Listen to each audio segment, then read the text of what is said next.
more open to that idea.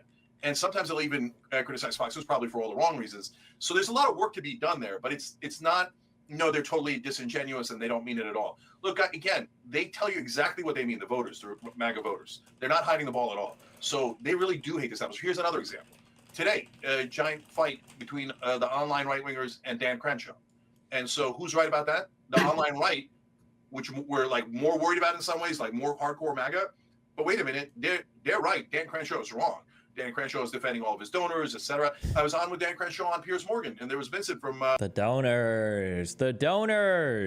Vinny from Patrick Bet-David's show, very populist right-wing guy, and we ganged up on Dan Crenshaw because he agreed with me more than he agreed with Crenshaw. So these old lines are beginning to break down, and so in a moment like that, that's when we really need to be talking to each other, rather than just saying, okay, everybody there's a white supremacist, and for them, everybody on our side is a weirdo, fringe, whatever they think of us.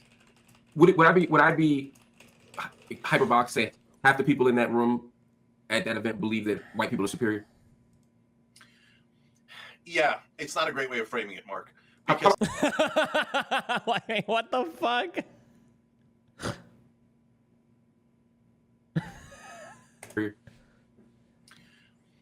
Yeah, it's not a great way of framing it, Mark. How about 25%? Yeah, I understand what you're saying, but since they don't consciously think that, they're going to be repelled by you saying that. And you say, I don't care about them. I don't care. Yeah, I don't care about them being repelled. I guess what I struggle with is if you're a white supremacist, if you are a white supremacist in this country, that's your tribe. That's where you go. You don't go anywhere else. Everybody in that room is not a white supremacist, but every white supremacist is probably in that part. Is in that room, if you get metaphorically speaking.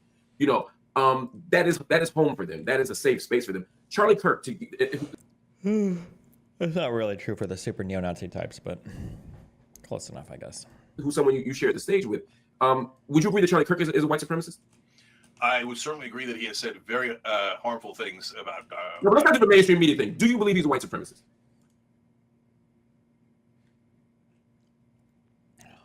Honestly, with Charlie Kirk, man, I don't know, dude. It's hard to tell. I'm not sure. I don't think he said like openly white supremacist things, but some of these guys are really weird with the way they talk about immigration and everything. No. Tell me why. Because when you say white supremacist, you mean someone who has ingrained thoughts that lead to maintaining structural racism in this country, and from time to time literally says things that are racist that maintain that structure. When you say white supremacist, they think you mean that they go home and put on a hood and look. Yeah, but I'm not asking you if Charlie Kirk meets his own definition of white supremacy. You just very articulately laid out what a white supremacist actually is, and based on what a white supremacist actually is, do you think he's a white supremacist?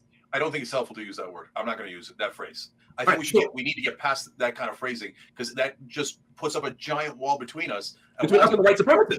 Yeah, but Mark, here, let me give you an example. Again, using my own identity, and this time very real, right? So I can go into a room and they can mispronounce my name. And I'd say racist, okay?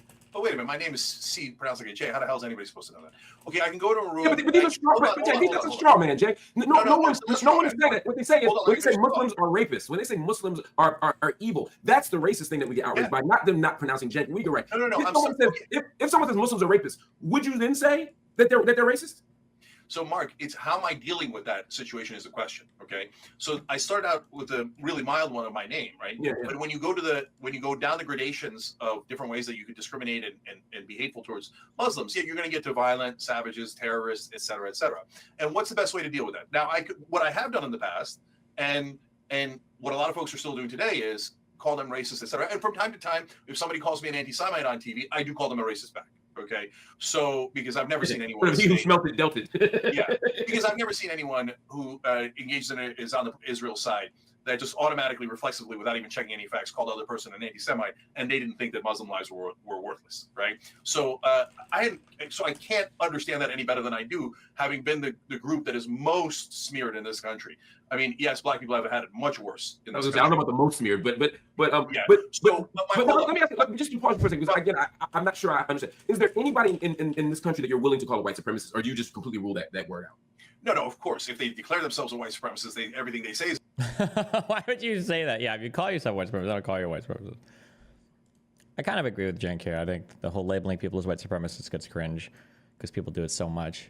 But is it true you're going to talk with Cenk? I mean, I would. I don't have any plans to.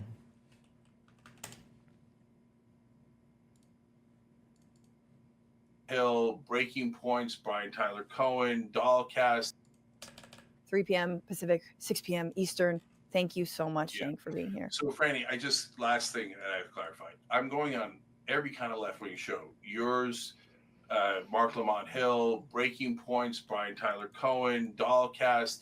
There's just a whole Destiny. I guess he's kind of on the left. Oh boy, don't talk about Israel. More than you right now, Chief. But I'm going, David Packman, I'm going on every show. The only shows there's only a couple of shows I don't go on because I think they're bad faith. And what they then do is saying, oh, he's not going on any left-wing shows. What, because they're the demigods of the left? No, I'm going on shows that have good faith, where we have wild disagreement. And like you said, sometimes we even yell. Sam Cedar and Destiny are federal agents.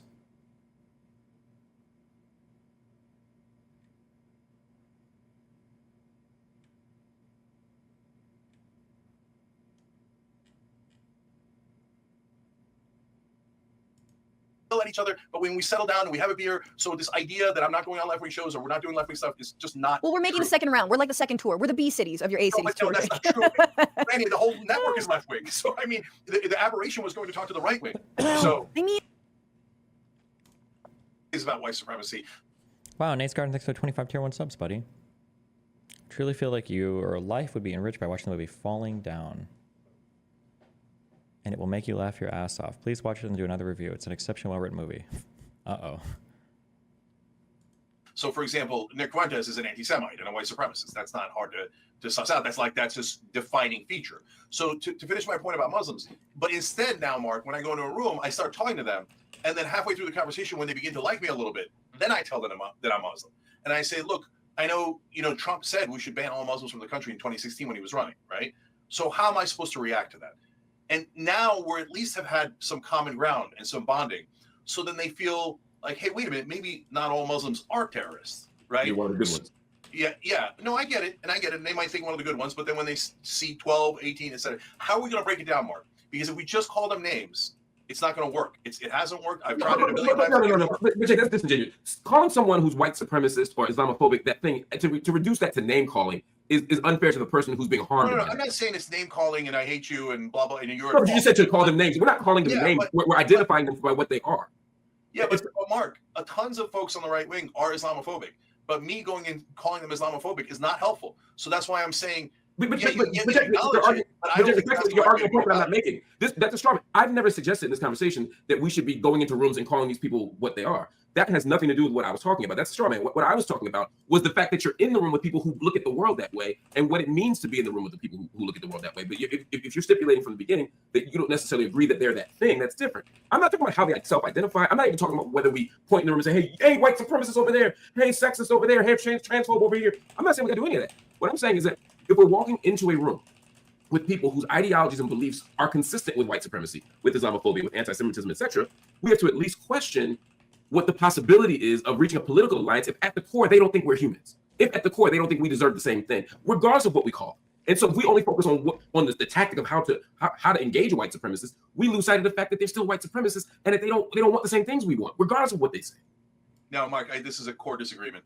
So if there's a room full of Islamophobes, I'm not going to, A, not go in there, and B, I'm not going to call them Islamophobes. I'm going to go in there and I'm going to start to change minds very gradually. Okay. And so I think that's a way better strategy. And I don't disagree with what Cenk is saying here, though, but where's the challenge? I just haven't heard him challenge on any of these points, I guess. Yes, it endangers me maybe to go into a room filled with Islamophobes, but I'm going to do it again and again and again. Okay. And so it, like, even you saying, okay, half the room is white supremacists, but Mark, what, like, so you're saying they believe in systemic, like they are part of a system that executes racism in the country. Yes, but we all kind of are. But so calling all Americans white supremacists is not helpful. But again, Jake, you're holding on to a point that I'm not making. You keep debating the argument about whether or not we should call them white supremacists. Let me stipulate again. I'm not making the case about whether or not we should call them white supremacists. We don't have to engage that. You're calling them internally white supremacists and saying, why are you going into a room with white supremacists? That's the second straw man. My debate isn't whether or not we go in the room. It's how we go in the room, what rooms we go in, and what we do and what we say about the people in that room when we're in the room. Okay, great. Let's have that conversation. Right. So I think that's what he's trying to have. Okay. You went on stage with Charlie Kirk, for example, who, just to use your description of him, says, not white. We're not going to use the white supremacist language, because for the purpose of this conversation, it's not that helpful. but certainly he consistently advocates positions that certainly strengthen white supremacy. He certainly advocates positions that strengthen anti-black racism. He certainly advocates positions that advance Islamophobia, that push against women's reproductive rights, just based on the things that he has said and done. Would you agree with everything I just said? Largely. Okay. So you're on a stage with someone like that. Yeah. Can you see at least how you being on a stage like that could make someone who trusts you because of all the great work you've done believe that he's not so bad? And maybe the positions he's taking are legitimate ones. Could you at least see how being in the room with him without offering any substantive critique of him in that space could be problematic? But wait a minute, I defended left-wing positions, so I don't accept your premise. I said example. Ask for example. Which left-wing positions? Which ones? Example. Hating Mitch McConnell is not a left-wing position. Example. A substantive critique of his behavior, what he's doing. I didn't say you didn't critique it, right. I disagreed with him on trans housing. So again, I don't accept the premise. But okay, so let me restate because I don't want to operate disingenuously. Can you see how it could be problematic for someone? Or let me say it differently. Could you see the problem? 989 dono from Tim.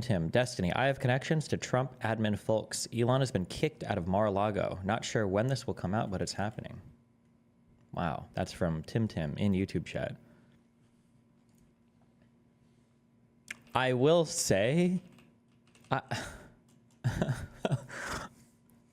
we just have to hold our breath for 4 years and get through it. What the fuck was that Truth Social thing from Trump? Was that actually real? I didn't go on and look. Is this real? Where are you? When are you coming to the, quote, center of the universe, end quote, Mar-a-Lago? Bill Gates asked to come tonight. We miss you and X. New Year's Eve is going to be amazing. Donald J. Trump. What? This is like... What is happening? This is so cringe.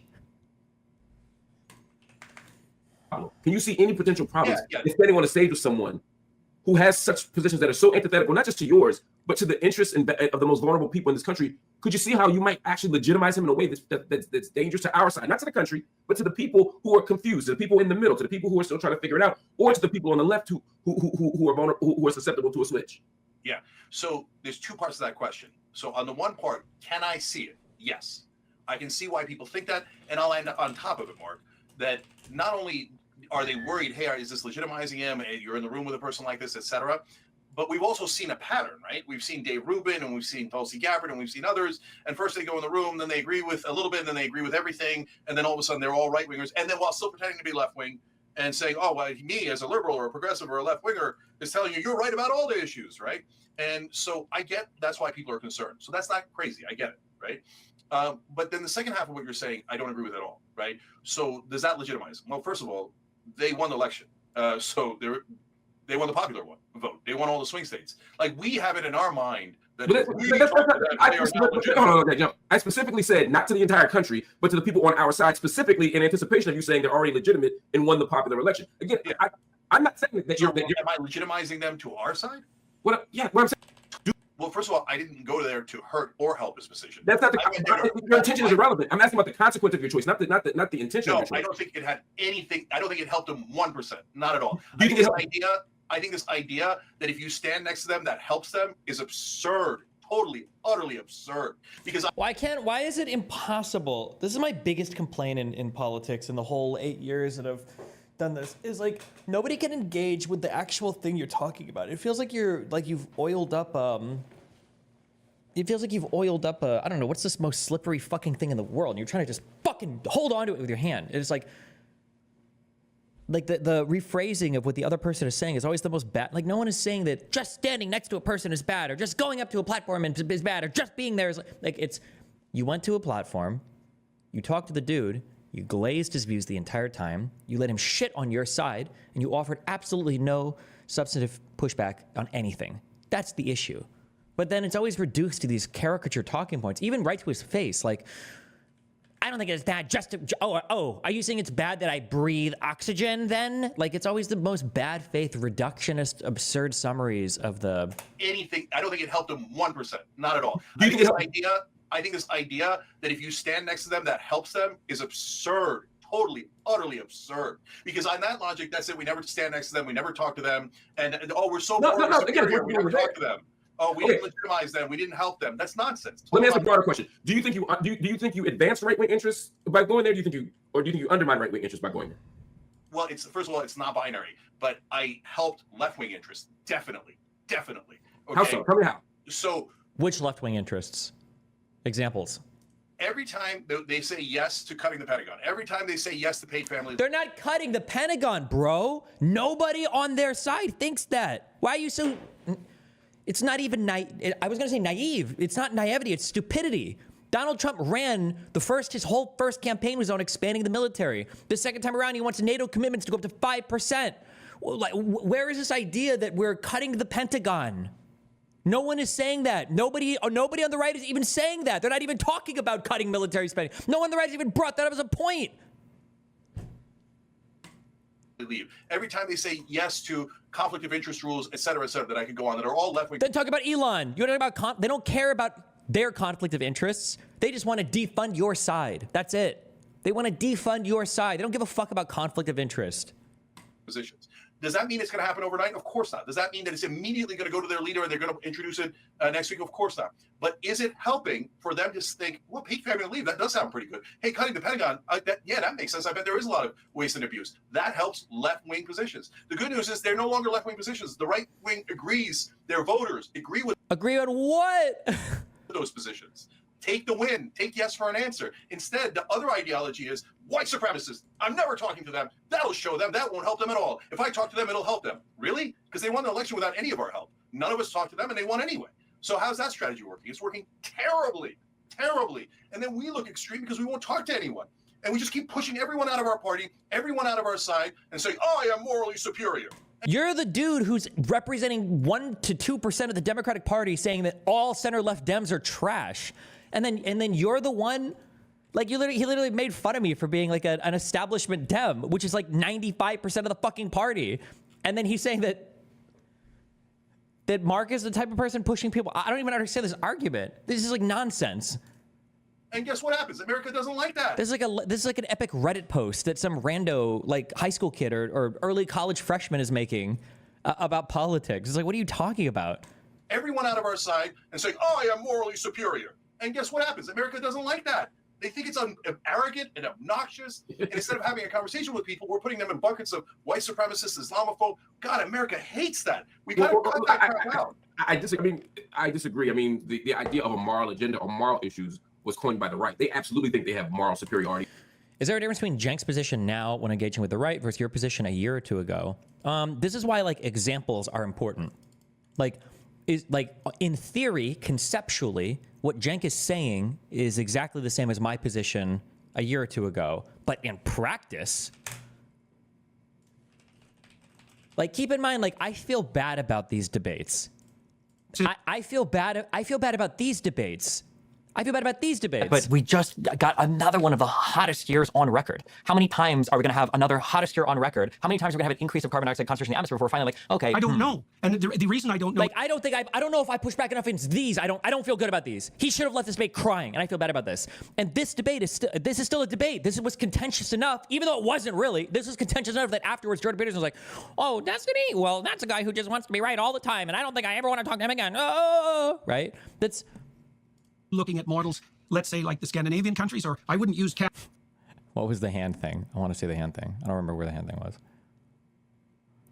Canada, by the way, because Canada is now, what would you call predicted by economic analysts to have the worst performing economy for the next 4 decades of all the developed world. So maybe we'll just leave the example of Canada off the table. Sure. Scandinavian countries are often the polities that are pointed to by, I would say, by people who, at least in part, are putting forward a view of redistribution. That's the point, though, no? That you come on too aggressively and pushed him away?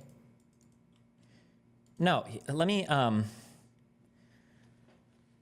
when you're reaching out to other sides, what the goal is that you are taking a big step towards them and then getting them to take a couple of little steps towards you.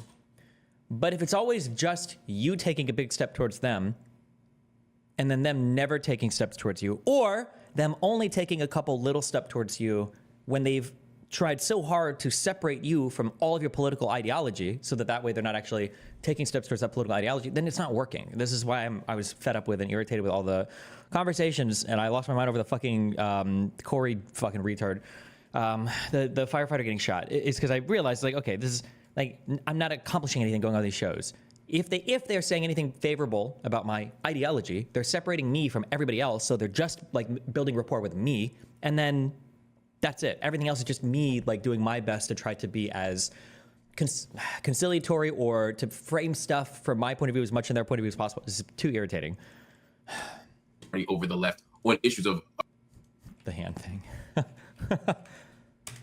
Now this is vaccines. No, it was like this, and now it's like this. No. It was like this, and now it's like this. No, it was like this, and now it's like this. No. It was like this, and now. This is retarded. around babies or issues around my prayer in school, to suggest that the left thinks they have moral superiority and that somehow stands in contrast to the right's position. It's Which not somehow, a contrast. They both think they have moral superiority. so if everybody thinks that, how is America upset with the left for it? Because the right goes, oh, you agree with me? Good point. Good point. Good point. Good point. We scold ourselves over so many things that the right does without fear or question. 5%, come on in. I'm willing to have that conversation. I'm willing to do this. Because the right goes, oh, you agree with me 5%, come on in. I'm willing to have that conversation. I'm willing to do this. I'm willing to do that. First of all, bullshit. People, this is true of the left and the right, by the way. People become suspiciously free speech when they, when they feel like they don't have control of all the cultural power. And as soon as they feel like they become the more dominant voices, all of a sudden they become much less freedom of speech oriented because they don't want to talk to any opposition because they control the landscape. The idea that conservatives are like, oh no, we'll talk to you if we disagree a little bit. Bullshit. It's only if you're never willing to disagree on anything with real meat or real substance. The left goes, you disagree with me 5%, Nazi. And then, okay, and then America goes, all right, then I know which side to go on. Because this guy says, the slightest disagreement, I'm a racist, I'm an Islamophobe, I'm a Nazi, etc. I don't like that guy. The other guy says, you have some. You mentioned that Republicans try to build rapport with people on a personal level, but they will attack and shit on the ideology. Can you do the same in the debates, or do you think it won't be as effective on your side? No. I can't do that to them because the only reason they can do that with me is because I will separate myself from crazy people. So when somebody says, well, what do you think about like trans athletes? I can say, I got banned from Twitch for like this conversation. Obviously I don't like agree with this, but they would never do the same on their side. If I were to say, don't you think that like this behavior from Trump is bad? No, you'll never, ever get a concession like that, ever. So it's impossible to separate them from the cult that they're. You can't separate a cult member from a cult. It's impossible. Some opinion, you have tons of opinions I don't agree with, but you're welcome here. It's not rocket science. It's just politics. Of course, the side that's more welcoming is going to get more voters. And that's exactly what happened. That's why they won the popular vote when we thought it wasn't possible. So stop blaming everyone and start listening to people. So when I listen to the right wing, yeah, they still had tons of opinions I don't agree with and I think are problematic. But then I did hear opinions. Here, I'll give you another one. Why did I go to Charlie Kirk in particular? It's going to be another, oh, well, they were against corporate. Let's see. Because when I interviewed him at the RNC, I thought we were going to have a brawl, right?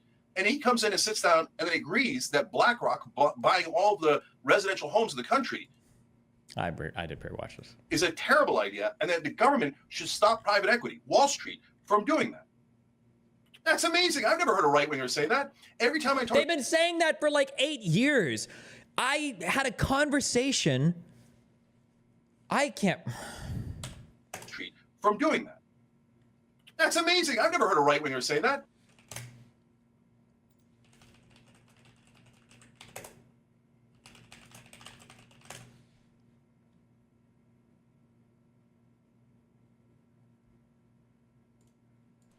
Hey, what's going on, dude? 2018.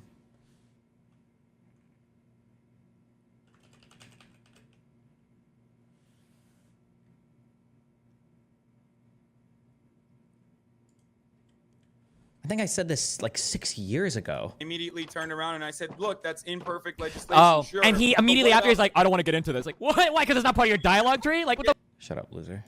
Cringe. to say that it wasn't a consequence of deregulation, but a consequence of corporatism. The reality is, like, unfettered capitalism.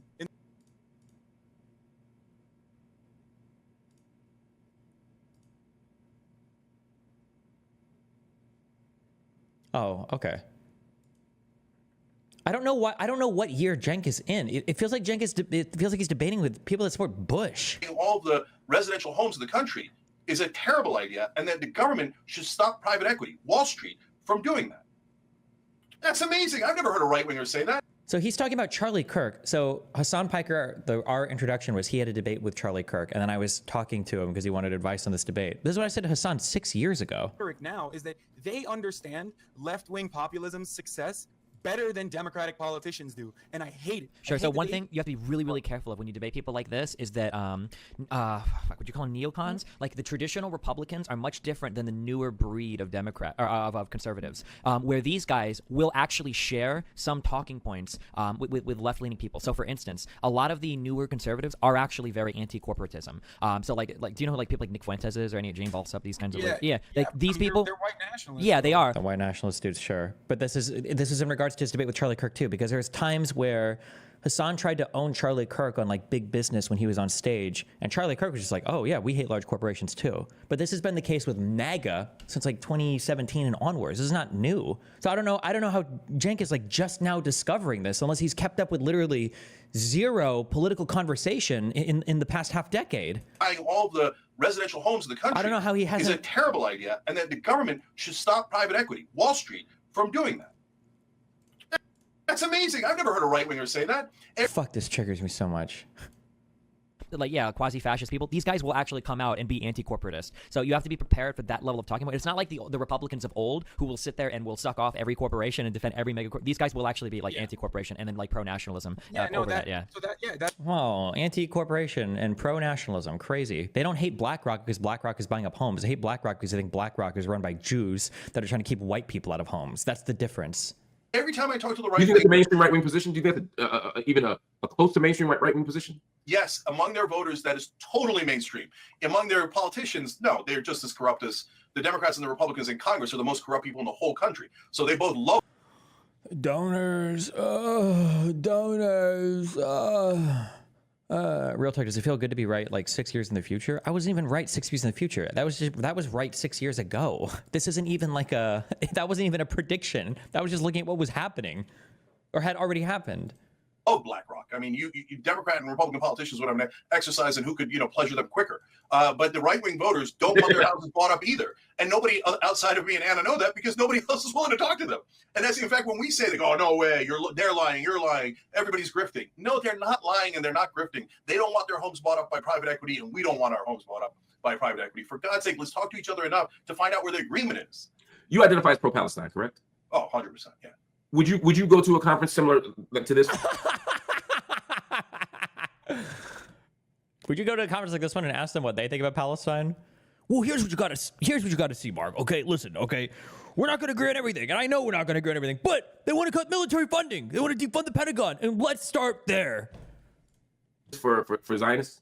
Yeah, I definitely, 100%. And I've done very similar things already, yes. And you sit on stage with Yoav Galant and Bibi Netanyahu and talk about the points of agreement? Oh my God, I would love to do that, yes. Okay. Because then I could get to challenge Netanyahu and Galant to their face. That would be amazing. Do you think that you challenge these people to their faces to the extent that you would Galant and Netanyahu? Because I didn't see a lot of challenging. Yeah, but you're seeing one snippet there. First of all, that's what I'm asking. I'm asking because I don't want to presume. So Mark, two things about that. Number one, this was a venue where we were talking about a shocking new development where sometimes the left and the right agree. But I clearly said, and how is that a shocking new development where sometimes the left and the right agree? You know that like historically, like that we have agreed on things. Like that's not unprecedented.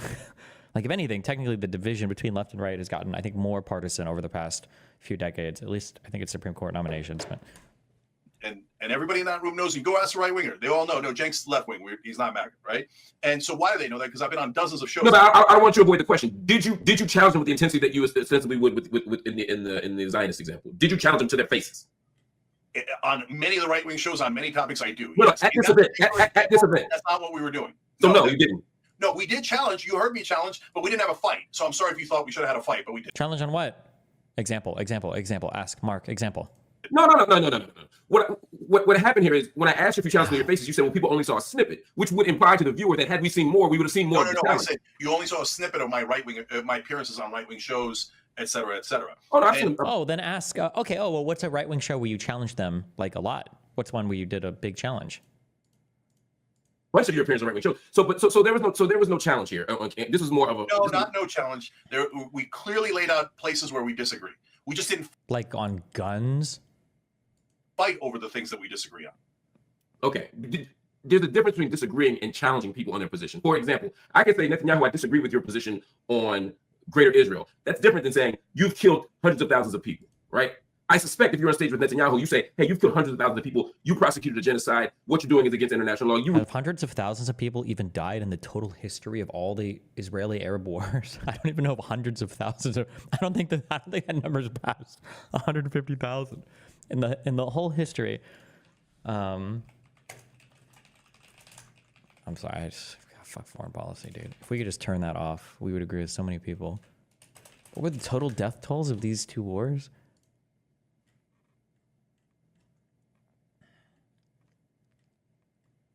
Maybe 20,000, maybe.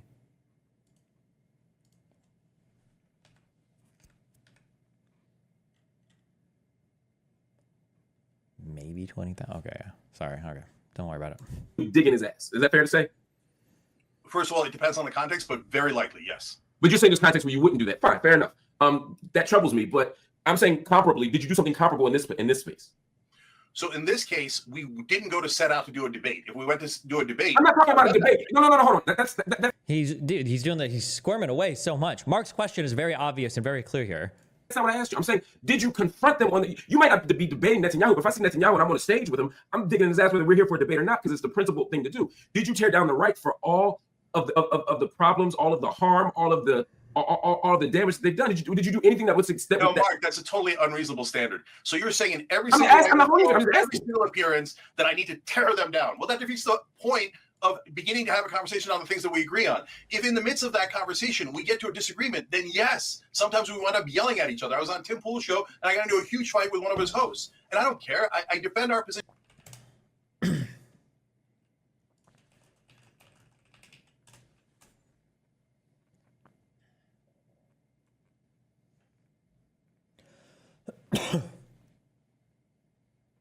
Liberal media breaks with Cenk Uygur. No conservative calls me conservative. Mm-hmm. The far left calls me a conservative. Mm-hmm. That's just, what a fucking lie. Oh, God. No conservative calls me conservative. Bro, you were literally fucking drowning in Trump load. He was campaigning for him. You literally campaigned for him. He campaigned for him, right? Tim Pool was literally like doing speeches and shit in Pennsylvania. Wasn't he? Wasn't he out here? Thank y'all for being here. Nobody would call me conservative. No conservative would ever call me conservative. Nobody would ever say I'm conservative. No, I'm a centrist. This is centrism in America, by the way. Oh my God. Give me a break, dude. You just heard a moment ago, it is being reported now that there was a third assassination attempt on Donald Trump. This would mark the fourth assassination plot on Donald Trump that we know of in only the past couple of months. A man was arrested about a half mile out. No conservative calls me conservative. Mm-hmm. The far left calls me a conservative. Mm-hmm. My politics align with is he gonna say 90s 2000s liberals? And then he's going to say, no, my politics aligned with Obama or 2000s liberals, and I voted for Bernie Sanders. That's my guess. Or maybe he'll just say I voted for Obama. Let's see. I supported Andrew Yang, Tulsi Gabbard, and I supported Bernie Sanders in 2016. In 2020, I thought he was too old, but I generally liked him to a certain degree. And I met a lot of people in 2015 and 16 who were Bernie supporters who, when he got knocked out, flipped for Trump because of border policy and workers' rights policy. So it's crazy now that we're at this point. And that's what I was saying earlier about how the Democrat recovers. If I'm the person who in 2020 was saying, please save the Democratic Party because I'm not a Republican, I don't agree with them on a lot of things. But now, here I am, here's Joe Rogan, here's RFK Jr., here's Tulsi Gabbard, here's Colin Wright, here's Elon Musk, all of these people who were Democrats, who were either a little bit progressive or just moderately liberal. Also, look at this. Cenk will never point this out. But look at how easily, as soon as Tulsi, RFK, all these people were like, okay, yeah, we support Donald Trump. And I was like, oh, that's cool. You're in. You support Trump? I really don't give a fuck what you've said. Don't care who you are, where you're from, as long as you vote Donald Trump. Like, literally, that's it. But with Cenk, excuse me, Cheney supported Kamala? That's enough to say, fuck the whole Democratic Party. Get me the fuck out of here. Get me the fuck out of here. Like, what's the different standard here? Why? Are now aligned with the Republican Party. Yeah, so a couple of interesting things in there. First of all, that's a wide range of people, and they all have different motives and different thoughts, et cetera. So RFK Jr. was definitely a Democrat, and would have stayed a Democrat if the Democratic Party didn't push him out, right? Tulsi, I think, was always going to go right wing. So why? Yeah, that's a long story. I don't want to get back into Tulsi, but she's fucking crazy. She's batshit fucking insane. She is simultaneously retarded and bought off by Russia, and is going to be the head of our fucking Department of National Intelligence. That's what DNI stands for, right? Department of Nations Intelligence? Director? No, the Director of National Intelligence?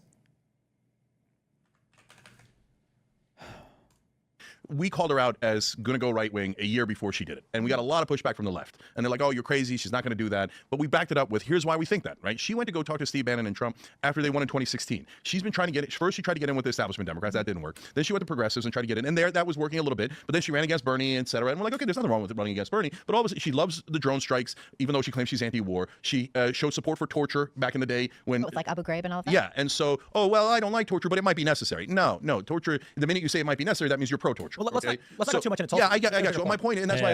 don't get into Tulsi. Okay, we love her here. I didn't want to get too deep in the details. In your case, Tim, look, you were more on the left, you know that, right? And so you have, and your positions that are more prominent, that people hear more about, are more right-wing. Like okay, what? So some of the culture war issues that, that I don't want either side playing culture wars, et cetera, and some of the things that we've done on the show, but I don't remember every single thing. So but like, on guns and Kyle Rittenhouse and racial issues, et cetera, right? But I agree with Anna Kasparian on Kyle Rittenhouse. Yeah. Well, no, I don't know if you guys exactly agree or not, but I don't agree with Anna on that. So, and we've had that debate on here. He will soon enough. What's that? Why? All right, now we're gonna get into Kyle. I don't want to. Okay. So, but Tim, but that's not a political position. That's a fact question of what happened. Yeah. All right. Look, I understand. Look at how good Tim is at guiding the conversation. It was very intentional, right? Stay away from Tulsi, right? He's got the collar around Cenk and he's leading him very carefully, right? Let's not talk about Rittenhouse. Let's not talk about. I wonder if that was the whole 2-hour conversation, is leading him very carefully away from big points of disagreement and just like focusing on the things that they agree on, so that they can sell that to the audience. Saying what you're saying, Tim, but like almost every time you're in the news is for a right-wing position. But I'm not. But listen, let me finish the thought. But I hear you, and you just said, for example, you're pro-choice. And what I'm getting to is, it's the left-right thing is not really working anymore, right? Because your positions, yes, are sometimes, although in a lot of instances, left, middle, right, etc. Now, our position on crime, I don't know if it's left or right anymore, right? What is like, I'm against crime, but I want police reform. Is that, I think that's left, but some portions of the left say, no, that's not left. No, you have to be like, pretend crime doesn't exist. I'm like, wait, how is that a left-wing position? That's not really a left-wing position. So my point is, you're right. It's become jumbled. And that's why I talk about real. It's liars. That's everything. So I'll give you an example. My Wikipedia says that I denied COVID, got COVID, and then sought ivermectin. None of which is true. Never denied COVID, never sought ivermectin. I got monoclonal antibodies. But Gizmodo fabricated the whole thing. They called me.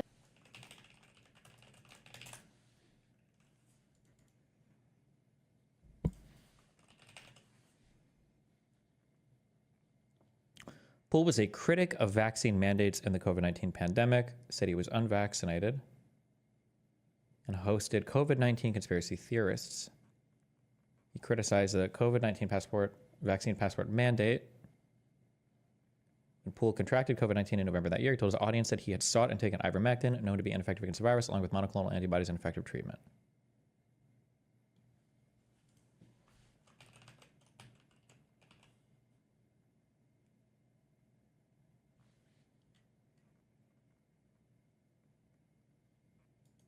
This past week, I have not been producing videos because I tested positive for COVID-19 on Friday, and I had an extremely serious case. Now, I don't know how far I've ever had with an illness, and I genuinely believe if I did not get the treatments that I got, the kitchen sink, if you know what that is, monoclonal antibodies, I got prescribed ivermectin, I did, Z-Pak, and some emergency and everything.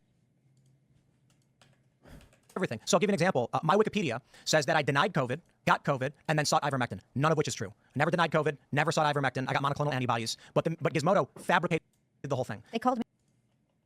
bodies. I got prescribed ivermectin. I did Z-Pak and some emergency. Just lie. You just lie. You just lie. You can just lie about anything. Nobody will ever hold you accountable.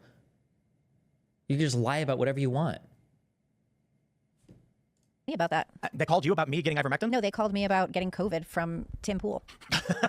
Well, so anyway, my point is... Sought, he's using weasel words. He is using weasel words, but he also sought it. He sought ivermectin. He didn't just randomly get prescribed that, because ivermectin is not being prescribed by any reasonable doctor ever. It's just not happening. He sought that. He asked for that ivermectin. He asked for the... if that even happened, he might have literally just made that up. I'll give a really good example. When the Burisma scandal happens, and Matt Taibbi, he was a liberal guy, he wrote for the Rolling Stone, writes this long Substack, I think it was Substack, about Viktor Shokin, the prosecutor in Ukraine, had 12 to 14 open investigations into the CEO of Burisma, Mykola Zlochevsky. And then I come out and make a video and go, whoa, Matt Taibbi has got these documents. Viktor Shokin signed a sworn affidavit that he was fired because of Joe Biden coming in and making these threats. That's not a right-wing position. So yeah, I don't think that is either. But that's all...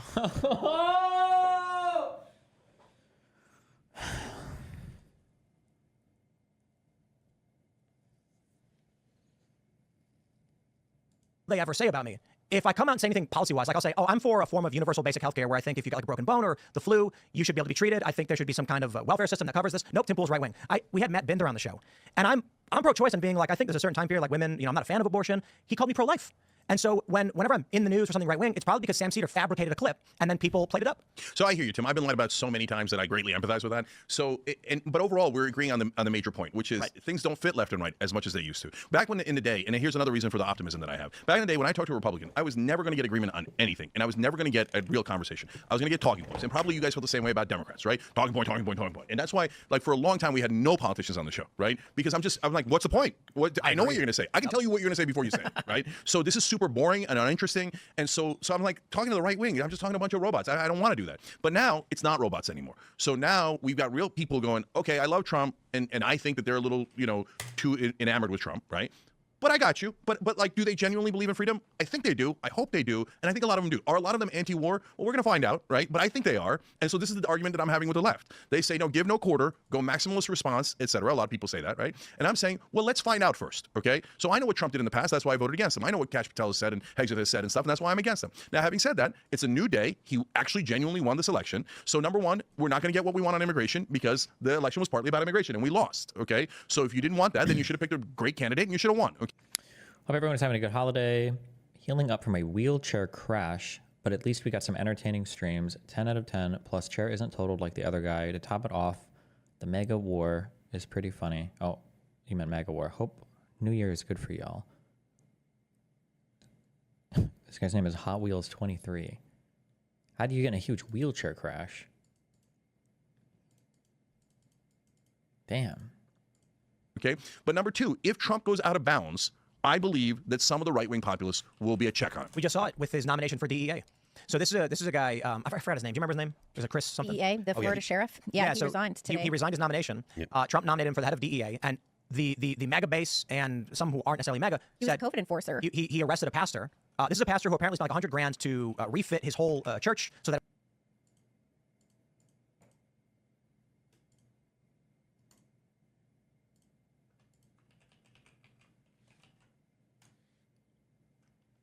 Look at this guy. Why is he doing racist impersonations?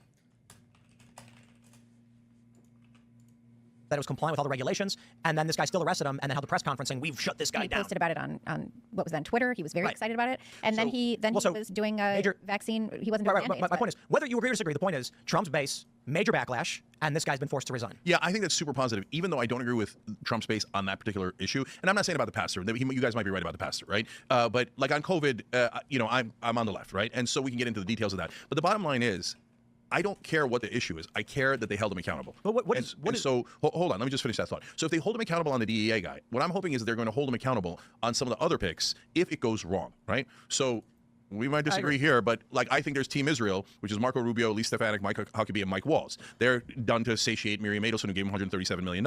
So Now Trump says, let's give the Palestinians even more hell. Okay, fine. So far, the right wing's not really going to object because they don't really care about the Palestinians. Okay, sorry if that offends you, but that's just reality. Okay, but if Trump goes, okay, I am now helping Israel to invade Iran. Okay, and we're going to go bomb them, and we're going to pay for it, and you guys are going to be on the hook for $2 trillion, etc. Then I'm super curious. Is the MAGA base going to go, no, we were anti-war? He'd lose I think there'd be like 30% who'd be like, we trust you, Trump. Everybody else is going to be losing their minds. Really? Everybody's going to be losing their minds? That's so crazy. Republican support for Obama attacking Syria.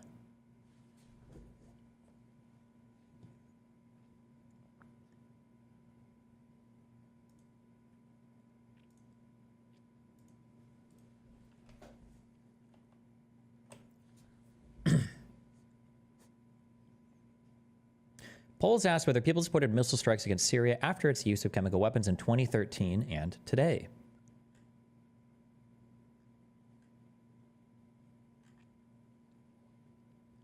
Where is it broken down by party? Show me this.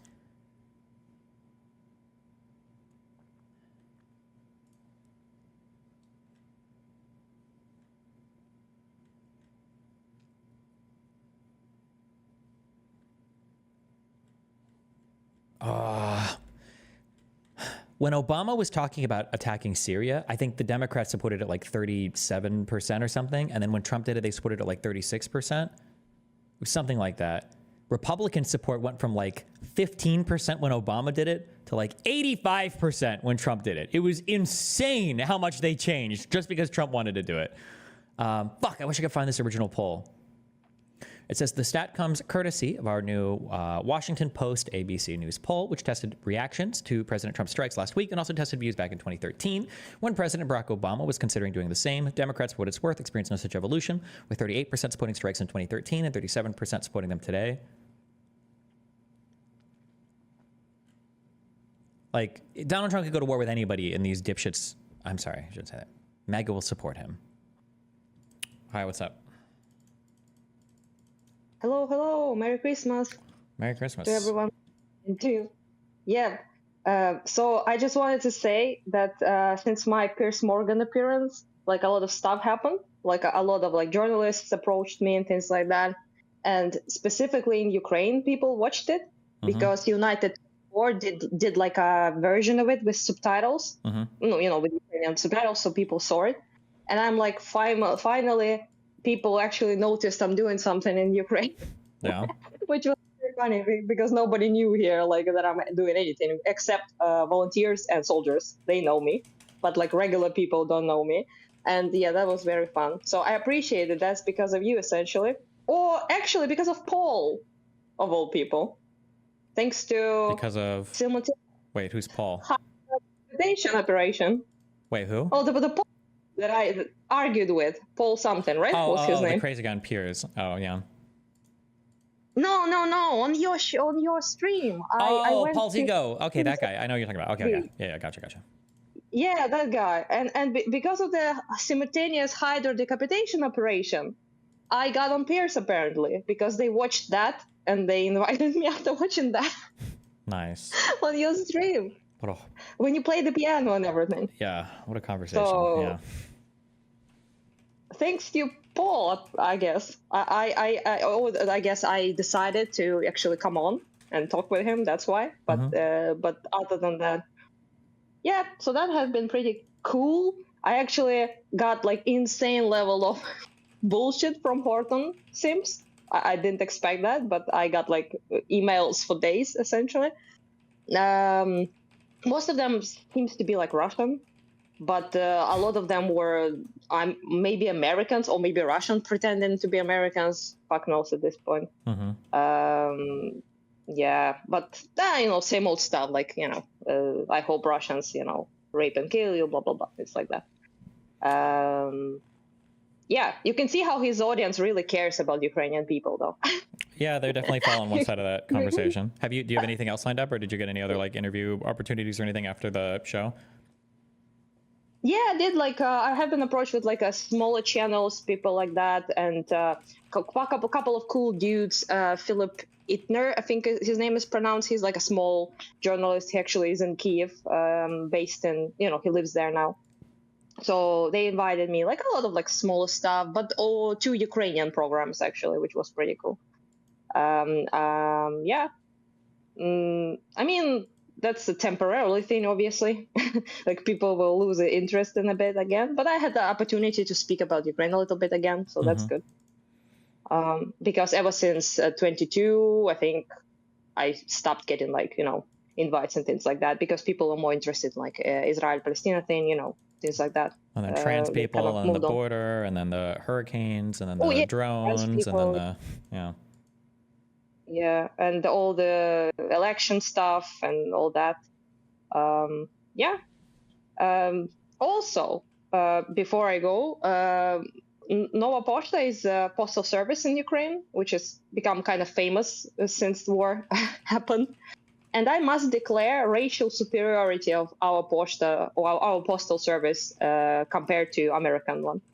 It's just they delivered your present, okay, in another continent in 6 days. Well, I'll keep yeah, your package is traveling within Florida for 5 now. So what's up with that? Listen, it's on its way, okay? It'll be here. It's coming. Holiday delivery stuff is always like pretty busy, and there's like a lot of crazy shit going on, so. But we have war and holiday too, and it works perfectly. What the hell? Well, listen, it's dark humor, never mind. Yeah. No, listen, it'll get here. I believe in it, okay? It'll be here soon, all right? Well, if you believe in it, okay, because I do want you to get it finally, okay? But yeah, it was supposed to be on Christmas, and Kyla was like, "It's gonna be on Christmas," and I was like, "Oh, maybe like New Year's then." Because nothing is ever delivered. Like stuff that would normally take 2 days, if you order it on like the 21st, I think that sometimes that will come on like the 28th or 29th. Like all the shipping stuff just gets backed up like hardcore because everybody's shipping stuff right before Christmas, you know? People would revolt here if they waited that long. You wait like 1 day from Kyiv to Kharkiv, and people get like, miffed about it, essentially. If you wait more than 1 day, they'd be like, "Where's my package?" Well, spoiled, white privileged. True. Listen, people. we got a lot of stuff going on here, okay, but got a lot of mail going around, but okay. I understand though, but yeah. Anyhow, yeah, that's pretty much all I wanted to think about the poll. I suppose, for my Piers Morgan appearance. And yeah, other than that, the Horton dude ended up being actually worse than I thought, because on the TV show I didn't know that he would be who he was. Essentially, I didn't know that about his book or anything like that. And I just, because every sentence he said was a lie, so in Russian propaganda in English, so I was like, oh, that guy is 100%. The other two might just be clueless. But this guy in particular definitely smells like a Russian asset to me. But I then ended up being totally validated, vindicated, whatever the word is, afterwards, after looking him up. He even has his wife is from Odessa. She moved to America, and she tried to be a poet there, I suppose. But it kind of didn't work, and she started making like investigation videos, like Greenwald style, about how bad, like Julian something guy, about like how bad America is, and things like that. For basically CIA any, everywhere. for basically like anything that exists in the United States right now, like any conspiracy theory, you just have to remember like 3 points, and like every single person is going to have those exact same 3 conspiracies, basically, or those 3 same talking points. So like for Ukraine, Russia, if you want to be on their side, you just have to remember that 2014 was a FBI-backed coup or that CIA-backed coup because of the Newland call. You have to remember that there was always a legitimate civil war, and half the country always wanted to join Russia anyway. And you just have to remember that in 91, the United States promised the Soviet Union that NATO would never expand. And as long as you have those 3 talking points down, like that's all you need. You can be Tulsi Gabbard. That's all she knows about it, unironically. And that's going to be our director of national intelligence. So yeah. Yeah, I mean, she did appear on like Russia Today and shit like that, and they also call, which I find to be very awkward, but Russians call Tulsi Gabbard Russia's girlfriend. Sure. Like it's a bit cringe, but that's that's how they say it, so I'm repeating it.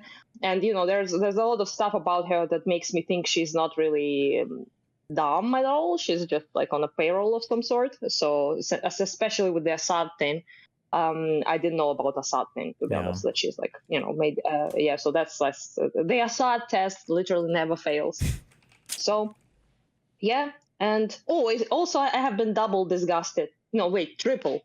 Fourth, how to say the next one, I don't know, like fifth, disgusting levels of disgusted by the pro-Palestine activism online, because all of them have been screaming about how Islamophobic and disgusting and racist it is to call Hamas and people like that terrorists, and to call multiple resistance, quote unquote, movements in Palestine racist. It's racist and Islamophobic to call them terrorists, but all of those people called all Syrian resistance groups fucking ISIS.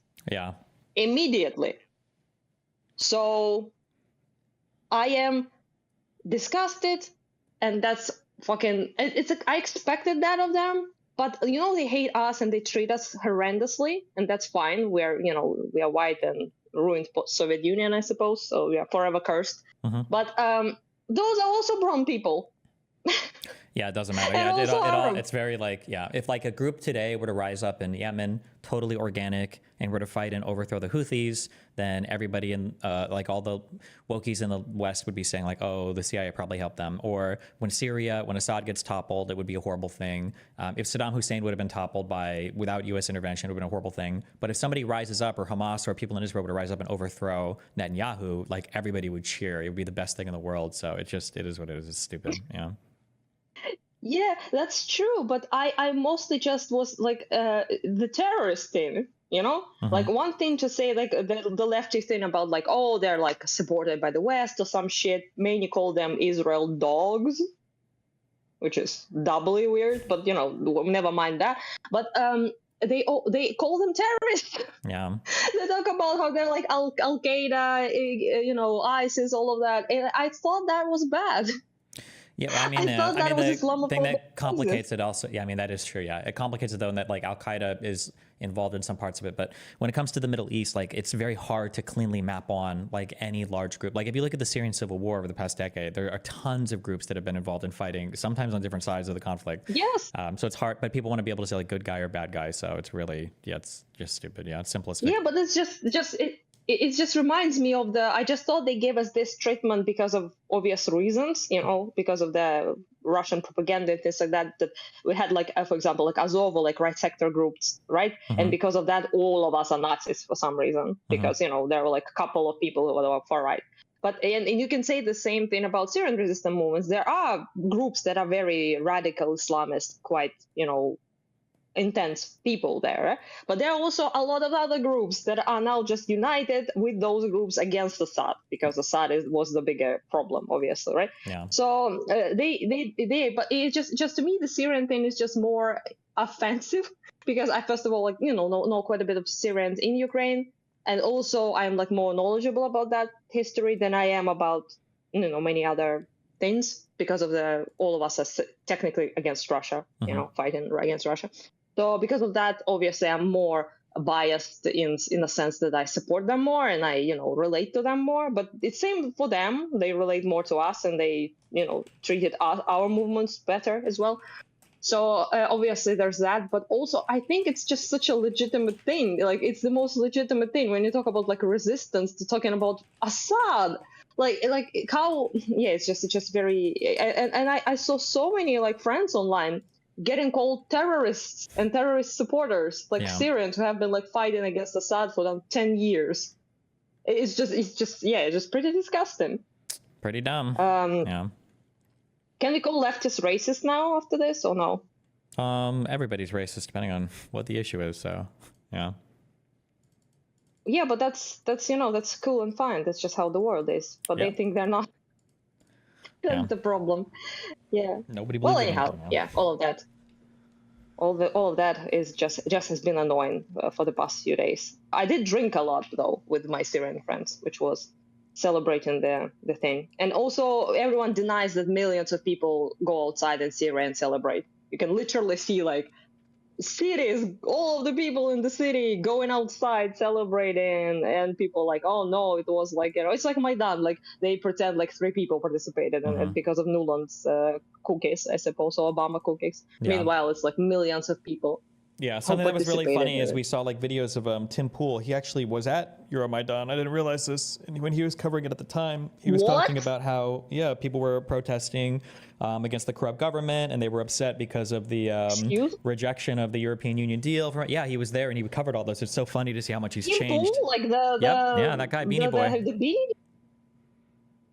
No way. I need to find that. I haven't seen that. Yeah, pretty insane. So he does know what's happening. Yeah, he does know, 100%. Yeah. What a little fuckwit. Like, dude, I can find that online somewhere, yeah? Damn, I didn't know that. He was actually, like, in that time, like, doing, like, journalist sort of thing? Yep. I think it was a Reddit account. Here. Fuck, that's so shameless. It's pretty insane to see the difference in, I'll look it up. Thanks. I'm interested. It's just because like we it's did crazy. Whole, it's crazy. Like I would have, if somebody would have told me guy. this, I would have never imagined he would ever have typed this 11 years ago. So the top question was, do you think the protests will escalate? If so, what would be the consequences internationally? And his response was, it's a coin toss. Like most uprisings, more people come after police get violent. If they try to evict by force or attack protesters, more people will come. Also, if the rumors are true that Yanukovych will sign or has signed a deal with Russia to join the customs union, people will be angry. So it's crazy that at the time he knew all the conditions were there. You didn't need like a CIA op or whatever. Like people were legitimately fucking upset about this. And he knew all of this at the time. So it's really stupid. It's crazy. That's so actually just lies. True. Yeah, so he's just a nasty fucking liar on the payroll, just how I thought he was. Yeah. Oh, dude, why are those people like making money on the destruction of my nation? It's unpleasant, to say the least. Pretty gross. Fuck him. Oh, this is why I thought of this, because you mentioned the Syrian thing. Somebody said, does it seem as if the general population is in support of the protesting, or is more of a group of people going rogue to the disgust of the populace? The media coverage is rather sparse in the U.S. of what's actually happening. And his response was, to me, yes, there were 400 to 500,000 people here in Kyiv on Sunday. It definitely seems to be a popular movement. Yeah, it's so crazy to see the difference in opinion. Fuck him, dude! I cannot believe this shit, and nobody brings it up. Like his fans, I haven't even seen this. Damn! It's just absolutely like I'm so tired. I'm not gonna give them any of them benefit of the doubt anymore. Like maybe I will fire some shots and misfire. Like a. Say a person is like as a Russian paid dude and I misfire, but fuck that, I'm going to do it from now on because I gave all of them the benefit of the fucking doubt. Even the Lex Friedman thing that people like criticized me on, even Reddit on DGG when I posted it back in the day, and now it turns out he's a Putin sim and used to be, and he was talking about how glorious and great that guy is and how everyone in his Russian family loves him, but then his family became Ukrainian family. When it was convenient in a conversation. It's just... I don't believe anybody's backgrounds or anything anymore. Everybody lies about all this shit. It's crazy, the content creators. Yes, I'm not buying that shit anymore. People like try to like shame me into thinking like, oh, they're just dumb. They just don't understand. No, they're dumb. They know exactly what they're doing. People with like millions of subscribers and huge successful channels are not dumb. This comment unless they want to be. This comment was, the far-right Ukrainian Nationalist Party, Svoboda, has been orchestrating fascist riots amidst the demonstrations, defacing public and private property, beating up ethnic minorities, etc., etc. Do they have a strong presence amidst the uprisings, or are they just a fringe group of crazy? What are the chances that these fascists might seize power or gain popular support? Tim's response was, from what I understand, it's not likely that Svoboda wins, but there are many different nationalist organizations that are influencing the protests, particularly the Information Center and Security. I'm told there are some far-right protesters starting fights as well, but it's important to know that no one thinks they are fascist, though. Yeah, it's pretty insane. Yeah, reading through this AMA was... Exactly. Yeah, it's just crazy how much it's changed. Correct. Yes, yeah, this just proves like everything I already thought. It's like people are like, oh, they just don't understand things. That's the quote. I am not sure exactly like in English, but it's something like it's complicated, like difficult to get a man to understand things when his salary depends on not understanding those Oh things, yeah, I know something what you're like talking that. about. Yes, And yeah. yeah. I just don't know it in English. I know it, in Russian, but whatever. It's just that it's those guys. They're not understanding it on purpose because their salaries depend on it. Yeah, it's just very frustrating to deal with. Like this, you people are drowning in lies, and that's familiar to say It's the gross least. to me too, because like being a streamer, one of the things that comes up a lot in streaming we're used to was like the idea of taking unethical sponsorships. And I'm like, I'm sympathetic to people that have to take unethical sponsorships who are like barely making it. But I think it's especially gross when you have people that are like multi-millionaires. It's like when Hassan says like, there's no ethical consumption under capitalism, I have no choice. And it's like, bro, that's for people that are earning like 30,000 USD a year, like barely scraping by. That's not what you say to millionaires. So the idea, it's not like Tim Pool was like barely making it and he couldn't like survive and now he has to sell out to just barely make ends meet. It was like he collected $5 million last year because he was doing Russian propaganda. Like, it's so crazy to me. Yeah, they're just greedy. They're just money hungry fuckers that lie. Yeah, it's just so, and I'm just like, I don't know like what to do. People like ask sometimes like, what do you do with that? I understand you have like different obviously rules like of free speech and things like that, in the United States, but it's just that how like there has to be something done. Like if I might be like a barbarian Ukrainian who doesn't understand the glorious free speech thing, but to me, lies is not free speech. Yeah, the problem is most of the people that are talking about free speech, and every time I bring this up, people always like clip me and say I'm a fascist or whatever. But like, yeah, people don't care about freedom of speech in the United States. They just want cover to lie about everything, and that's all they use it for. Anytime somebody's like obsessing over freedom of speech, usually they're just somebody that wants to lie a ton and not get in trouble for it. It's really cringe. Yeah, and just like how it's called, how that fucker is called, Rubin. Yeah, Rubin. Like that guy, he's like free speech to free speech that, and he was getting money. You were lying for a foreign government. That's not free speech, brother. Yeah, cringe. Yeah, it's just without disclosing it. Very cringe. Yeah, it's just I don't know. Like, what do you do though? How do you battle that shit? I don't know. You fight the good fight, one YouTube video at a time. I don't know. Yeah, it's. So you're the crusader again. Nobody else. Jesus. I just. Win the war, dude. Somehow. I don't know how. It's just the media is like rotten. I didn't expect that. It really reminds me of. I don't want to be killed. Oh. No, sorry. You're good. What? I have my audio is routed weird. Yeah, No, there's a thing coming through mine. No, that's the thing that I'm like focused on for a while, is just making people understand that the media environment is like really, really fucked.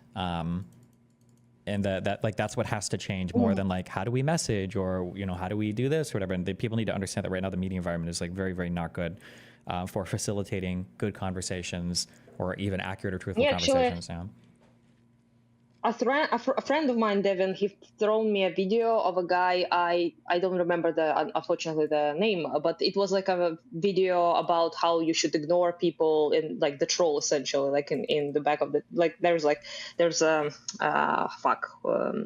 Andrew Tate there, and he talks about how giving him clout and everything made him big, and we should just.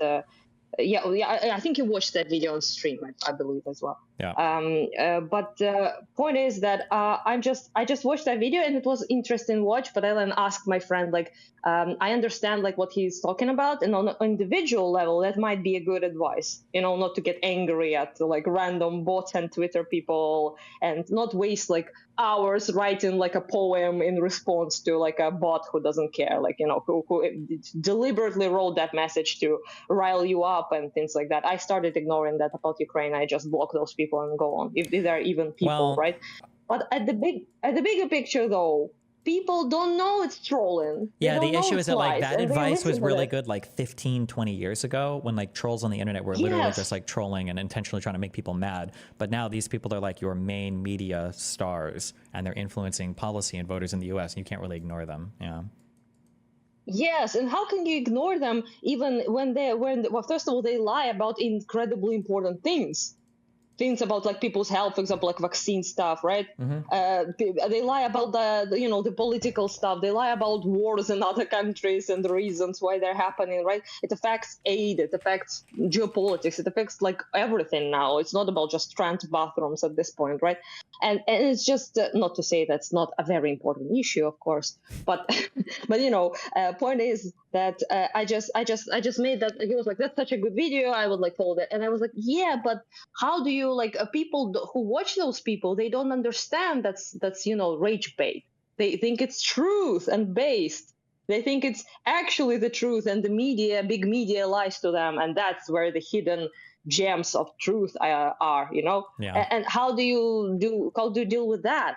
Like you can't just ignore those people. They will not stop consuming that content. They will still do it and still be more radical and more stupid and insane. Yep, true. Anyhow, yeah, I'm just over this shit. Like I don't remember exactly who the quote is, but there was like this thing about Soviet Union people were contemplating that it's probably not that's questionable, but they say it's probably not the bloodiest of like totalitarian regimes, but it was most filled with falsehoods compared to anyone else, right? Sure. So and that's like kind of how it survived longer than any other as well. But it also didn't lose the war, essentially. That's important, obviously, because losing in World War II crushed those regimes, obviously, right? But also it has been about there's a lot of sophisticated like falsehoods baked into the foundation of like Russia as an empire and Soviet Union as its like second phase, essentially, right? And it really thrived exclusively on that, just on lies and making everything doesn't make sense. Nothing is true. Everyone is nihilistic. Everyone is like, conspiracy minded. That's just, yeah. So I'm just quite not to be dramatic, but I'm kind of seeing that trend in the United States. The narrativization of everything is super important. Yeah. Well, yeah, I don't know. You're the crusader, I suppose. Okay, well, have fun, be careful. Gonna watch more of my good Beanie Boy, Tim Pool, and yeah. Oh no, you're watching that guy. I hate him now, like triply so, thanks to your... He's pretty bad, yeah. Yeah, bye-bye. Have fun, be careful, bye. What is this? Doug, they need to cut this open, bro. I think he's here to help. I always wanted to ride one of these when I was a kid. Trying to be a kid again? I put in my legs, bro, and I fell down. And like my legs are swelling right now. Like I can't get out. Bro, stop laughing. It's hilarious. It's not funny, bro. My legs are swelling. The fire department's probably gonna laugh too. How long you been in there? Like 20 minutes. No, more like it's more 10 like minutes. I don't want to be handicapped after this. No, I don't think you will be. Ow, ow, Manhandle. It's going to have to hurt just a little bit to get you out of there. Because either way, you got to come out. Because either way. Why was this linked to me? Okay, I don't want to click this.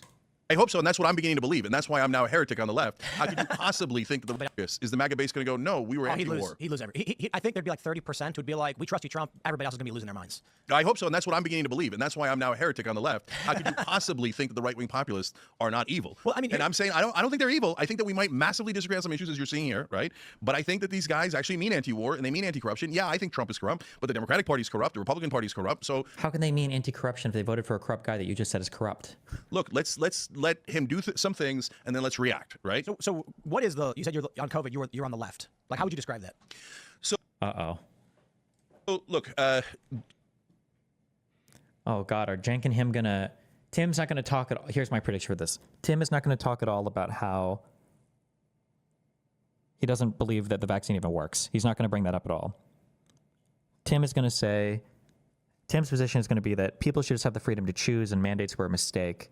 And then Cenk is gonna be like, yeah, I think that censoring misinformation was bad. And then they're both gonna like break bread on that common ground where they're like, yeah, the censorship was bad and maybe no mandates. And that's gonna be the conversation. Let's see. Did I take everything they said as fact? And something bad about Fauci, always. No, from God himself. No, right? For example, they're like, no, it didn't come from the Wuhan lab. It this virus broke out right. Oh, and then also all the conspiracies ended up being right about the lab leak or something like that. I don't know. I'm not making too many predictions though. Next to one of the biggest virus labs in the world, but we think it was from an armadillo or whatever they thought it was, right? And I was like, maybe, right? But no, it was a bad. It was a pangolin. No, it was a pangolin. No, for a minute, yeah. For a second, they were talking about pangolins. And I just want to say this line of reasoning is so stupid. Like crazy that COVID came from the lab that was right there studying COVID. Like, yeah, crazy that chemotherapy drugs find themselves around so many people with cancer. Isn't that like really strange? How does that happen? Like, crazy that so many doctors who, you know, do sutures or whatever are also near patients that are bleeding to death. Like, isn't that great? Yeah, the lab was built there for a reason. No shit. It's because this region is I think the originator of a lot of like COVID what's the word I'm looking for? Wait, was COVID considered a rhinovirus or no? Or is it just called coronavirus? There's no more generalization of it. But like this region is known for producing a lot of like these types of things. Pathogens? Is a virus a pathogen? Wait, it's a pathogen. Which is why this lab is here. But And they were also talking about bats that were like 100 miles away. In some yeah. cave, So whatever. I was like, look, guys, that seems less likely. It seems more likely that it came from the virus lab. On the other hand, probably the core disagreement we'll have is, so everything. Did you get attacked for that? What's that? Did you get attacked for saying that? No, not really, because that one was like so like it wasn't a big enough issue, and it was so silly. When like, did you say that? Well, let's own it. Oh yeah, I said it right when they said. Yeah, let's focus on. Remember, always focus on areas of disagreement. Minimize or delete areas of disagreement. Like throughout, I was But it like, made perfect sense. Right. So Yeah. what is the main point of difference we have? so it's a society, especially in democracy with civil rights, etc., is a balancing act between the individual and the community. Sometimes the community wants something, but that hurts the individual rights, and sometimes you protect individual rights, but that hurts the community, right? So how do you balance those? And a virus is a great example of how difficult it is to balance those. So, for example, if you had a virus, unlike COVID, that if upon contact, like you catch it in the air at all, you're dead, right? You're Oh, maybe Cenk is going to make me proud here. Okay. instantly dead. Well, could we then say, no, everybody's got to stay home? Like an Ebola type of thing? Like, if Like it's an Ebola, but were even more worse, airborne? right? Yeah. Just to make it an extreme hypothetical, right? So I say, no, then we support the community and we say, yeah, you got to stay home. And yes, I am taking away your individual rights in that particular case. Now, then you have a range of viruses. Like, so for smallpox was devastating, not only America, but the U.S. troops during the Revolutionary War. And Washington said, we're going to give you guys all this thing that's basically a vaccine, right? But we know it's going to kill a lot of you because back then the vaccines were horrible. And it killed a third of his army, but it saved the rest of the army and it saved the war. And that's why. Am I crazy? Did they have vaccines back then? I thought they were like rubbing smallpox fucking blankets on each other to do some inoculation shit. Did that process kill a third of his troops? I don't remember hearing that. Maybe it was. I just didn't follow this, or I didn't follow this. I wasn't alive back then. I didn't read about this. That's why America exists now. You can go back and say, I can't believe he took away their individual freedom. I can't believe, not only did he kick him out, he didn't kick them out of the army, but he killed them in a sense, right? But overall, it was the right decision. So that's why it's not easy. And so in the case of COVID, in the beginning, it seemed so viral that, yeah, I agree with you. You should wear masks outside and you want to contain the number of people in a house. Yeah. Now, at some point, it got absurd, right? Yeah. And when it got absurd, I said, all right, guys, we're done with this. What are we doing? The kids got to go back to school, et cetera. Now, looking back at it in hindsight, there are probably a couple of things I would have done differently. But you see what I'm saying? By being on the left means, in that case, I wanted to protect the community. What is the Nightbot deleted this? Damn, why? What is the consensus theory right now on the origin? Wasn't there news recently validating the lab leak theory? No, lab leak theory has only gotten weaker since it first was like posited. There's nothing new has ever come out in support of lab leak theory. I'm pretty sure the scientific consensus is still around origination from the markets. Community more. Well, we don't disagree with that. I don't think that's a left-right thing. Trump was the one who came out and said 2 weeks to slow the spread and initiated the push for lockdowns in the first place. I think the issue was when BLM was protesting and rioting during COVID, the media and prominent personalities were like, this actually slowed the spread. I think. Well, and you also had a whole bunch of doctors come out and sign a letter saying that racism was a bigger health threat than COVID. Yeah. And then you also had Andrew Cuomo say. Hi, Destiny. I'm Ukrainian, and I've lived here for years during the current war. I'm curious about both you and her take on freezing the conflict and making peace. My concern is that the current situation with mobilization is unbelievably inhumane. I mean, losing parts of your country is also inhumane as well. I mean, it's rough, but it's war that, Russia started. Yeah. Saying, if you're going out to protest for BLM, then that's okay, but otherwise you need to stay home. And then you had 10,000 people out front of the Brooklyn Museum, protesting for Black trans lives, and the rest of us were supposed to stay home because we weren't doing that. Thanks for checking out this clip from Timcast IRL. Make sure to watch the show live Monday through Friday at 8 p.m. Subscribe to this channel, and we will see you all there. Wow.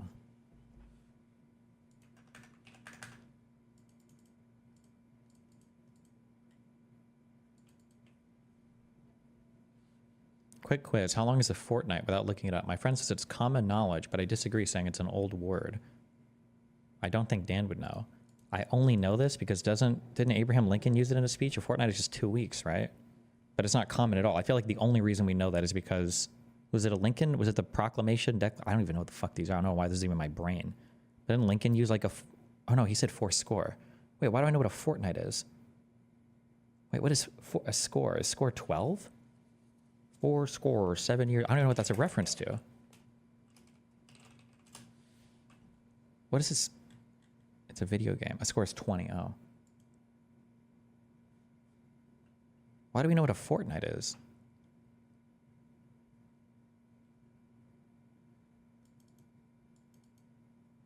We use fortnight all the time in the UK.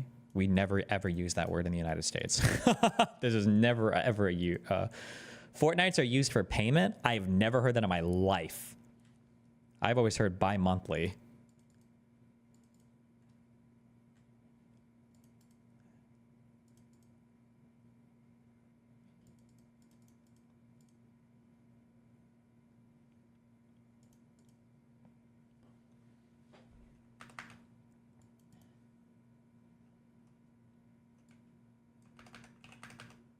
Bi-monthly can mean either twice a month or every 2 months. Yes, that's the next meme debate, yeah. And then people say every 2 weeks.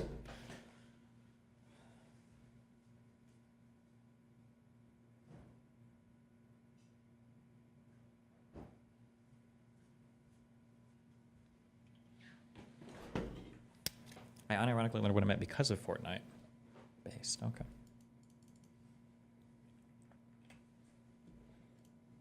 Issues every time. There is no Ruben-esque, oh, sir, you are right, sir. Gay people are the problem, sir. There's none of that. None of that. But if you're asking me to pick a fight every single time, no, vociferously every single time, that is an unrealistic and no one is asking that. No one is. I'm surprised that Cenk hasn't talked to me about this. Maybe because I would challenge him much. Because I feel like I feel like he's literally doing the Destiny blueprint. Like this is what I was known for and caught so much heat for. So it's. I guess maybe I'm being a bit presumptuous that he would want to chat about this. But this is like. And ridiculous. I agree that it's unrealistic to pick a fight, but again, I never made that claim. That's another straw man. What I'm more asking about, I guess what I'm saying is, if you go there and you say, hey, look, here's the stuff we agree on. Let's move this stuff forward. Yeah, you didn't say, hey, you're awful on gay people, but what you did say is, hey, we agree on trans people. So no, we don't agree on trans people because I said, don't we?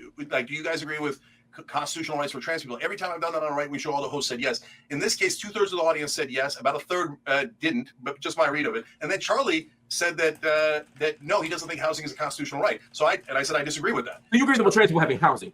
That wasn't really what I meant. But I don't want to get distracted by that. My bigger point is pointing to the right and saying, hey, here's where we agree.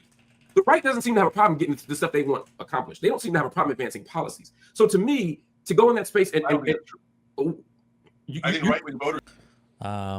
Sorry to spam, but this will drive me insane. Washington's inoculation did not kill 1/3 of the inoculated. LOL. That would have been insane. Yeah, that's. I feel like I would have heard that.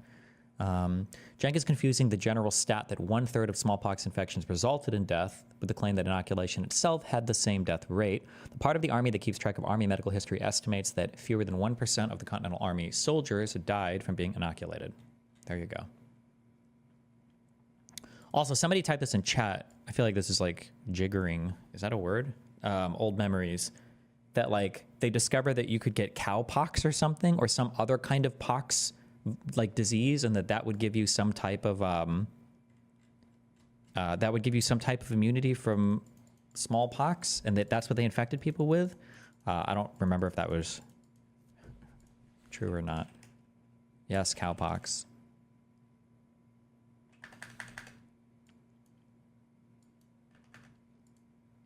Yes, that's how Jenner discovered vaccination. He figured out that the milkmaids didn't get smallpox. Like Kylie Jenner? Pop culture reference. Are just as screwed as us. What did Trump deliver for them in the first term? Nothing. He just gave corporate tax cuts. So, like, they're not getting what they want either. And I'm super curious how they're going to react if Trump screws them again this time. Is it the old MAGA and I'm totally wrong and they all bow their heads? If he invades Panama, all of a sudden they love war, then I'm wrong. And then do you think that I'll be happy to say I'm wrong. But if it turns out that he continues to screw them and they rebel a little bit, well, that'll be an interesting phenomenon, right? But I don't know what's going to happen yet. We made up the percentages in the beginning. We'll see what the reaction. I think it clicked maybe. When MAGA says that they're anti-war, what they're actually saying is they just don't want to be involved in wars that they feel like aren't advancing American interests, and they don't feel like wars overseas are advancing American interests. I think that's why MAGA would support any war domestically or any war nearby us where they can see a direct, where they can see like a direct benefit. I think that's what the thing is. Yeah. Okay. Reality is when the rubber hits the road, but it hasn't yet. Have you received any money for this? None. No one's paid you to appear? None. Zero. None. You appeared at this conference completely for free? Yes. Okay. Have you been offered any kind of positions, any kind of consultancies, any kind anything from right-wing organizations? I feel like this is a boring question. People always, and the same thing when people make accusations of me. People will say like, "Oh, are we being paid for this?" Like, nobody can probably pay people this. Actually, I was so wrong on this. I was gonna say nobody can probably pay people to have these types of opinions because these guys are making a lot of money anyway. But then I didn't realize that Russia was willing to drop $10 million or more in a year to pay off people for propaganda. But realistically, most of the benefit usually comes from just scooping up a new audience, right? None. Zero. Okay. I'm not asking because I think you have. I actually don't think you have. I just want to put that. I want that on the record so that there's no confusion. What do you say to the person who says, and I'm not doing the hypothetical journalist thing. People in the comments have said it. I just don't know, specifically their names, but you can scroll through and see. Yeah, you're not getting money from this directly, but you know what side of the bread is buttered. You know that taking the positions you're taking will have you on talk shows. Your views will go up on the channel. You'll get you'll get a wider audience. If the right wingers who love to click on stuff and love to watch media, that this is still a strategic career move. What do you say to that? Totally and utterly absurd. So number one, you should never deny this as a political person. We are put. You should just acknowledge the awkward kind of like you should just acknowledge the awkward kind of conflict of interest here. It is true that like technically, if I'm a political person, which I am, and I want people to believe in my political ideas, which I do, I'm also doing things that maximizes my popularity, and then as a byproduct of that, my income at the same time, right? Because what good is a political ideology if nobody believes in it or nobody follows it or you have no reach? So it is true that you are going to simultaneously do things that advance your career and advance your ideology at the same time. As long as you're not advancing career at the expense of your ideology, it's technically, that's preferable. That's what you should be doing. Now, that's the question, though, is like, do you think that you're compromising too much on your values to advance your career or your reach? Yeah. If you want to be real, of the two things, the theories that I talked about earlier about us, we're right-wing grifters and getting money for it. Oh, your audience is dying off, etc. We can't be both, right? Well, the reality is this has cost us a good number of paid subscribers. We're not unaware of that, and it has cost us in terms of the live show, etc. The number is there. I don't see Cenk and Anna picking up a meaningful amount of right-wingers. They have such a big stain on their faces by virtue of being the literal face of TYT. Most right-wingers jerk off to the 2016 meltdown videos and love seeing them see. Yeah, the problem is that, like, I feel like I could grift to the right wing pretty effectively because I am like a pretty hard data guy, and I have taken some positions that have actually costed me quite a bit. Cost? So whether that's being like a little bit pro-Israel, or whether that's being pro-Rittenhouse, or whether that's being kind of like anti on the trans craziness or whatever, like I think I could grift right wing pretty successfully, and I could probably like do it. I could make it. But like for all the unhinged crazy things that people on the left have said about people on the right, the Young Turks kind of led that. Like I feel like the Young Turks is who you think of when you think of unhinged crazy wokies that are constantly calling the other side racist, Nazis, fascists, or whatever. Like I feel like that's who you're thinking of. So I feel like it's harder to imagine them making a successful transition to right-wing content or to scoop up right-wing fan bases, but I don't know. Although the fireman thing probably hurts me in the lives of a lot of right-wingers. I'm glad it does. Be upset about it. We're not unaware of that. We're actually doing something really bold and courageous, which is that we're willing to risk our not only money, but the loyalty of our audience to do what we perceive to be the right thing. And Mark, it's the same exact thing I did when I challenged Obama from the left. Tons of paid subscribers left, audience left. No, Obama's a saint. You can't do that. And that was early on in his administration after we helped him so much to get elected against McCain. We do not do audience capture, and we challenge our own audience, open minds, open hearts. So the challenge, this idea of grifting, I know where it comes from. Again, I'm not saying, oh my God, nobody's ever going to do that or nobody's ever done that. No, people have done that. I get it. I get it every day.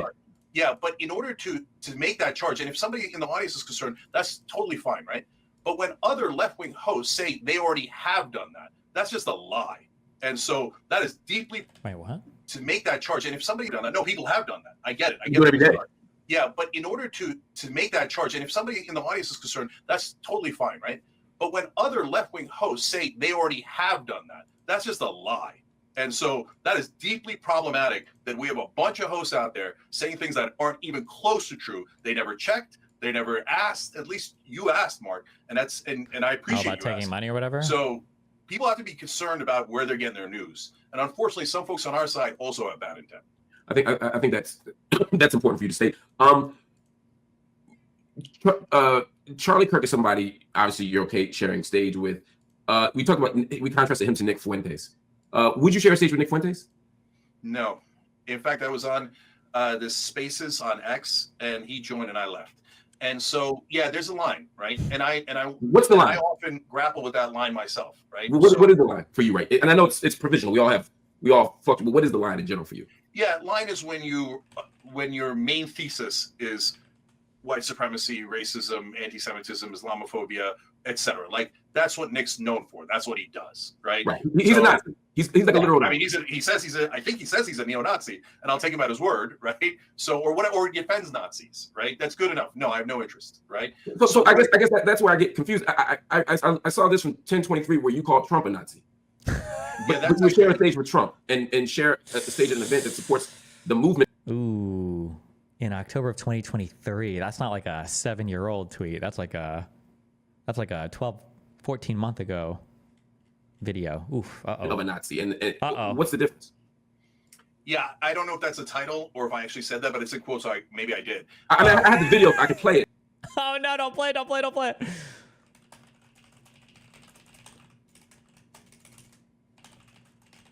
Do we really need to play it? All right, so let's wrap it up with some policy questions. Why is this video so fucking quiet? Fuck you.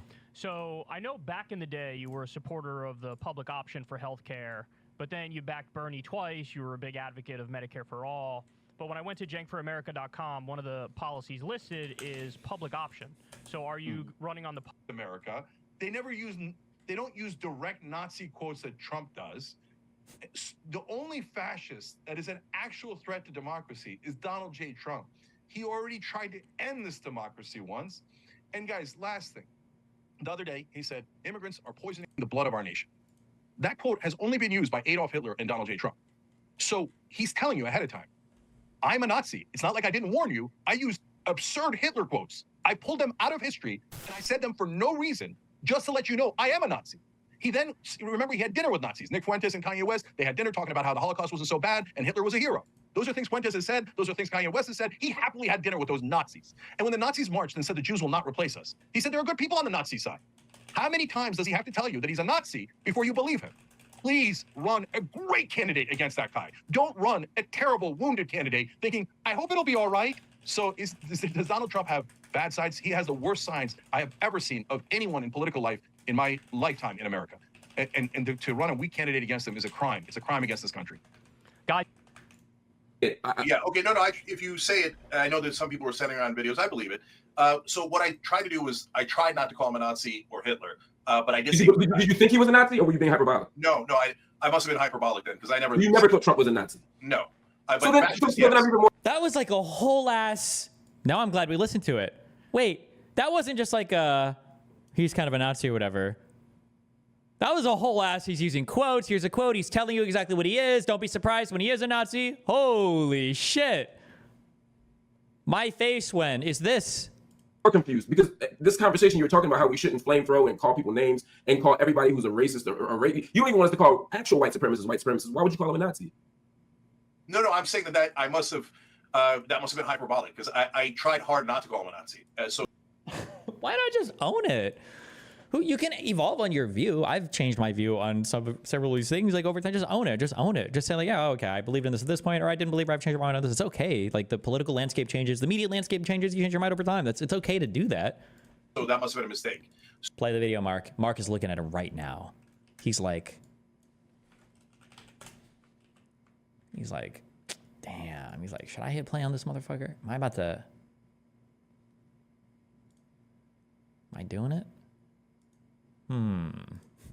So he's like, I should. Please do it. And here's my distinction. He's not going to. Fuck, he's not going to. I've explained this many times. I'm worried about Trump's fascism because he showed it to us. So on January 6th, but before January 6th as well, he did a fake elector plot. He then agitated people to go bomb rush the Capitol. The point wasn't to keep the Capitol. The point was to delay the proceedings so he could have his fake electors steal the election. So I've been super clear about that. That's why I hated Trump. That's why I fought tooth and nail against Trump. So those are fascist tendencies, and I have no problem calling it fascist. But it is not Nazi. Nazi is a completely different thing where they killed 13 million people and had death camps. Trump didn't have death camps. He didn't kill. Why do people keep? There's two things that are happening. One, Nazism is not just about the death camps. Okay, number one, that's stupid. Number two, I haven't gotten to use this talking point because Piers hasn't wheeled this out. Piers always goes, "You really think that Trump is like Hitler?" Do you think Trump hasn't killed 6 million people, has he? No, but for most of his life, neither did Hitler. Hitler had not killed 6 million or 13 million people for most of his life. That was at the end, right? You know, Hitler existed before the Holocaust, right? You know, he didn't just like spawn into existence. There was a whole ass buildup to that. You know that, right? Like, it's such a stupid, even if the comparisons to Hitler, World War II, whatever, overdone, to say like, well, this guy's not Hitler yet, right? Well, no. The same way that a guy pointing a gun at your face and saying he's going to kill you isn't a murderer yet, but kill those people, but for the right, neither Charlie Kirk. Yeah, I mean, neither did Nick Fuentes, but you're still comfortable calling him a Nazi. No, but Nick Fuentes still that he defends the Nazis, so that's a giant difference. So that's the line for you. You have to explain. And I agree, by the way, that Nick Fuentes is an evil person. He's a Nazi, etc. You're saying the person, anything short of self-identifying as a Nazi and openly supporting Hitler, you're okay sharing stage with. It sounds like. Again, Mark, you're framing it in a way that sounds extreme. So it's. I want you to consider that maybe what you're saying is extreme, though. I mean, I might be describing exactly what you're saying. It just doesn't sound as good coming back to you. So look up Hitler's coup attempt in 1923. I don't know anything about it other than like very cursory readings, but it sounded similar to the meme where I think they like tried to overthrow the government. I don't know if there was a fire involved then. Was there? But there was like basically an attempted insurrection of the government. I think Hitler and other people were thrown in prison for it, and then they released him early because they felt bad or some bullshit. And then no, not at all, Mark. So a couple of things. Benjamin Netanyahu is a terrorist. He's a war criminal. He committed genocide. But I would share a statement. Reichstag fire, whatever. I think that was later, right? That's what Hitler used to say we need to take away all their freedoms or some bullshit. This was the beer hall push or something. I don't remember. I don't know exactly. With him because of all the things that we discussed before, the ability to have the other side have a voice. You know, whether you challenge, don't challenge, you challenge screaming, you challenge whispering, at least. Wow, JWin HD, thanks for the $20. I have like 15 videos that I need to watch though. So if you're donating money for me to watch a video or do anything else, okay, it's going to be a while. Okay, chill. I give the Palestinians a voice by being on that stage. When I go on the right-wing shows, at least I give the left wing a voice. What voice though? By being there.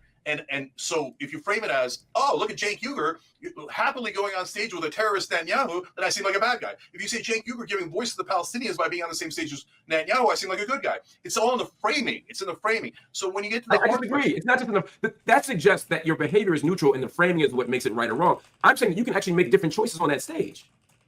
So Mark, then let me ask you back. So Sure. Do you think that as we were talking about populism on both sides and rebelling against the establishment, and that was the theme of it that was supposed to last about 20 minutes, that I should have done a sidewinder and derailed the whole thing by attacking him on his previous quotes about black people? Not necessarily, no.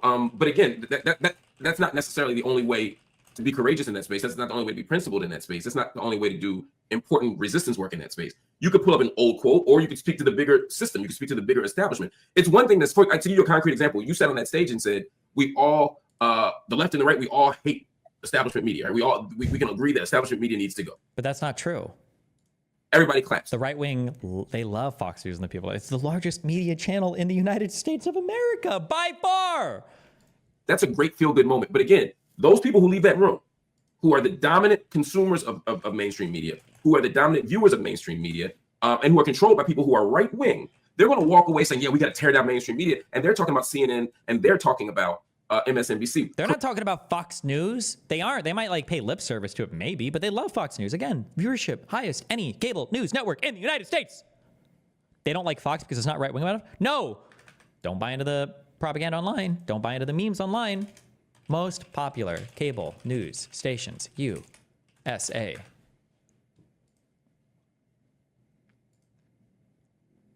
Since the election, Fox News captured 72% of the cable news audience in prime time, as MSNBC and CNN ushered in historic declines. In prime time, MSNBC has seen 62% of its age 25 to 54 audience flee the channel, with the network delivering only 56,000 in 25 to 54 and 619,000 in viewers, a 54% decline.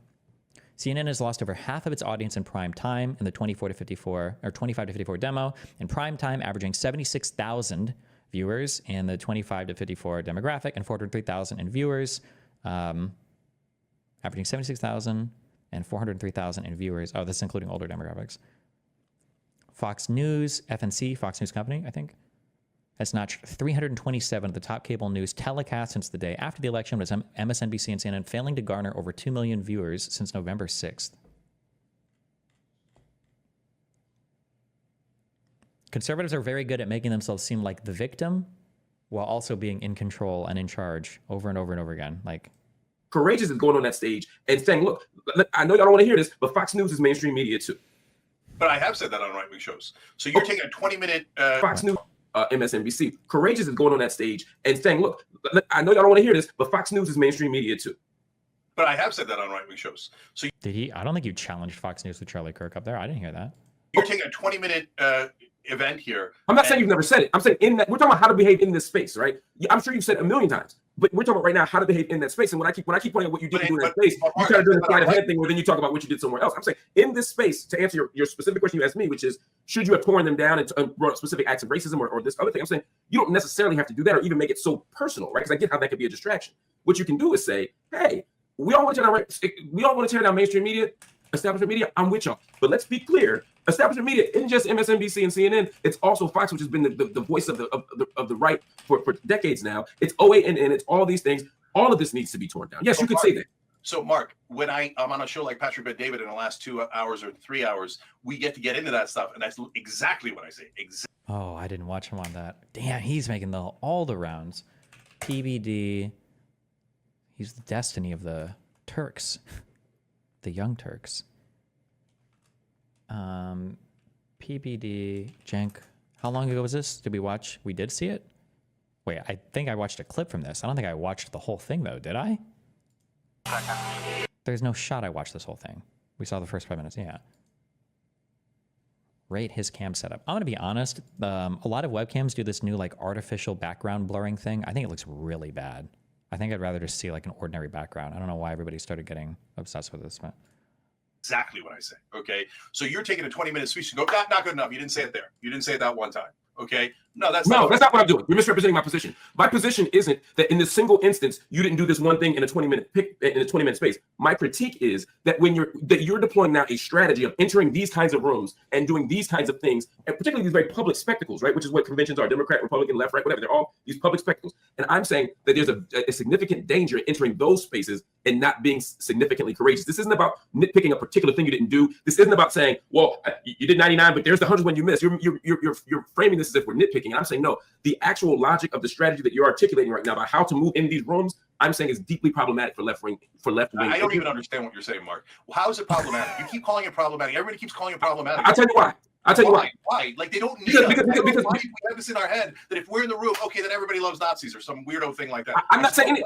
I don't know what you're talking about. Like, so let me answer you directly. And you kiss their ass, then I see what you're saying. But if you clearly say these are left-wing positions and you fight for them in the different shows, etc., and you try to but get you're not fighting. Where they That's agree the with issue. us, You're not fighting. If you were fighting for them, then everybody would be like, yeah, that's fine. Okay, cool. At least Cenk is going there and like holding them accountable. But like, you're not fighting. That possibly be a bad thing. Because they're agreeing with you on terms that don't disrupt their actual worldview and won't change their... Fuck, holy shit. Actually, I just realized something.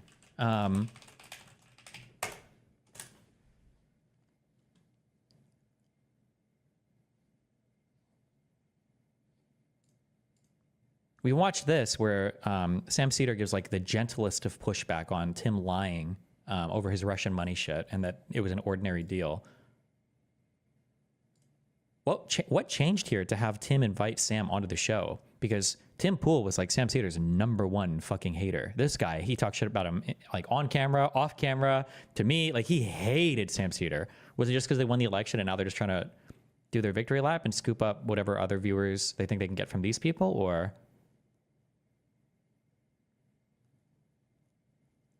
Damn, he hated Cedar. I wonder what changed here. Cedar's pushback was so gentle. Oh my God. Politics. You're asking. How do you know that, Mark? Because you're asking. You're assuming it, and now I'm not. Stopped assuming it. It turns out a lot of their voters agree with us on like 40% of things. Right. So we can actually get 40% of things done. Really, really important things. But we were too busy calling them white supremacists to ever get there.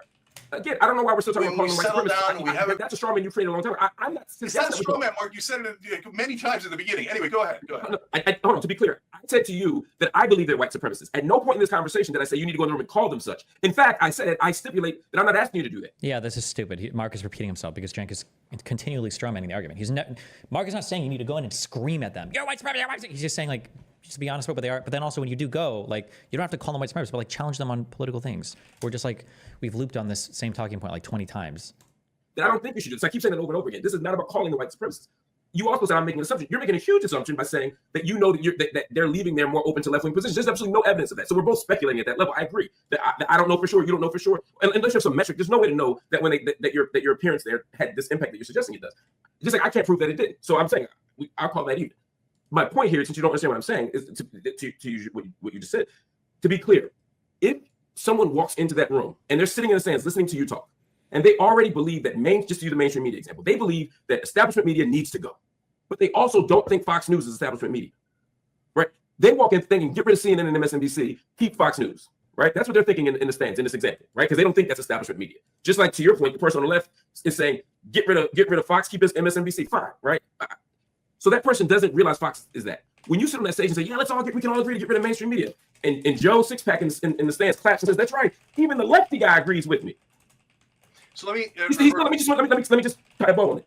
He now has even more reinforcement for his position that establishment media needs to go, but he's still never been told that the thing he thinks isn't establishment media, Fox News, isn't. So that's what I'm saying. But now he has more legitimacy to his wrong point because you didn't actually tell him that it's wrong. No, totally disagree. So Mark, I can go in the room and have that same exact conversation with Joy Reid, right? And then everybody filled with left-wingers in that case, right? And people walk out thinking, oh yeah, we got to get rid of Fox News and maybe CNN. You know they're not going to listen to a thing he has to say if he goes in there right now and starts arguing with them. Well, no, you do. This is, again, I feel like this is so weird because this is my blueprint, like for the entire Red Pill arc and even my conservative arc at the beginning of this year. You go on and you just pick some things to fight about. You don't have to fight over every single thing, but pick a few things to fight about and have a good time, right? But definitely not MSNBC. Did I crack the top 10 on this? And if they were good. Shut up.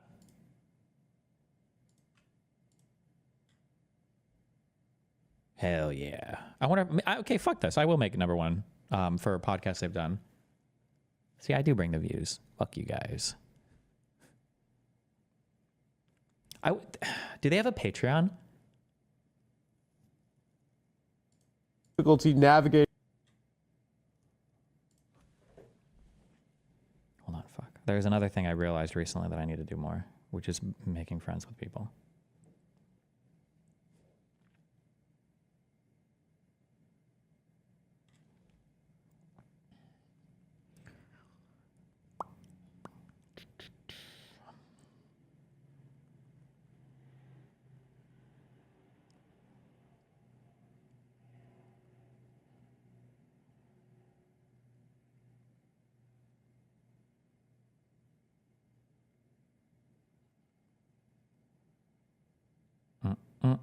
Wait. But that's not my responsibility to go convince them that no, you also have to hate MSNBC.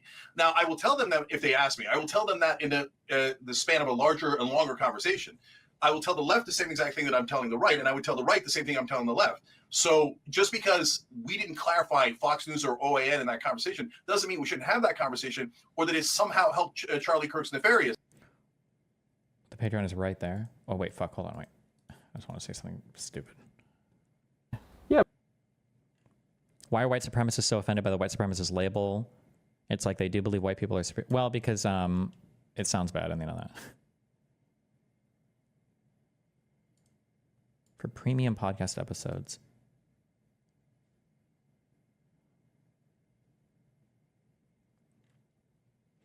I feel like since they edit these interviews like super heavily, like I want to say that mine was like an hour and a half, maybe 2 hours, and I see it's cut down to 47 minutes. I feel like if they uploaded the totally unedited cuts onto their Patreon, I feel like a lot of people would sign up for these, especially since the people that they interview, one, these are like funny interviews that are cut really short, and then two, because there's like pretty popular people that they're bringing on, like Cuomo and shit, and Destiny, obviously.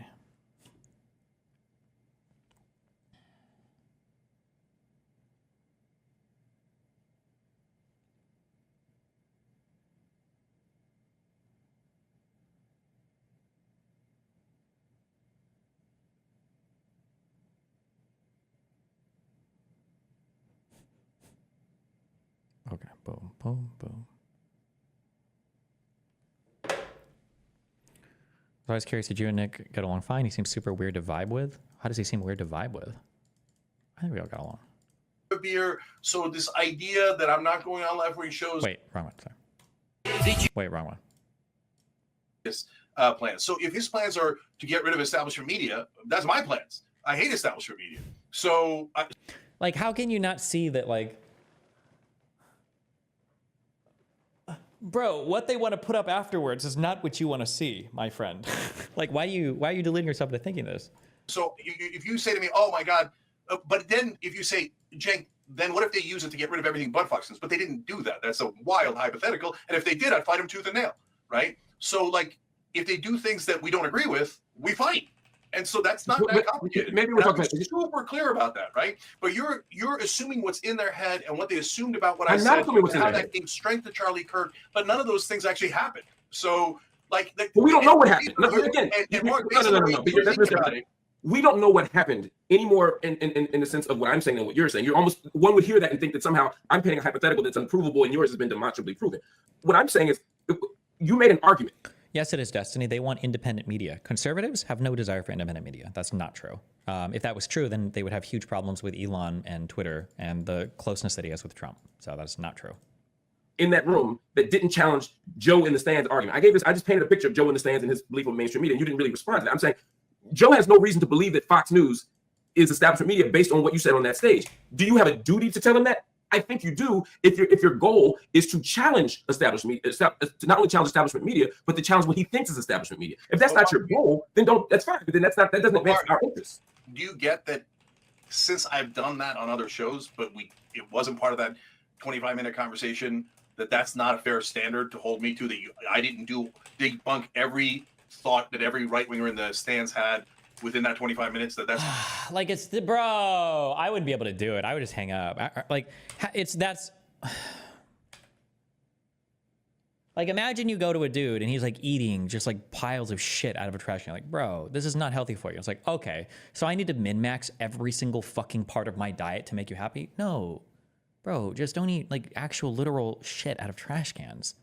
Oh, okay, so what? I need to be a fucking PhD researcher to know the perfect balance of micros and macro? No, dude, just stop eating dog shit. What's wrong with you? What's wrong with me? Something's wrong with me because I don't have time to look at a million fucking health and diet YouTube videos to figure out exactly what no, bro, why the fuck do you keep saying this? Just don't eat shit. Eat like a normal, healthy diet. Oh, healthy? What? Like it's been redefined a million? No, why does he keep saying it over and over and over and over and over and over and over? Do you get that since I've done that on other shows, but it wasn't part of that 25-minute conversation, that's not a fair standard to hold me to, that I didn't debunk every thought that every right-winger in the stands had within that 25 minutes, that's a wildly unfair standard? So I get what you just said, but what you just attributed to me is not what I said. I keep making point A, and then you keep sort of caricaturing my point. But the Fox News thing is like, why would I didn't even assume that they would think that it's not Fox News. But you should. That's Fox News. Oh, he's finally okay. Oh yeah. He's getting pissed off now. Okay, thank you, Jesus. Yeah. Like, that they would think that it's not Fox News. But you should. That's Fox News. Because that wasn't what the conversation was about, Mark. So you went really deep into that rabbit hole to come up with No, I used your example. I literally read the transcript and went by the points you made. And again, I didn't say, let's go in there and debunk every potential misconception people in the audience has. Again, we've done this point like 20 times. Yes, we've done this so many times. I make a point, and then you then attribute to me this absurd caricature and then say, I didn't do that, Mark. I didn't give everybody $5,000. I didn't ask you to. What I'm saying is, if you make a point. So let me understand it right. Do you think I should have specifically made that one point that you're making about Fox News? And then no, again, you're minimizing what I'm saying. I'm not saying, my issue is that you didn't. Oh, so I needed to make that one specific point. That's bro. How can he not understand this? He must understand this. What is happening here? Address the single point that Mark Lamont Hill was saying at this moment. That of all the points in the world to be made, I'm mad that you didn't make mine. That's not what I'm saying. I'm saying why, this is what I'm talking about, like the performativity. Like, Mark shouldn't have to say this, right? That's obviously what he's not saying, right? Like, why didn't you push back on Charlie Kirk?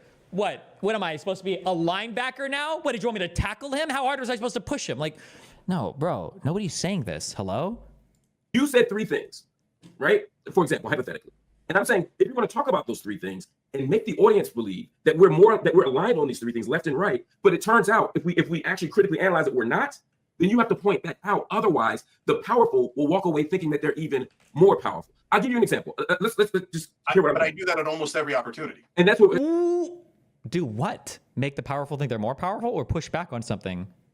And that's what we're going. So what I'm saying though is every opportunity isn't the same. For example, if this were 300 years ago, just hypothetical, 200 years ago, and then I'll leave it alone. And we were in a place where black people weren't considered human beings, right? And black people legally were not citizens, right? And you were an abolitionist, and you walked in the room to a room of slaveholders and said, every citizen should get a house. Every citizen should have the right to vote. Every person should be safe in this country. We should all agree on that. And y'all clap and walk out. That was holy shit. Pre-watch. That was exactly my point yesterday, where I said, like, you understand, like, if you were to go into a room of, I think I literally said it was slave owners or pre-civil right. I think I was going to say slave owners, and then I decided in my brain, I was like, well, I'm not going to say slave owners because people are going to say, well, all men are created equal or whatever bullshit, which I think is actually just the Declaration of Independence, or is that the preamble to the Constitution? I don't remember. So then I just changed it to pre-civil rights era people. Like, you understand that pre-civil rights, like people in the United States would say, yeah, of course we should all have the same constitutional rights. Separate but equal, that's a doctrine that comes from the Supreme Court that's like constitutional, right? Yes, they would also agree. They'd say, yeah, absolutely, fucking A, yeah. Okay, so Mark, he can use the more extreme example. Yeah, you can go to talk to slave owners. Shouldn't everybody in the USA and our new country, shouldn't we all have the same rights? They'd be like, absolutely, yeah. But it's like, hold on, well, what the fuck are you saying? What are you actually saying here? Like, this is why I always say give examples, grounded in examples and policy. Can you recite the preamble? Yes. 7 years ago, all men were created equal with inalienable rights from God for freedom of speech and the right to have Twitter accounts free from Elon's tampering. The right to vote. Under God, with liberty and justice for all. Every person should be safe in this country. We should all agree on that. And y'all clap and walk out and hug out and leave, right? You could say, look at this. I just brought together the abolitionists and the slaveholders. The problem is, you didn't give an example. Oh, fuck. This is such a good point. Yes, it's these high-level concepts, these abstract concepts. We all need to be safe in the United States, right? All of us are entitled to safety. Exactly. And then everybody claps. And then, like, half the people walk away saying, this is why we're going to have equal rights. And the other half are like, this is why the slaves need to be kept in their own houses. If you don't ground these out in examples, nobody really knows what the fuck you're saying. They're agreeing that all people should be safe and all citizens should vote, but they don't believe that black people are citizens or humans. Yes. So they think they're agreeing with you because they don't accept that stipulation, right?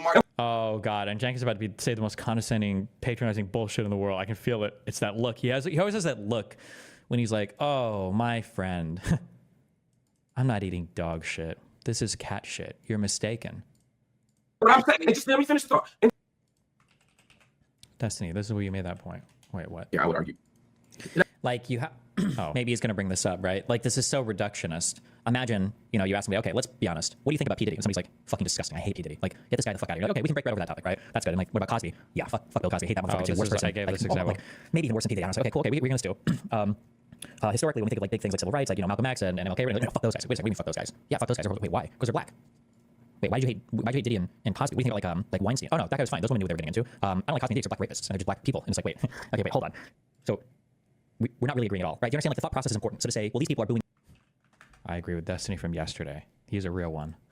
And so what I'm saying is, when you have that exchange with them, you have a duty to confront them on that misconception. And you can't say, well, I've said it in Bible study, I've said it on the streets, I've said it in the underground. No, when we're having that conversation, we have to say that thing. And then if I confront you on that, you can't say, well, Mark, I can't confront all the philosophical and epistemological. No, I'm asking. Did you say I said it in the Underground Railroad?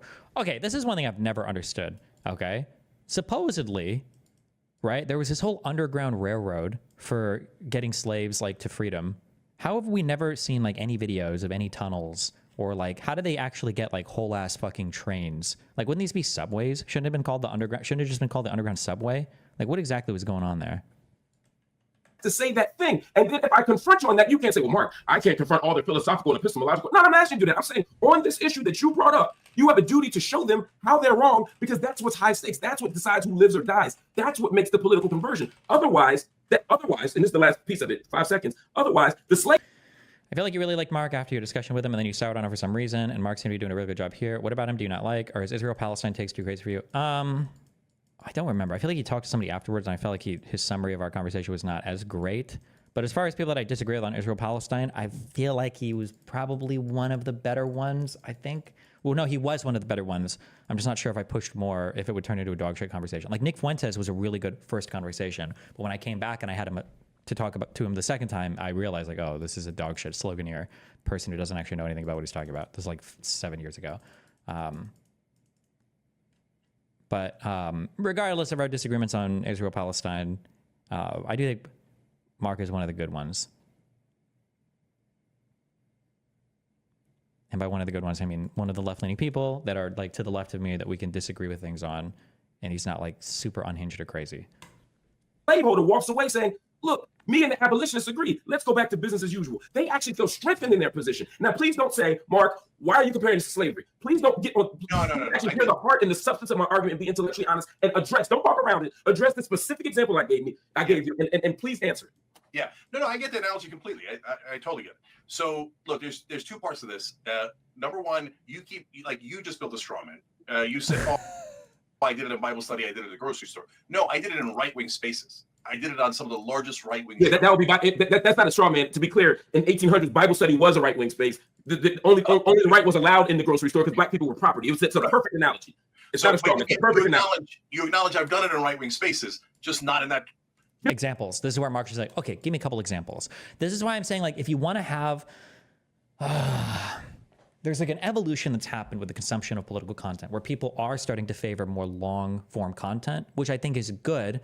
But if we're going to do long form content, we should take advantage of the long form content space. And one of the advantages you can have is, well, we're both on a computer right now and we're going to be here for 2 hours. Let's like watch a video clip. We have time. We can do it. We can watch a minute video clip. It's not going to cut into like a 30-minute radio segment, like 12-minute radio segment. It's not going to cut into anything. It's not like we have to do this for a Twitter short or whatever, or an Instagram short or a reel or some bullshit, right? Let's watch the thing. You have the capability of doing that. Bring it up. Ask for an example. What did you push back on? Like on what do you feel, what viewpoint do you feel like you're representing accurately and honestly? This not the one that has us on the news right now. This is the big one. This is the one to do it. Make the news. Like half the time I think it's going to make news and it doesn't. Half the time I don't think it's going to make any news. Let's not get distracted. I'll allow you to continue. I don't want to cut you off. Please continue. Okay, so then the second part of it is, Mark, in the problem with your analogy is that in the slaveholder part of it, the fact that they hold slaves is so central to that conversation. Isn't there some sort of psychological thing about telling someone, give me an example, or tell me one time that happened in an argument, how it's inherently manipulative? I think it can be manipulative, but it's not. I think I got mind fucked, unfortunately. Remember I said like the left-leaning media is always like obsessed with trying to be fair and balanced and not seem biased? I think I let myself get mind fucked by other people calling me a wiki warrior debate lord, where I'm like afraid to ask for examples in a debate. And I do, but I'll hedge it a ton. I'll be like, okay, listen, like you can find me in debates where I've said this multiple times, or through multiple debates where I've said this, like, okay, I know it's not fair to ask for an example right now, or like I don't expect you to know 100% off the top of your head, but could you just give me like a general idea of what you're talking about? Like even I'm afraid to ask for examples. But if you're in a media space and this is what you do for a living, I should be able to ask that question. I should be able to say, give me an example of this. What exactly are we talking about? Because again, it's easy to talk a whole bunch of bullshit, a whole bunch of theory. And then when you're given an example, now all of a sudden it falls apart because you have no examples or it's bullshit.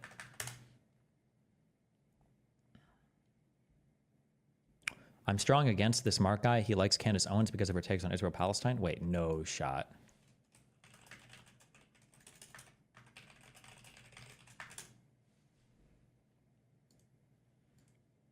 Wait, this is manipulative, by the way. I hate giving an example during an argument because all of a sudden I forget everything you've ever done. Frowning face. That's called being manipulative, because if you can't give an example, don't bring it up. That's like a motherfucker. Oh, okay, never mind. I agree with this. Wait, I agree with him then too. Or her, whatever this account is.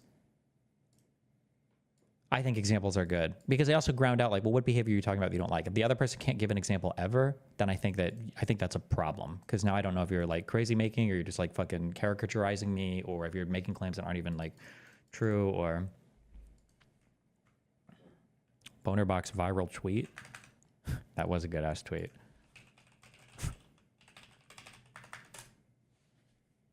Okay, fuck you.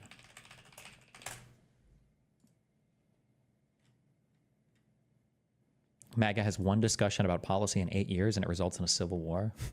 True. I think they're talking about an abusive relationship, not a debate. I don't think they're talking about an abusive relationship. They're just talking about a relationship in general. And that's what I was talking about. Yeah. If you're fighting with a partner and you're like, you always do this shit. It's like, wait, hold on. What do you mean I always do? Give me an example. What do you mean I always do this? And they're like, I can't think of anything right now. It's like, okay, well, fuck you. I don't even know if that's true then. So you can't possibly think like, oh, I just said all citizens should have an house, and I assume that they think that that means slaves, or I assume that they think that that doesn't mean slaves. Slavery is the central part of that conversation. Are they citizens or are they not citizens? Whereas now when we are talking about establishment, mainstream media, there's a lot of different variables there, and a lot of different things that people can mean. So whether we're talking about Fox or OAN within that conversation is not necessarily central in the same way that slavery is central in your analogy, right? Hold on. Candace Owens has been named Anti-Semite of the Year. It's an annual contest held by the watchdog group Stop Anti-Semitism, and it was a proud moment for Candace. It seems she was happy to accept the award. She used it not as an opportunity to hold her head in shame, as some people might have got that award, but instead to speak out, and to even accept the award and explain the reason why she's happy to get it. So check this out. Here's Candace Owens accepting her award. It's amazing because of not just how they announced it, but the quotes that they were able to get from Stop. This person is evil. This is like a Goebbels or a wait. Fuck, I'll learn one day. I'll learn it. Goebbels. I don't know how they say it in German. He was the chief propagandist, right? Yes. Okay. This is a Goebbels, whatever the fuck type figure. Himmler? No, wait.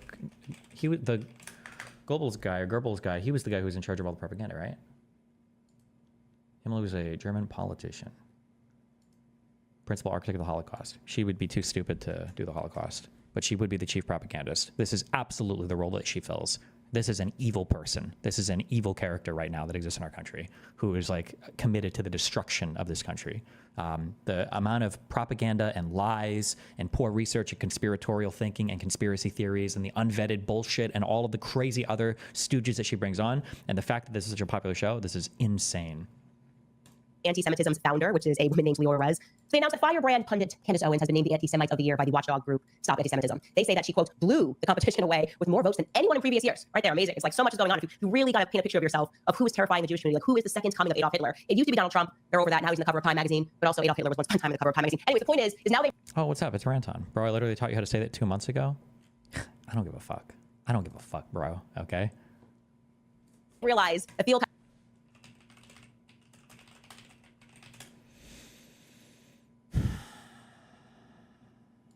Goebbels. Goebbels. Goebbels. Goebbels. There you go. Is that how you want to say it? Goebbels? Has been cleared by me, Candace Owens, okay? This is the quote that Leora Rez gave. It is exceptional. She said, Candace Owens' witch's brew of anti-Semitism drew from vile medieval blood libels, including claims that Jews drink Christian blood, conspiracies that Jews are pedophiles who control the media and are taking over America, and modern toxic anti-Israel hysteria. There is no psychotic rabbit hole too extreme for this poisonous hair. And I just wonder, like, when people give quotations like that, and then when publications decide to publish quotations like that, are they really in that much of a vacuum? Is it just like a feedback loop amongst people that are like Food Party journalists, where they don't realize how completely warped and deranged they sound to even put these things on paper? Like, no one believes this. Obviously, nobody believes this. And look no further than the New York Post comment section. It was exceptional. Just completely being... The New York Post comment section? Oh, you understand that, like, everybody knows that I'm the smartest political debater online, right? Like, have you ever seen the comment section on a Last Night on Destiny video? Well, actually, those people are way more conservative than my normal audience. Have you ever seen the comment section on a Destiny video? Like, obviously, these people know that I'm the smartest ever, right? Ratioed everywhere. You gotta go on Instagram. I'm gonna read you a few of these comments, but people were just reaching out. We were getting donations. They were angry at the New York Post for this, making a mockery of it. Even Grok, which is X's AI program, were like, hey, Candace has been named Anti-Semites of the Year, but there has been some mixed reactions. So I'm gonna read some of these mixed reactions on Instagram. This user wrote, this is how you try and destroy someone through insidious rumors, and then later God finds a way to vindicate the flock of pariahs. Honestly, I'm not a fan of hers, but come on. This next person writes, she was hoping to get it. Ha ha ha. Candace is a truth teller. Hashtag Christ is king. This person writes, wow. And she had some serious competition. I did. This person writes, Israel rating American citizens by how well behaved they are. The nerve of these people. This person says, the truth doesn't make you anti-anything. She's a hero. Only genocide supporters would call her anti-Semite. The truth will get you canceled. Candace is great. Israel should be marked as anti-Christian of the year after what they did in Syria. So it's not going well, I would say, for like the pro-Israel lobby. People are not falling for this sort of thing. But it's interesting to see that... You can tell people aren't falling for it because it was the New York Post comment section. They have not stopped the onslaught of slander and libel this entire year when any person just wants them to practically debate why it is that America should be married to the foreign policy aims of Bibi Netanyahu and the Likud party. It makes entirely no sense. It's interesting if you just actually reflect and think about this, though. It makes entirely no sense. So many things I want to talk about with this, right? No, Mark, no, don't do it. No, you don't have to defend Candace Owens. No, don't do this. Right. First, let me just start by saying Candace Owens is without a doubt a problematic figure. I debate Candace a lot. We engage a lot on other platforms, not so much here. Candace Owens is without a doubt a problematic figure. I debate Candace a lot. Problematic? No. Problematic is when you tell racist jokes to your friends that maybe bleed over too much into other parts of your life, and it might be impacting your mind, okay? Hitler was not a problematic figure in history. Hitler was a bad guy. Problematics is the car that well-intentioned people drive into bad guysville, okay? You are not problematic once you've become the problem, okay? Amatic is like the thing when you're not quite the thing yet, you know? It's like ish, you know? Hitler was not bad-ish. He was just bad, all right? Other platforms, not so much here. We've debated once here, I think, really discussion. But at the end of the day, Candace Owens is a very interesting and I would argue problematic figure. Candace advances, I think, theories, arguments, political positions, and even just outright claims that I think are dangerous, inaccurate, and profoundly anti-Black. I'm not saying Candace is anti-Black, but what the politics she advances are anti-Black. And I think that Candace is quite dangerous. Part of why Candace is quite dangerous is because she makes sense to the folk, right? She makes an argument that does make sense, and it's mixed in with all the stuff that I think is problematic, but it's likely dipped in truth. And you know, for Black people in particular we're so conservative, you know, socially, culturally, etc., she can resonate in lots of ways. But while she's resonating, this other stuff is happening. I see lots of Black men on social media engage her and like her and agree with her again, but it tends to be around things that are homophobic, transphobic. I'm not saying all Black men are those things. I'm just saying the men who I've seen engage her are engaging her on these issues. And so there's a lot of danger in this, you know, sort of normalizing this right-wing agenda, this Trump agenda, as Candace does. I think these are all things that are problematic. At the same time, Candace ain't wrong on Israel. Now, I would say she needs to push her critique even deeper. This isn't just about Bibi Netanyahu. This isn't just about the Likud party. This isn't just about the. Okay, I don't like that he supports any part of fucking Candace ever. I think it's really bad. I think it's super horrible. I wouldn't even agree with on the Israel shit because it's probably coming from a deeply rooted place of anti-Semitism. But I appreciate that he at least gave this qualifier first. Okay, I appreciate that at least. The particular regime that's in place in Israel right now, Israel as a state, is structurally incapable of yielding democracy or justice. It's an ethno-state, and unfortunately, it's an ethno-state that is built upon the exploitation, the extraction, the marginalization, the repression of Palestinian people. And so I'm saying Candace go even further in her critique of Israel, but Candace really came to the fore. None of this qualifier addresses her anti-Semitism. Listen up, okay? In the United States, we love all people, and we love our Black people, and we just don't talk about the anti-Semitism, okay? That's for another day. Okay, if you guys are allowed to say that Palestinians are homophobic because they're getting bombed too much, okay? Listen, we just don't talk about that, okay? That's okay. We give them that one, all right? They've earned at least a little bit of something, all right? Because they have had a rough time, rough history in the U.S. We'll give them a little bit of anti-Semitism. They can, okay, that's fine, whatever. In the last 12 months, with her critiques of the Israeli genocide in Gaza. By speaking up against Israeli genocide in Gaza, Candace Owens suddenly had friends that she never expected, but a whole lot more enemies that she never expected. Suddenly, Ben Shapiro and the Daily Wire, you know. Okay, all right. What's central in this conversation? So what's central in this conversation is, do they actually believe that means slaves? Or I assume that they think that doesn't mean slaves. Slavery slaves is so central to that conversation. The second part of it is, Mark, the problem with your analogy is that in the slaveholder part of it, the fact that they hold slaves is so central to that conversation. So you can't possibly think like, oh, I just said all citizens should have an house, and I assume that they think that means slaves, or I assume that they think that doesn't mean slaves. Slavery is the central part of that conversation. Are they citizens or are they not citizens? Whereas, oh, come on, no, you shouldn't even grant him that. I understand he doesn't want to be like ultra combative, but like, no, you can understand the analogy. Come on, bro. Right now, when we are talking about establishment, mainstream media, there's a lot of different variables there, and a lot of different things that people can mean. So whether we're talking about Fox or OAN within that conversation is not necessarily central in the same way that slavery is central in your analogy, right? What's central in this conversation? So what's central in this conversation is, do they actually believe some of these populist opinions, right? Do they actually dislike establishment politicians because they take donor money and hence are corrupt? And that's super central. And yes, my assessment is the MAGA voters, and yes, they're not seeing clear on Trump, they're not seeing clear on Elon Musk, but they do hate the corruption. How can you not see clear on Donald Trump, who's one of the most transparent figures ever? How can you not see clear on Elon Musk when everything he does is so transparent? What are they not seeing? Hello? Maybe they just don't give a fuck. And they do hate the donor class. Okay. To that point, they clapped you when you said establishment media. They clapped when you said we hate Dick Cheney and Mitch McConnell. When you said we got to get rid of the donor class, no one clapped. I noticed that. You know why, Mark? You know why, Mark? Why? What's he going to say? Because I was combating them on that? Because I brought up Elon or what? He didn't bring up Elon. Challenge them by talking about their donors, and I've done that. Wrong, lies, liar. About their donors, say his name. President Musk, say his name. Elon Musk, not the amorphous, nebulous, whatever fucking donor people. Elon Musk is the richest man in the world. Say his name. How can you ever talk about donor class and not mention Elon Musk? This guy bought a whole media platform for $44 billion to use it to promote Trump. How can you not say that name when talking about donors? Many shows, and I've talked about, hey, remember, Elon's a donor. Remember, Elon's a donor. You didn't say it to Charlie. I've talked about Miriam Adelson being a donor. When I get to Miriam Adelson, we go back to agreement, okay? And you might not expect that from the right wing who supported Israel throughout my entire life. But now when we talk about Israel with the right wing, half of them go, yeah, no, you're right. I don't know why we're... And they're not doing it out of the charity of their heart. They're not doing it because they love Muslim lives so much. They're doing it because they don't want, in their way of thinking, they don't want to waste money on there. Why are we giving it to Israel when we should be having it here at home? But I'll take it. But I never would have gotten there if I never talked to them. I never would have realized... Yeah, but you didn't move them in that position.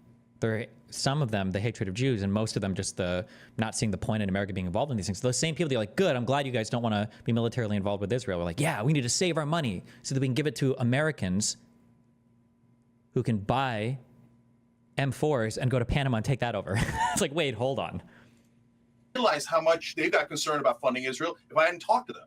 So these are the things that we discover when we go to have these conversations. On the other hand, when you get to Elon, they pause and they're like, wait. I thought Cenk did very briefly mention Musk as a donor. If he did mention it, it was in the lightest way possible. I don't remember him mentioning it. Cenk, turning point.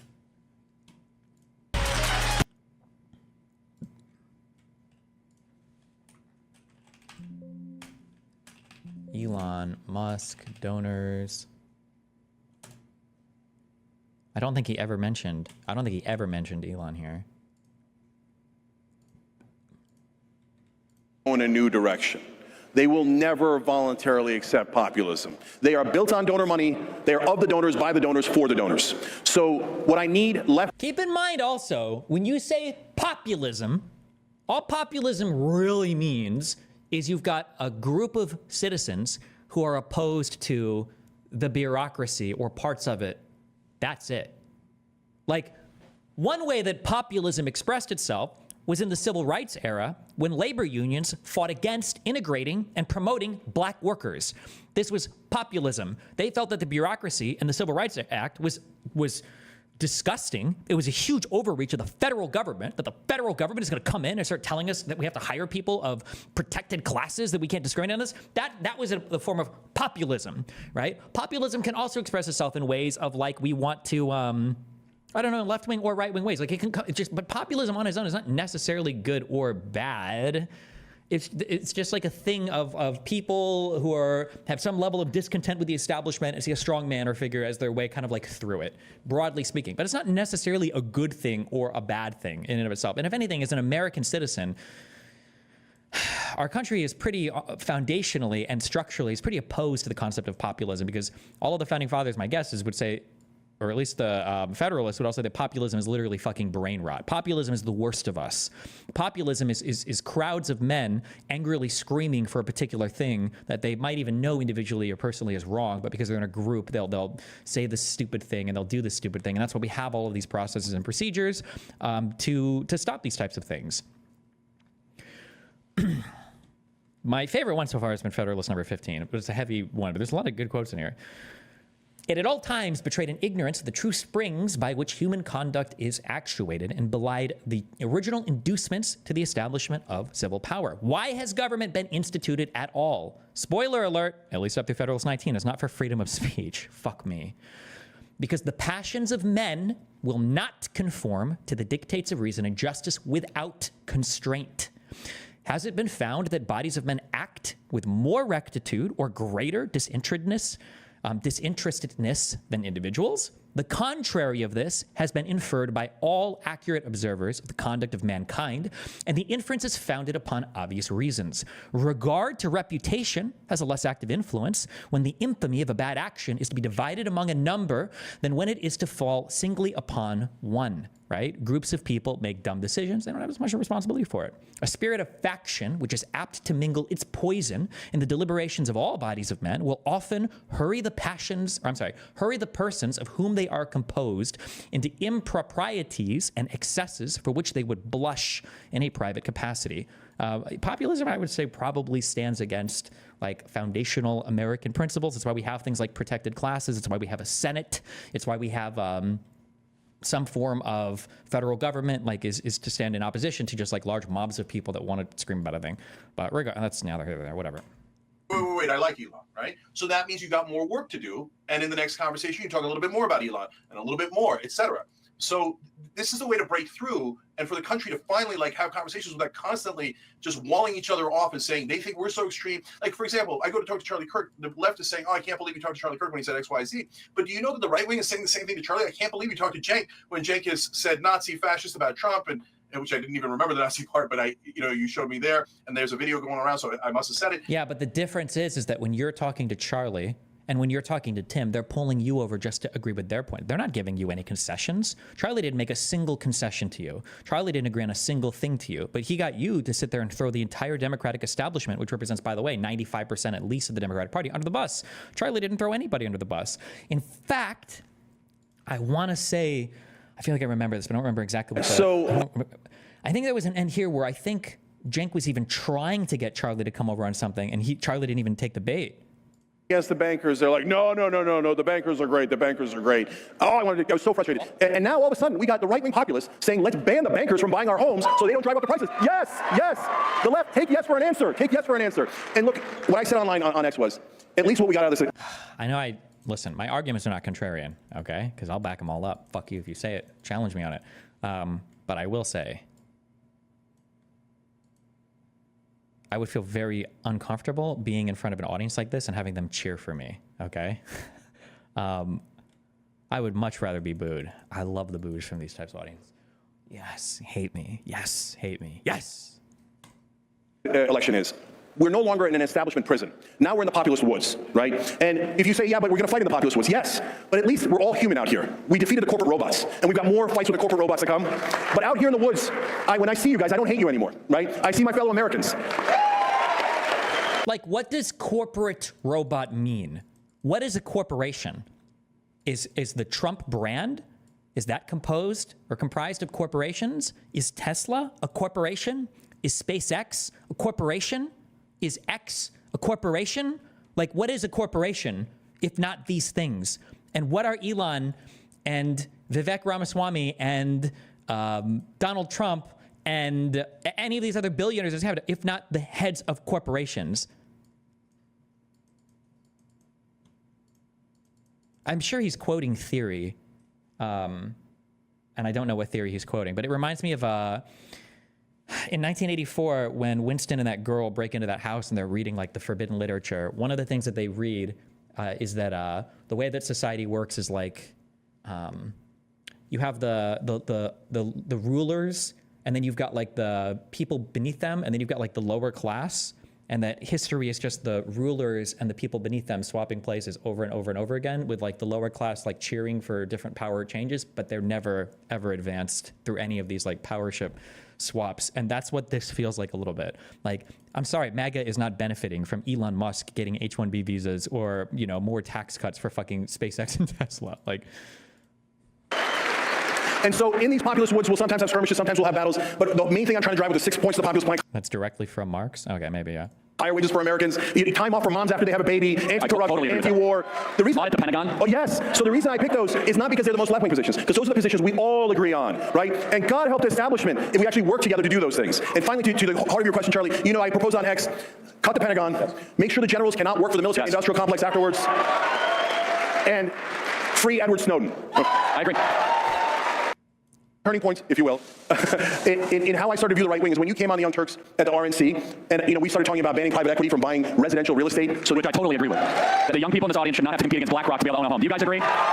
Oh wait, here, was it this? 1 second. Okay, but I want to ask you guys something. Do you believe that trans Americans should have the same constitutional rights as all Americans to employment, health care, and housing? Constitutional rights. Do you want me to translate? Well, there is no constitutional right to housing. Oh, and he just fucking destroys him. Like, Cenk is coming at this and this is why Charlie Kirk's demeanor and disposition, I don't know whether those two words, that's why I always sound together. Charlie Kirk's disposition here is so intentional. Same thing with Tim Pool, right? Guiding the conversation to where he wants it to go, right? That when Cenk is crawling and begging, okay? Cenk is begging, okay, I've crawled this far. Can you like meet me like 10%? Charlie, this is an incredibly confrontational, in terms of conversational maxims or whatever, right? He is an incredibly confrontational response to this, right? No. Do you want me to translate? Well, there is no constitutional right to housing. Okay, so I hear you. What I got out of that, guys. I'm just trying to be the interpreter. Yeah. And then Cenk just abandons it immediately. No, there was a lot of applause, and which is like so funny because it's like, well, wait, then in that case, why the fuck do we care about BlackRock buying up homes? Who cares then? It's the free market. With some consternation, right? I'll take it. It's a start. It's a start. So, guys, when we can even disagree about what's constitutional, Second Amendment, housing, etc. But just let's treat everyone as Americans. And I say that to the right, and I say it to the left. For sure. So we're going to go a little overtime because I know the boss here. And then he generalizes it again, right? Like, all Americans should have freedom. Yay! Even the black slaves. Okay, well, we can at least agree that all citizens, Americans, should have freedom. Yay! It's like, okay. That's a start, guys. Like, that's essentially Mark's example. And that's essentially what's happening. Like, the analogy was on point. It worked, but I don't even think Cenk engaged with it. He managed to slither away from that as well. But that's okay. And Jenkins defends trans girls going into high school sports in women's. So a lot of people hate that Charlie talked to me because they view me as completely extreme and illegitimate and out of bounds. No, I don't think any of them were unhappy about that conversation. They might not like you, but they didn't judge Charlie harshly for it. What we're doing is we're breaking down some walls. So, but do you believe that you and Charlie Kirk are opposite sides of the same coin? Do you believe that you and Charlie Kirk are opposite sides of the same coin? Well, look, that's a good question because illegitimate and out of bounds. Wait, what? And what we're doing is we're breaking down some walls. So, but do you believe that you and Charlie Kirk are opposite sides of the same coin? Do you believe that you and Charlie Kirk are opposite sides of the same coin? What does he think Charlie Kirk stands for or believes in? Cenk, no. How do you have to think about this? Well, look, that's a good question because I don't hate white people and what does that have to do with anything? What? Wait, what was that response? I don't hate white people? What? I don't say anything against white people in general. I would never say like, hey, if I go into a plane and there's a white pilot, I'm worried. All right. So it's not exactly right that we're the same side. Exactly. That's why it's not fair to say, well, they say the same thing about me. Well, y'all ain't the same. I also think it's interesting that you said. They think it's the same, Mark, but they do think it's the same. It's okay to say they're wrong. But also, I just to be a little petty, I appreciate you saying you're not like Charlie Kirk because you don't hate white people. You accept that Charlie Kirk hates black people, which I appreciate. I just think it's wild and bizarre that you can accept that he hates black people and don't think he's a white supremacist. That's just weird to me. But just I know you guys go. Such an unhelpful term. I can't stand it. Well, as a black person, it is an unhelpful term. I agree, but that's not really what he's talking about. Hold on, let me use the restroom 1 sec. I need to get some fucking blood pressure medication for this shit. Jesus. 1 sec.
And as a black person, I can tell you, I find it unhelpful that someone could acknowledge someone hates black people, but thinks the most unhelpful thing is calling them a white supremacist. I mean, can you imagine? No, that's not helpful, brother, because I can show you 100 Islamophobes that are hardcore Islamophobes, but me calling them Islamophobes is not helpful. It's never going to break through to them. You've got to. Destiny will only answer comments that support his ideas. Saying that SpaceX is a corp is simply incorrect. What am I incorrect on there? What do you mean? Are you going to try to like actually me and that like SpaceX is actually like an LLC subsidiary of like another corporation, or what?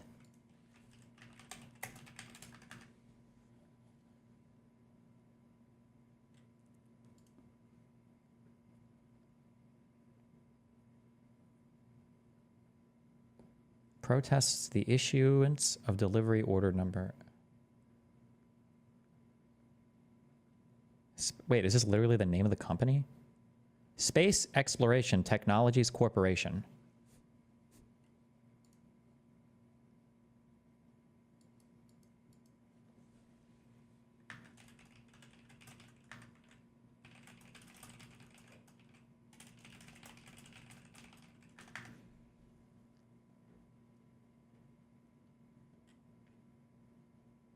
SpaceX is privately owned, though.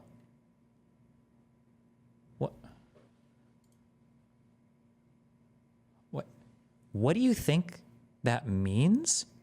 And what do you think a corporation is? And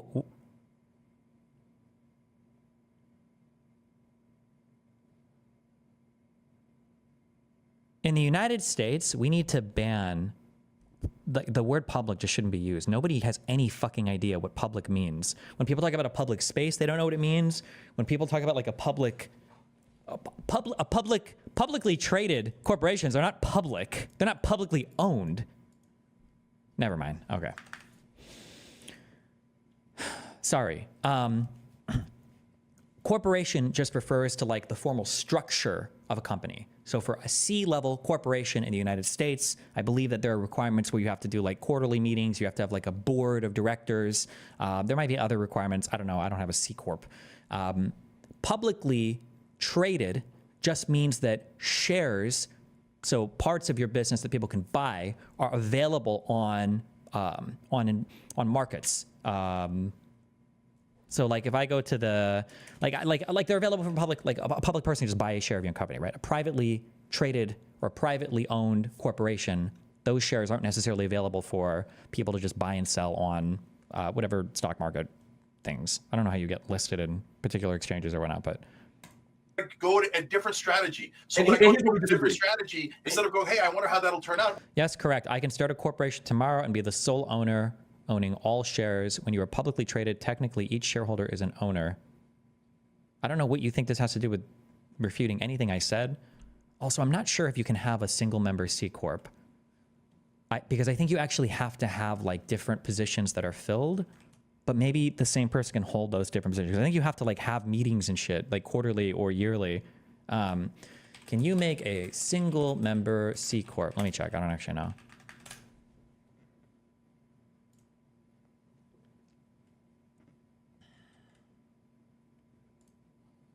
Where's my tax guy in chat?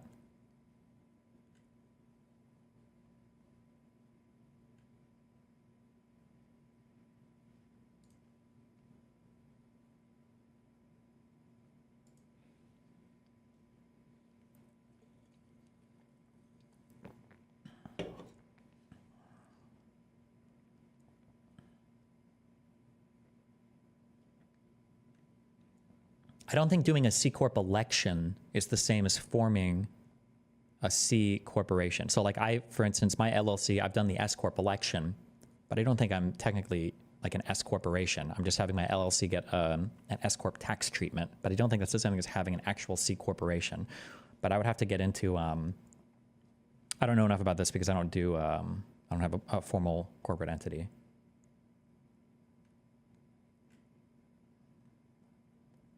I don't think you can form a C Corp with a single person. I think you need to have like a board and shit, or like a C-level thing filled out or something. I think, but I'm not 100% sure on that. So I don't know. Okay. Gotta go to a different strategy. So And when I go here's to where we a disagree. different strategy, instead of going, hey, I wonder how that'll turn out, which I think you're basically doing, which I appreciate, and that's why there's an interesting conversation. Yeah. I've got other folks saying, no, tear them down. Don't ever talk to anyone on the other side. They're white supremacists. They're this, they're that. That if you go in the room with them, they instantly gain credibility and legitimacy, and now you've helped them. Help them how, man? That's, I don't know, man. I just think the idea of not hating them, being helpful to them is a very wrong way of thinking about it. Well, I think one way, and I know we got to go. I think, again, it's not something about going in the room. It's what we do in the room. Curious, when you started the Red Pill arc, how did you gain the trust of the viewers? Were you able to go in there and immediately start arguing over some of their fundamental beliefs? No, my approach was always trying to balance a couple of very important things, or a few very important things. One is that I always wanted to have a good time, right? It's important when I go on shows that it looks like I'm having fun, and that I am having fun. That's an important thing because it makes people more likely to listen to things you say. Like my Fresh and Fit appearances, the first several ones, I think the last one I might have just been legitimately fucking irritated.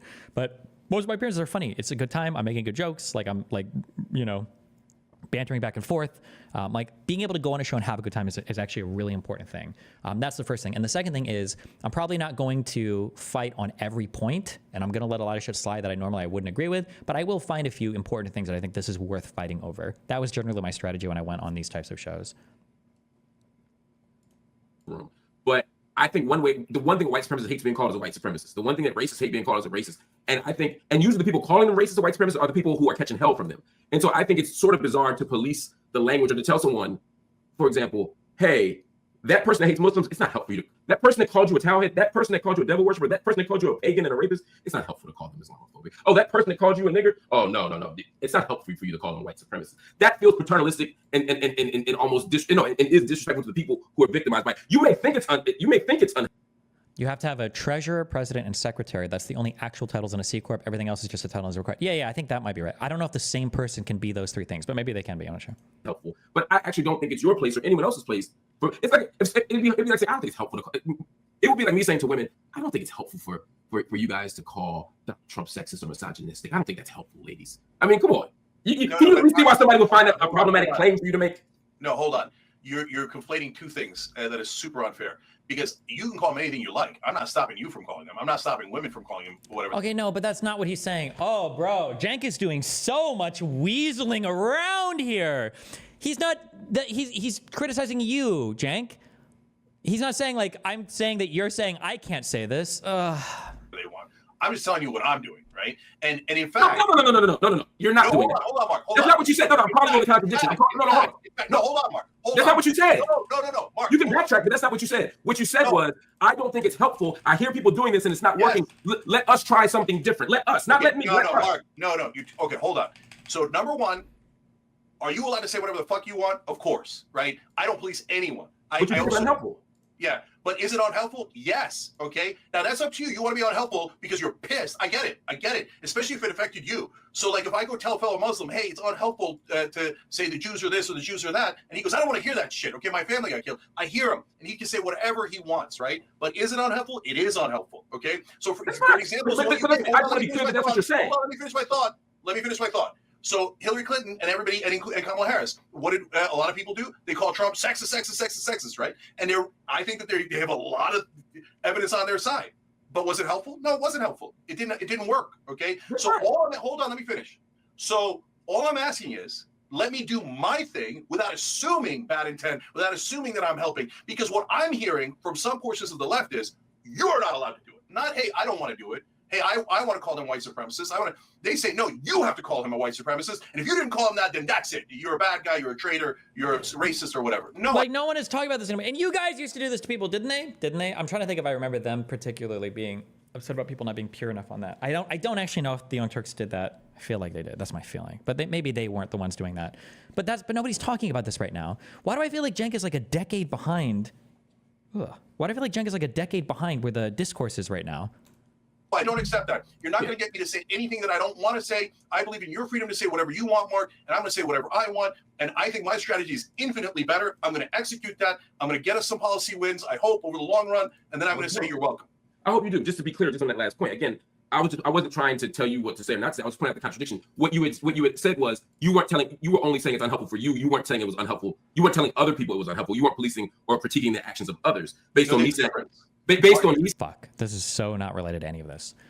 Okay, another thing that is annoying about vertical integration of companies, okay, so if you have an iPhone, something that's really cool is if you have like a Apple MacBook, whatever the fuck they're called, or like an iPad, you can do this like broadcasting your screen, or you can do a thing where you're interacting with your phone directly on the Apple device, okay, which is cool, but you can't do this like on any Windows machine, which is annoying. If Apple didn't own both laptops and phones, that ability to broadcast something would just be done via a standard that anybody would be able to access. But because they're all locked in on their own fucking walled gardens and ecosystems, you can't do it. That's annoying. Okay, sorry. Let me finish. Based on me saying that, I find when I hear you say it's unhelpful, I find that problematic as a person who's on the business end of the white supremacy. And what you just said was you weren't telling us that. You were only speaking for yourself. But then even in your rejoinder... Just as a heads up, because I know some of you are typing it right now, it's 180-day bans for some fucking retard that's going to talk about using a fucking emulator or some bullshit on my computer. I've already got it typed up. So good luck. If you're typing it in right now, I hope that this message gets to you before you put your absolutely... Oh, there's one. Third-party app. You're gone for half a year. See ya. Boop. Wait, hold on. Ooh, got an emote instead. Who else? I'm waiting for you. Anybody? Nope. Okay.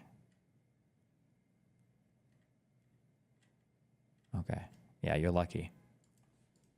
In your response, you pointed out that you actually are saying to the people that it was unhelpful.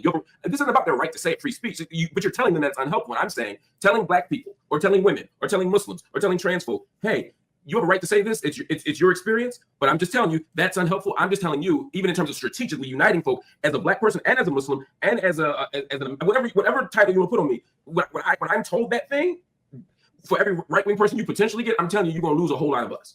Okay. So, Mark, here's the thing. Again, the framing is critical because you said two words that are not the same. You said policing and critiquing. Okay, so I am critiquing the strategy, but I'm not policing it. I'm not the boss of anyone, okay? So people want, and in fact, on our own network, everybody's allowed to say whatever they want, and tons of our hosts disagree with me from the left on the trans issues and on all the things that you've challenged me on. And I don't police that. I don't police it. But do I critique it? Yeah, because we're having a discussion about what's the best strategy to win people over to our side. Fair enough. That's fair. I'm saying as a black person being told, hey, I'm going to risk it. Has Destiny seen your phone that comes with Windows? Why do you guys link the first thing that you Google? Why do you Google a thing and then you link the very first thing? Why do you do this? Your phone. The latest major updates and features for your phone. We value your feedback, so give these features a try and let us know what you think.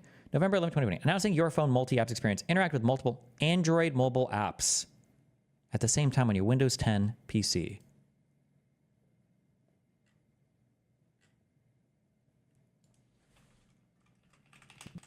This doesn't support iPhone. It's just Android.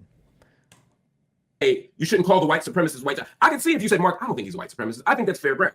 But saying, yeah, he does hate black people, but it's not helpful to call him a white supremacist. I'm just telling you. But even when you say he hates black people, it's more complicated than that. It's like what you said. I said, are you opposite sides of the same coin? And you said no, because I'm not like Charlie Kirk. I don't hate white people. We're not opposite sides of the same coin. One would infer that you were saying that he hates white people. That's not a... No, I know. And that's why. Do you like Apple phones more now? No, I hate the iPhone, and I hate that I fucking use the iPhone. But the problem is all of Apple's accessories are king. There's just nothing better than AirPod Pros right now, unfortunately. The iPad is just the god tier fucking tablet pad thing, unfortunately. I don't know about the Apple Watch compared to the Google Watch. I can't speak to that. But the AirPod Ultimate things, the AirPod Pros or whatever, and the iPad are just so good. And it's just so much better if you have an iPhone to integrate with them, which is fucking annoying, but... Why I'm clarifying that, Mark. Okay, fair enough.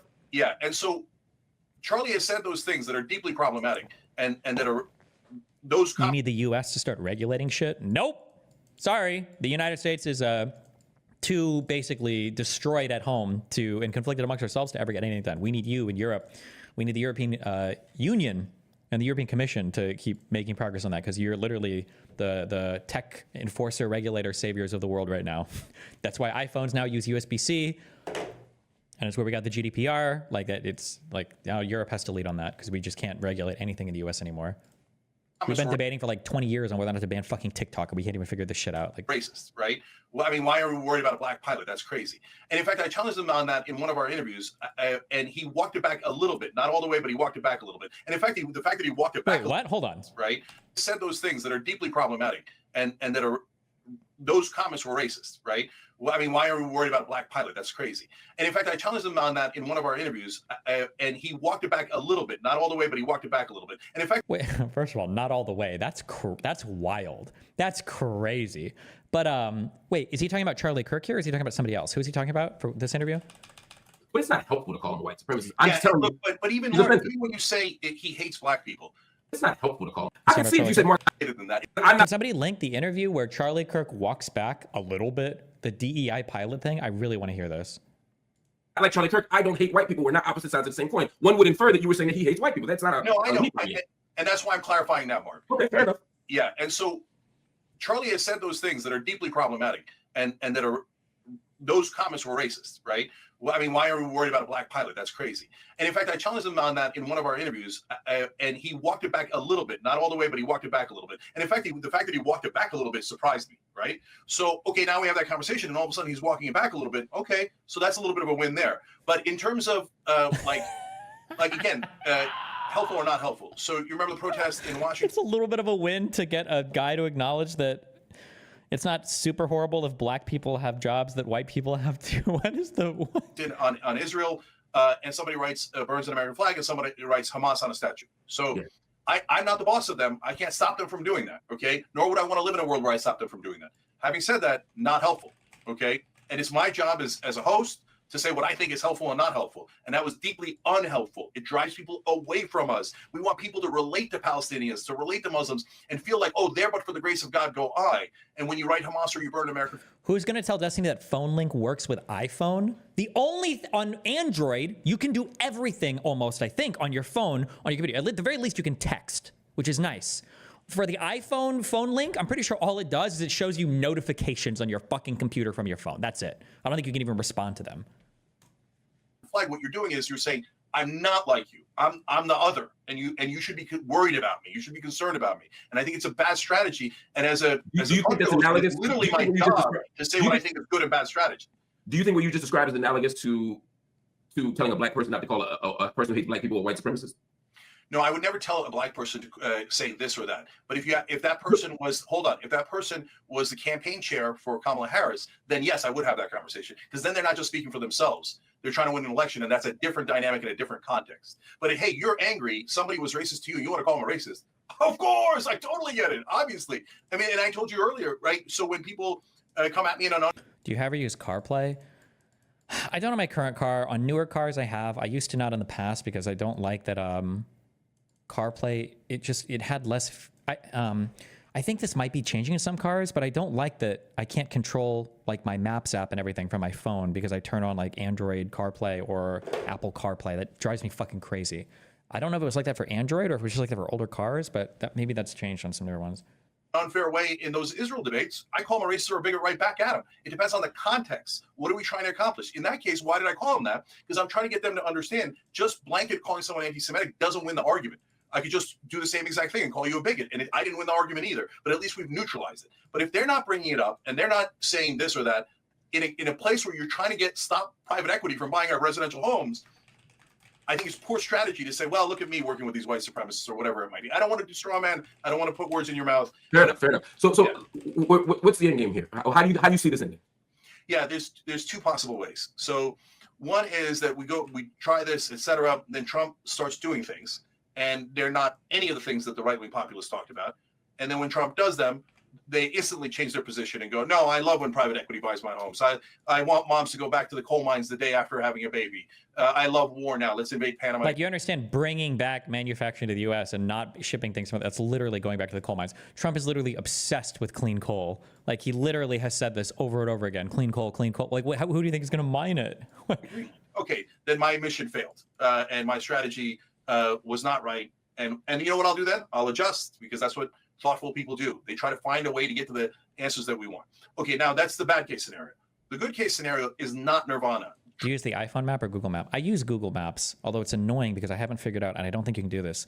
When somebody sends you an address in a text message and you click it on an iPhone, I don't think there's any way to get it to, by default, open up Google Maps, even if you have Google Maps set as your default map app, which is really fucking annoying, but whatever.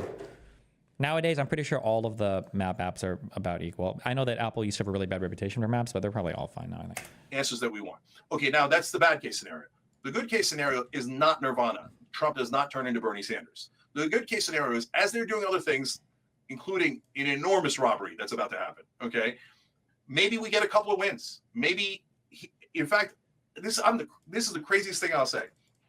I'm a tiny bit hopeful about turning around on Israel because I've heard. Who is he listening to? Because you think a couple of Nazis online represent the main thrust of the MAGA movement? You think that you understand that like the biggest schism between Trump and the online crazy people, the Nazis, are Israel, right? Like that's the biggest pain point. I'll say I'm a tiny bit hopeful about turning around on Israel because I've heard those right-wing guys. They don't want to keep funding Israel. I'm telling you that right now, okay? If we got to turn around on Israel, oh my God, that would be such a giant win in the midst of what appeared to be hopeless times. Now that's a hope against hope, okay? But like, keep in mind the difference here. For Kamala Harris, you say you want to limit some of what Bibi Netanyahu's doing. You say that you want to bring the war to an end as soon as possible. You say bullshit, bullshit, bullshit, not good enough. Genocide, genocide, genocide, genocide, genocide supporter. You're genocide supporter. She supports genocide. Genocide administration, genocide, genocide. But for Trump, it's like, okay, now I know you said you wanted to ramp up the genocide, but there is a slight chance that maybe in the future they'll change their opinion on it, even though he's given no inclination that he would ever do that, and he's said the opposite over and over again. Like, the different standard is crazy. Like, why couldn't he be as charitable as he's being to right-wingers? Why not be that charitable to the actual, like, Democratic Party? What the fuck? Yeah. But can we win on any one of those things? Like, for example, like this is the easiest one, right? I say one of the things I say is pardon Edward Snowden because I know that they want to pardon Edward Snowden, right? And we agree with pardoning Edward Snowden. And what that does is that doesn't change the world, but it takes a first step towards unity. And then let's see, well, do they really mean it on cutting the Pentagon? Because the voters mean it. The voters mean it, or at least a big portion of them do. I know that the politicians don't mean it. So now that's an interesting collision. And what happens? Does the populist right wing rebel, or do they just simmer back down and go, yes, sir, absolutely, sir? I don't know. And I think that's super interesting. A lot of folks on the left say, no, they already know. They already know. Nobody on the right ever means anything. They're all robots or they're all evil or whatever that they think. That's just not true. They're human beings. And there's a giant range of that 77 million voters. You know, when you came on the show, I thought the biggest thing we were going to end up disagreeing on was you being a Pittsburgh Steelers fan, which has been as deflating a movement. I still don't understand. How do you choose which sports team you're a fan of when it comes to like pro sport? I understand college stuff because it's where you live. But especially when you have NFL teams and you don't even have one where you live, how do you choose a sports team? In the last 3 weeks is anything happening politically. But it turned out we were going to have we had this spirited conversation. And just like you said. What are your thoughts on Edward Snowden and the Silk Road guys getting pardoned? I don't know enough about the Silk Road guy, so I can't say. I think I met his mom. I don't know enough about him, though. Obviously, his mom made a compelling case that he didn't do anything wrong and he shouldn't have been jailed for the way that he was, but I don't know. Because I feel like she said a bunch of stuff about this, and I was like, okay, yeah, it actually seems pretty unfair. And then I feel like I looked him up and he tried to like pay to get somebody murdered or something. So I'm not sure. Where did you meet his mom? I think it was at like a Miami Libertarian conference. Or I'm just making all this up and it was just somebody associated with like the Free Him movement or something. I'm not sure. Are you even aware that Lionel Messi plays in Miami, by the way? Doesn't he play soccer? What the fuck would he be doing in Miami? As for Snowden, fuck Snowden. The Steelers are going to do better in the playoffs despite this losing streak. You know, you're also saying this plan is going to work despite the evidence to the contrary. You could be a prophet, not in the Islamic sense, but in the Western Christian sense of you could be absolutely right on both of these things. You could see the crystal ball better than the rest of us. I hope you're right. I hope it all works. I don't agree. And I do hope that if it doesn't, you come out and tell us that, you acknowledge that. I also hope that if you begin to take money from right-wing movements or organizations, because that you'll tell us that, because you've been straightforward with us. I've never known you to be dishonest. I believe you. I don't think you're grifting. I just think you're wrong. I think you're shamefully optimistic. And I think you have faith in our open enemies that I think is okay. There's no way we can get through all the Cenk videos. One thing I'm going to do to try to make my political... I think the last thread they made was a little bit too weirdly worded. But I think what I want to do is I want to have it...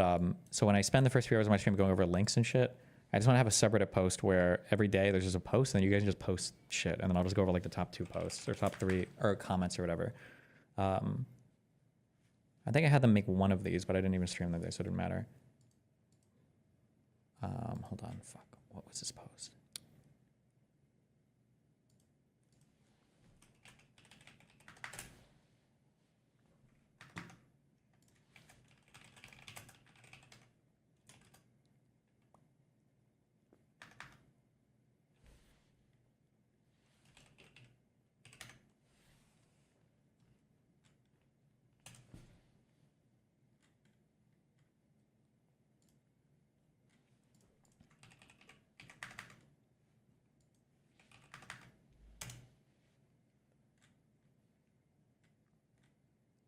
Not like this. This is AIDS. I don't know why. Don't post like this though.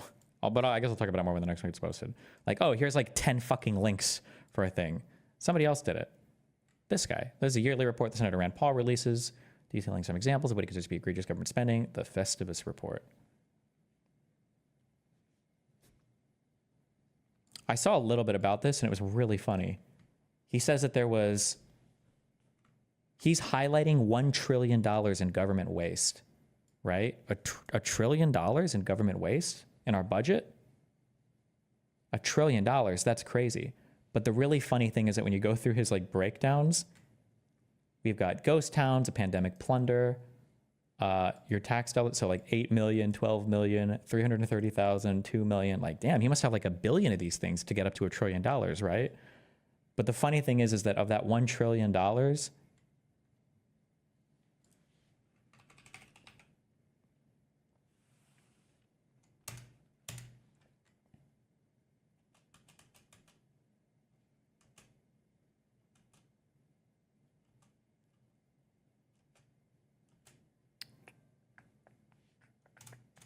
me see if I can find this.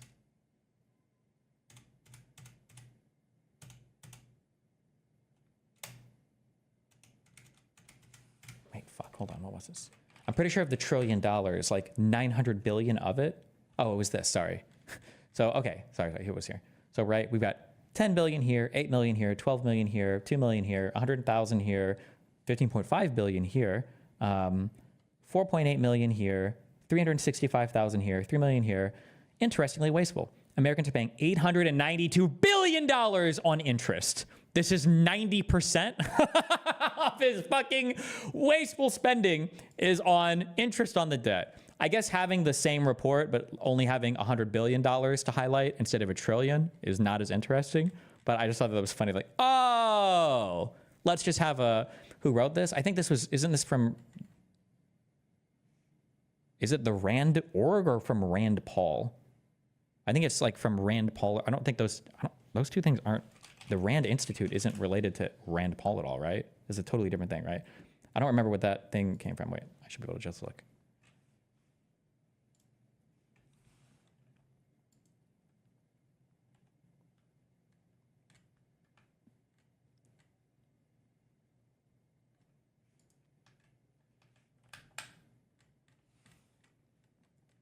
Fuck, it was probably in that Reddit thread, but anyway, okay. Dr. Paul releases 2024 Festivus report on government waste. Okay, yeah, it was by Rand, or at least supported by him, or sponsored by him, or promoted by him, or led by him. As a person that sits on the left, Cenk's convo with Franny was cringe. Her left-wing purity test attitude does turn off average Americans. MAGA's absolute batshit crazy, but it's like the left doesn't understand their own cringe. Wait, is she Franny? Franny? F-R-A-N-I-E? Is that like her nickname? Is that what people call her? Francesca? Or? Yes, okay. You ever think you Do I even want to? I don't think. I'm not watching this. This is older too, isn't it? 3 weeks ago. This random guy, Nick Smith, doing a strike at a Waffle House in Western Virginia, and we go and interview him in the 2016 election, and he says, "Look, all my family's coal miners, right?" And our reporter asks, "Why are you guys voting for Trump, right?" And he says, "Look, Hillary Clinton comes here and everybody." What is this section? Everybody, Rob, if you want to 15 pull up minutes. the Obama story, because Obama is becoming an election denier, and you know, Well, you don't say. I mean, I didn't think he was going to be the guy that's going to be an election denier. Is this entire video, Rob? Yes, sir. Obama is suddenly very concerned about what the party in power can do to rig elections and weaponize the government against perceived political enemies. What curious timing. The Washington Examiner reports Obama scorns doom loop of political extremism after Democrats' election defeat. Former Barack Obama criticized the political doom and loop created by politicians who portrayed their opponents as enemies to be vanquished just weeks after he warned voters. So Obama saying there are things that controllers of the state can do to rig an election is election denying?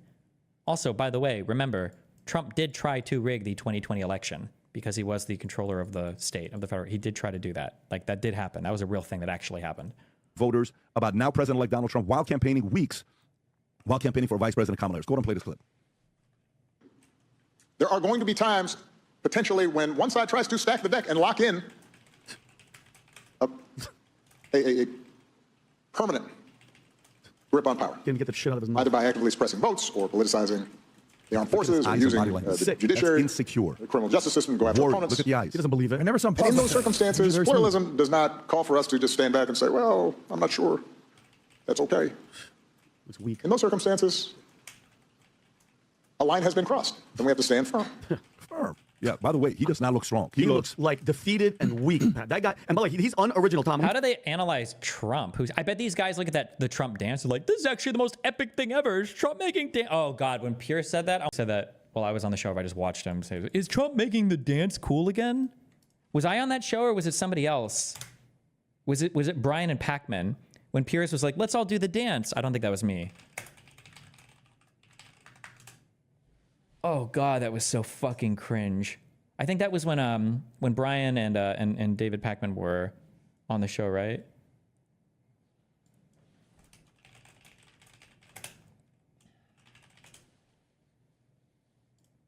Hours, more reports are coming out. It's talking to Twitter is horrible. No, wait, this was way longer ago. Fuck. 2 months ago, 1 month ago. Was it a whole month ago?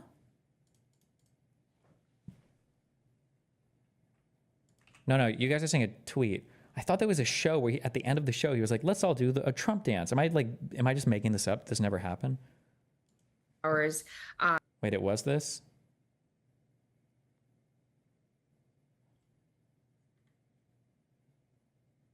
This whole country is so insane. It's hard to even remember, like, did this actually happen? Was this actually real? Cis, LGBT, whatever you want to call it, community.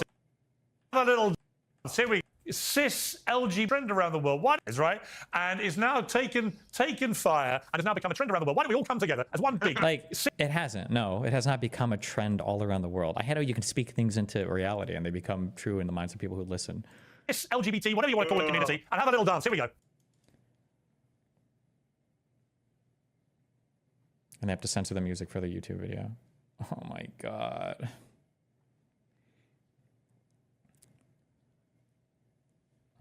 Like how is this not like the king has no clothes or whatever, like dancing for that, like being a jester for like, oh my God, bro, like really?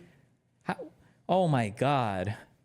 Like, dude, if I was on a fucking show and they were like, dance for Kamala, we're gonna dance for Hillary, I'd be like, bruh, this is not my demo. Get me the fuck out of here.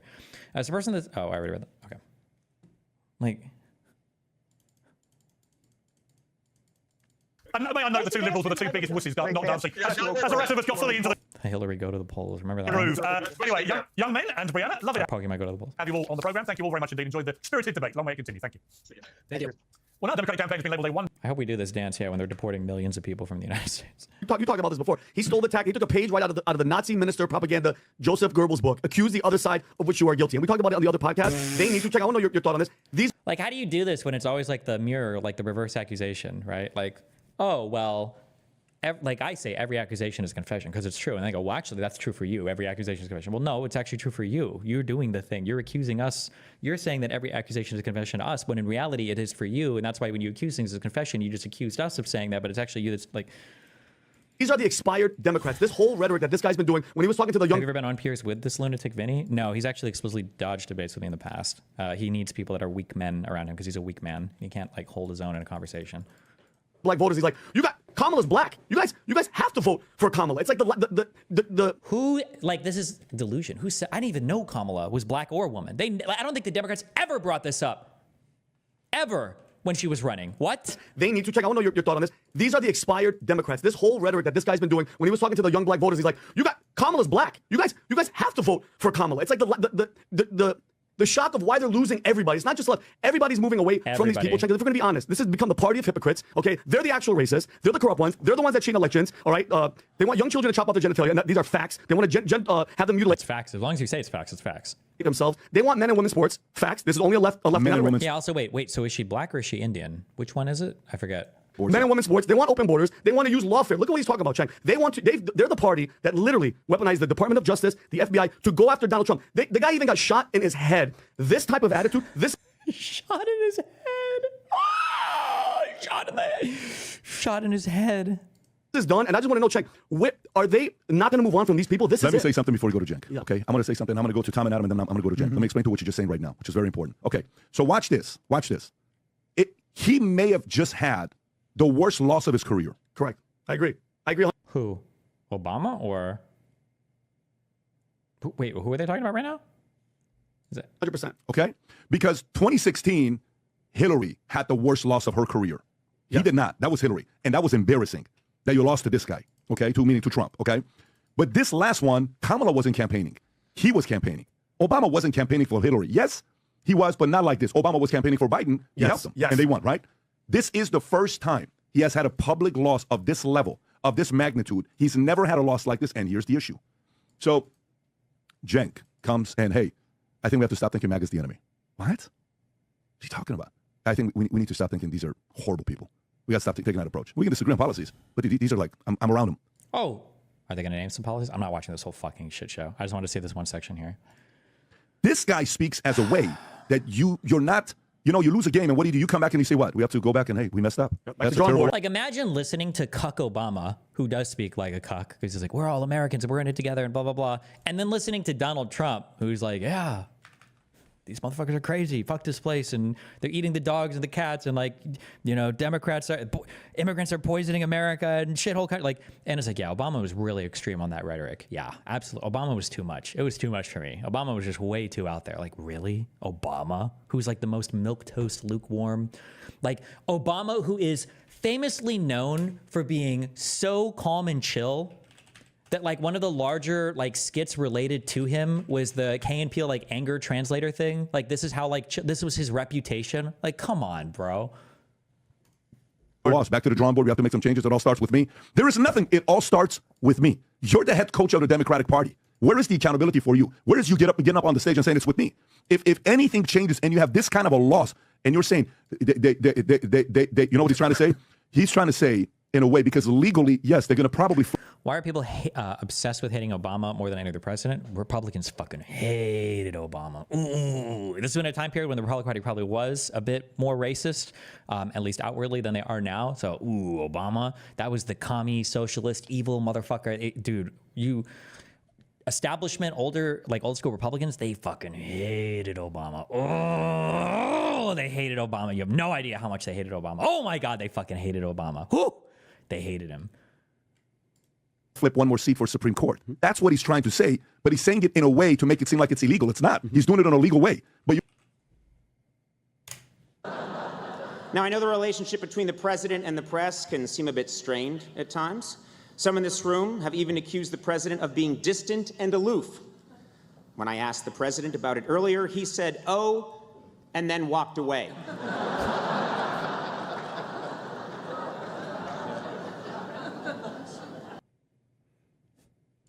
you're just not happy about it because that could be a 20-year of Supreme Court and logic having some kind of control. Tom, what are your thoughts on what when I saw that, I thought to myself, there's influencing and there's leading.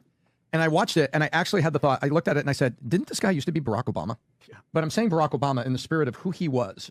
And you don't have to agree with him to understand that he was a gifted politician, that he stood like a statesman at times. I don't have to agree with all of his policies to give credit to that person that served 2 terms as a president. And I looked at it and I said, you have been trying to influence him. Clooney said you stood behind the scenes, you didn't lead, you influenced on the coup, if you want to call it that, of Biden stepping out of the candidacy. You influenced from behind the scenes till they finally said, you got to get out in the front yard and you got to yell. And you finally got out and started. Yeah, PBD has this painting. I think it's either in his house or behind him on his show.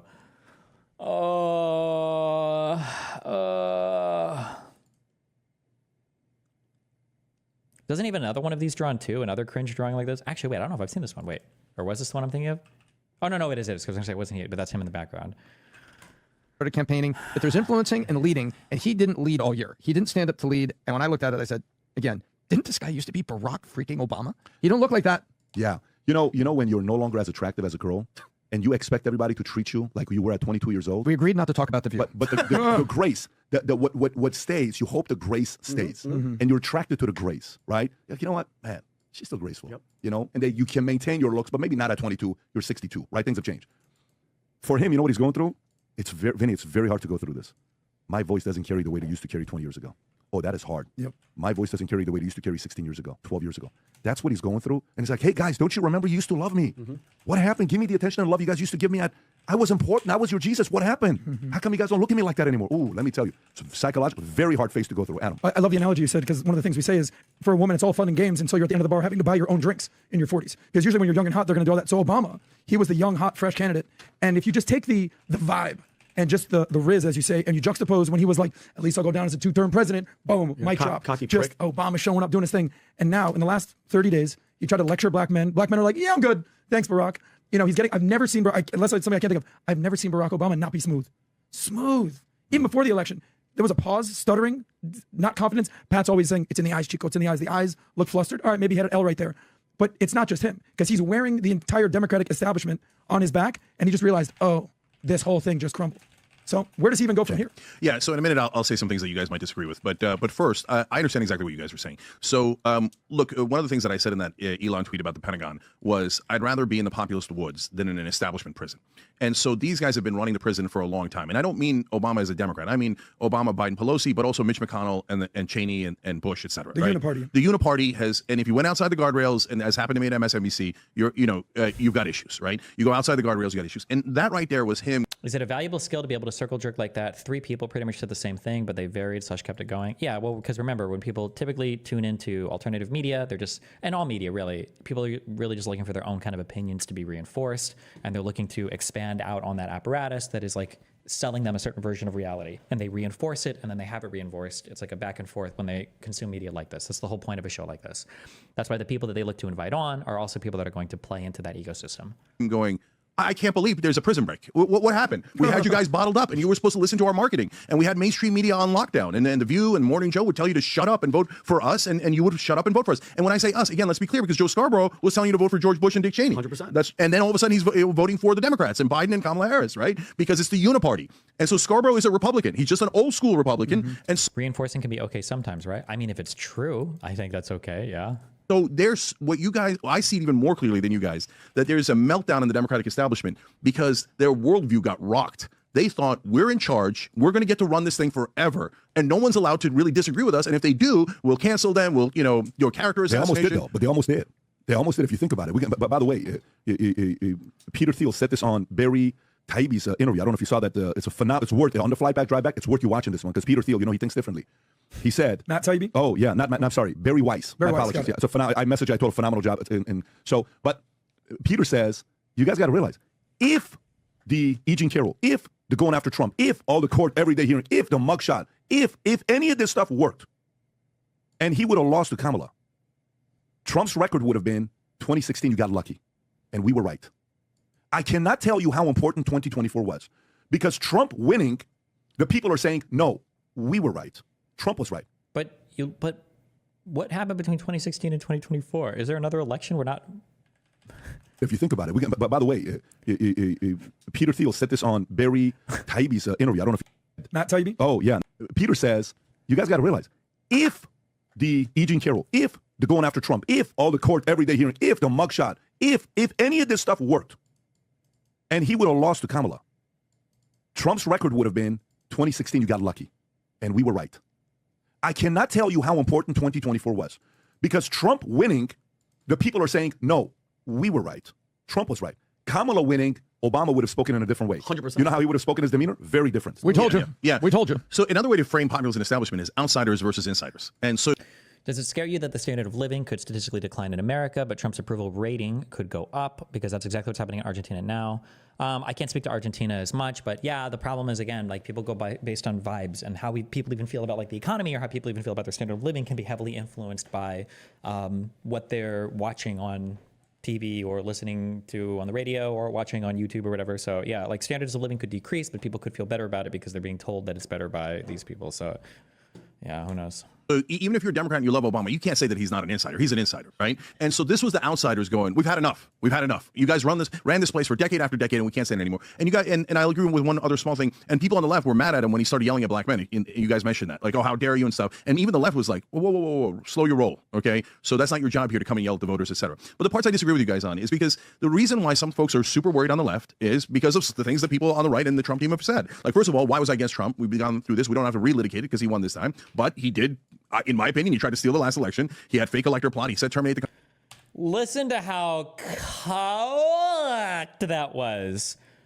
Okay, now I understand that we have only 8 planets left in our solar system because Pluto got, you know, reclassified. Now, in my opinion, we do orbit the sun. Okay, in my opinion, we orbit the sun. In my opinion, we have, like, what do you mean, in my opinion? What do you mean? Why are you so much stronger on this on other platforms? Now it's in my opinion. So It's because of the things that people on the right and the Trump team have said. Like, first of all, why was I against Trump? We've gone through this. We don't have to relitigate it because he won this time. But he did, in my opinion, he tried to steal the last election. He had fake elector plot. He said terminate the Constitution, etc. So when you see those things, and if you believe those things, that he really did those things as I do, you're concerned. You're concerned about democracy. You're concerned, is this guy going to leave office? You're concerned, is this going to happen? Number 2, gerrymandering. The Democrats do it too, but the Republicans are kings at it. So when you gerrymander the hell out of a state, and all of a sudden, even though the state might be 50-50, but the Republicans have a huge lead in the state on congressional districts. That's true. That's real. And then the last thing is, look, you guys keep threatening to, and I don't mean you guys, and I don't mean all of the right wing, but I do definitely mean some of the right wing, right? Keep threatening to arrest Dr. Fauci, arrest Liz Cheney, arrest this person, arrest that. Now, I think a preemptive pardon on Liz Cheney is nuts. Like, she's not even charged with a crime. What are we even talking about, right? On the other hand, it's the idea that these people might get arrested is not crazy, because people like Kash Patel have said, I got an enemies list, and if I'm the head of the Justice Department or I'm the head of the FBI, I'm going to arrest them. Didn't Obama actually take a backseat for a long period and only emerge to help support Kamala? Yes. Also, keep in mind, remember, because it's hard to see what else could have been. We always see what is, but you should keep in mind what could have been as well, right? Obama was being criticized by these people. And by the way, a lot of Democrats criticized Obama for not being a leader in the Democratic Party. But if Obama would have been a leader in the Democratic Party, these people wouldn't be praising him. They would go, oh, that's the deep state, right? Because the Clintons were probably more involved in the Democratic Party, and people accuse the Clintons of being the deep state leaders, right? So if you help, you're part of the deep state, you're running things from behind the scenes, you're the shadow puppet government or whatever the fuck, right? But if you don't do anything, oh, well, you're lazy, you're just coming out to try to like influence an election. So there's no winning. It's always everything you do. It's like in card tricks. It's called a force, right? Where you think you're making a choice, but you're not. Like, okay, let's say I'm trying to force you to pick the cell phone, right? I've got 2 cards, right? Okay, pick one.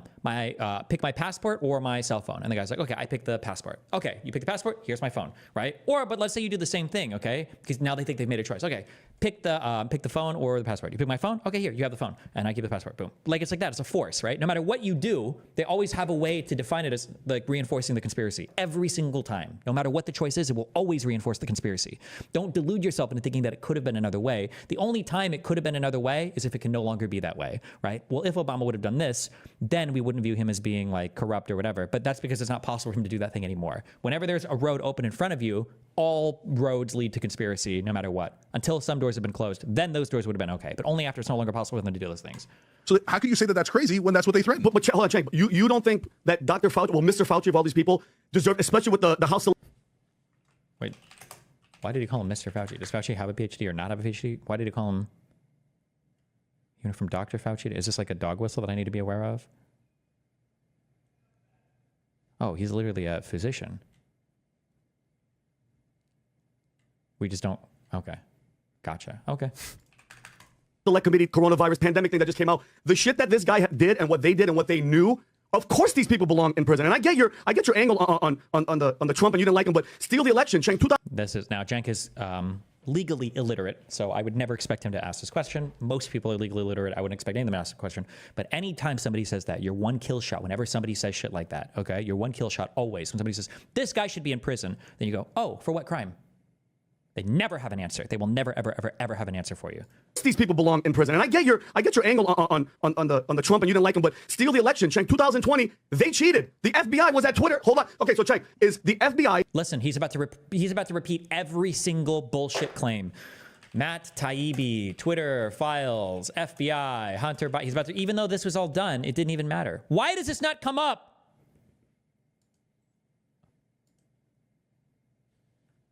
Why does this not come up on fucking Google?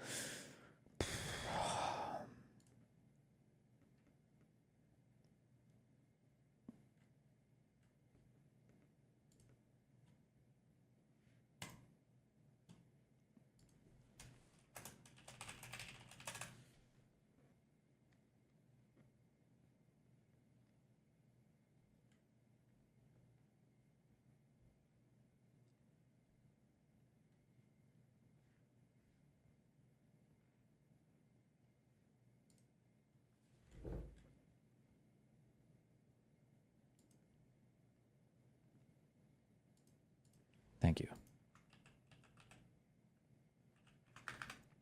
Don't forget this.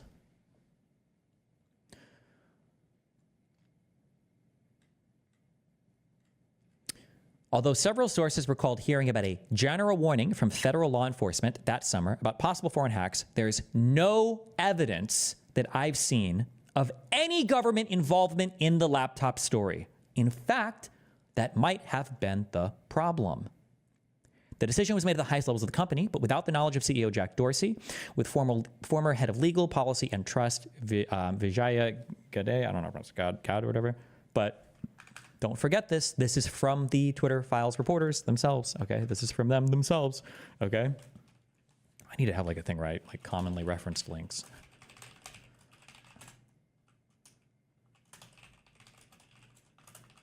Jesus, just so I always ask for certain links over and over again.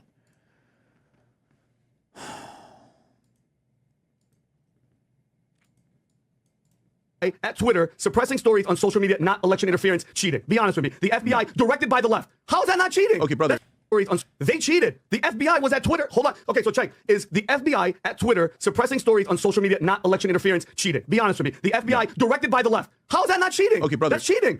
Come on. You're lying to the people. No, let me explain, Vinny. So in 2016 and 2020, it depends on what you mean by cheating and rigged, right? In the Democratic primary, and in 2024, did they rig it and cheated in a colloquial way? Yeah, of course. It's still the word cheating. Hold on. Let me explain the difference. So they rigged the debates to have as little debates as possible in 2016. They had the DNC funnel money to Hillary Clinton through the states. So there's a ton of things that they did that rigged it in favor of Hillary Clinton. But you could call it rigging, you can call it cheating, but it's not cheating in terms of fixing the votes, changing the votes. They never changed the votes against Bernie. Bernie did actually lose, even though but the reason they lost, in my opinion, is mainstream media's rigged against them, DNC's rigged against them, but they never changed the votes. So you keep saying like, oh, the media's against me, brother. I mean, I'm a left-wing populist. The media's been against me from 24/7, right? From day one. I don't get to say, hey, the New York Times character assassinated me when I ran for Congress in 2020. I'd like them arrested. I get to say the character assassinated me. They're full of crap, and I'm going to show you how full of crap they are, and I get to fight back, and I get to have my voice, but I don't get to put them in jail. Okay, but Dr. Fauci lying about gain of function in front of Congress, check. Lying about what they were doing in a lab that we own, and then shut down the world, killed all these people. Have you read the book, The Real Dr. Fauci?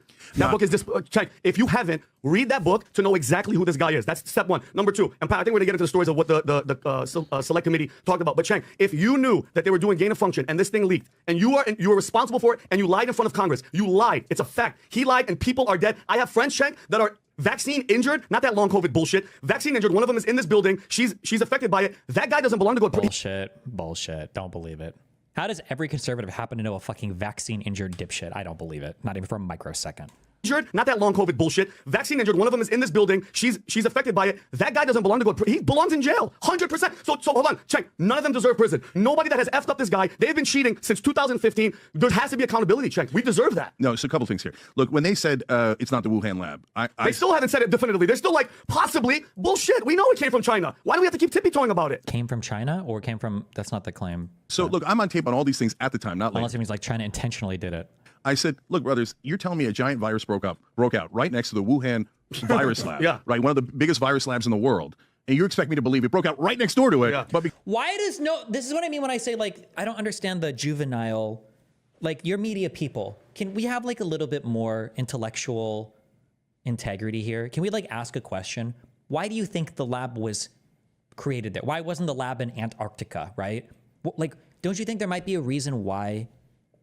Because of a bat and a different kind of animal, et cetera. I'm like, less likely, more likely it broke out of the lab. So when Rand Paul was first questioning Fauci, I was a little skeptical. And then at some point I was like, wait, that's an interesting point. Okay. Yeah. So I hear you on all that, but we cannot arrest people for things we don't like or we don't agree with. So if you're saying, hey, here's a specific crime, okay, I'm willing to listen to any specific crime. Are you kidding me? On corruption, there's tons of crimes that we can have conversations on both sides, right? But it's got to be a crime. We cannot go around arresting people because we don't agree with them politically. That's super dangerous. So do you think him, and this is talking in Washington, which I think is going to happen, him talking about pardoning. So here's the thing. Why would you want to pardon Adam Schiff, Dr. Fauci, and Liz Cheney of all people, unless they've done, it's not Trump's coming after them, because this whole Trump, the boogeyman coming after Cenk is bullshit, because it's the left. But you just said arrest Dr. No, me personally, from the shit that he's done, especially with 1,000%, because people have died because he lied, plain and simple. But I was going to say that meme earlier. Fauci lied, people died. Fauci lied, people. Fauci was national. Was he HHS? He wasn't, right? It was the one below the National Institute of Health. Am I making this up? Wait, what was his position? Hold on. Yes, the National Institute of Health, which is one under the HHS. I think it's right within the, this one guy had the ability to shut down the entire fucking world, I guess. Okay. You get that that's freaking people out. Like you guys were freaked out that Trump was arrested. That's freaking out the Democrats. And when you guys start talking about arresting people, we did good. Let them be freaked out. To hell with all of them. Because we there it is. Remember, it's about revenge. They do want to do the bad things that you're accusing them of. They've dropped that. They've gone totally mask off on this because they think that you've already done it, right? Republicans or MAGA think that we've already abused the DOJ, so they do want to abuse the DOJ, and they'll say that. And he just said it. Yeah, good. Be afraid. You should be afraid. The Democrats, and when you guys start talking about arresting people, we did good. Let them be freaked out. To hell with all of them. Because we want accountability. The guy won. I love everybody was shocked. You don't like Trump because of the personality.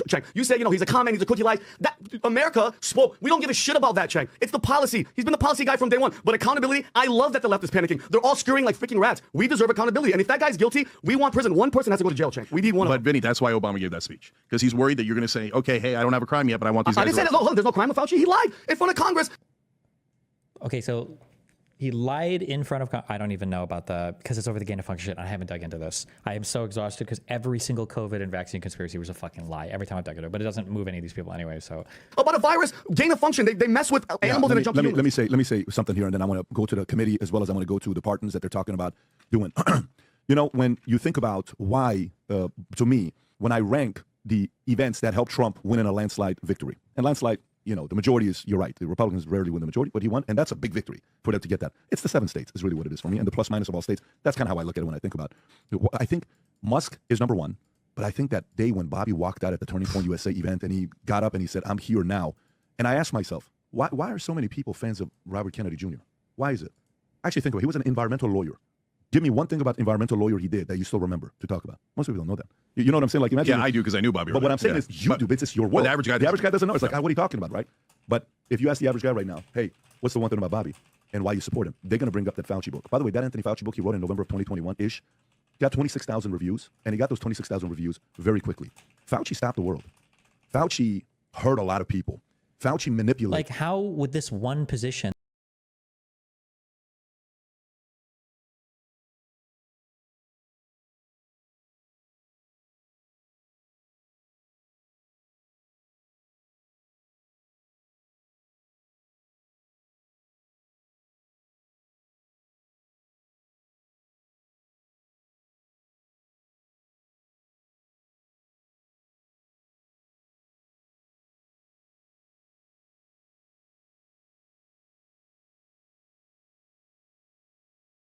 that 99% of Americans didn't even know fucking existed, that no one in the rest of the world knows. Fauci on his own? How would one man have so much power?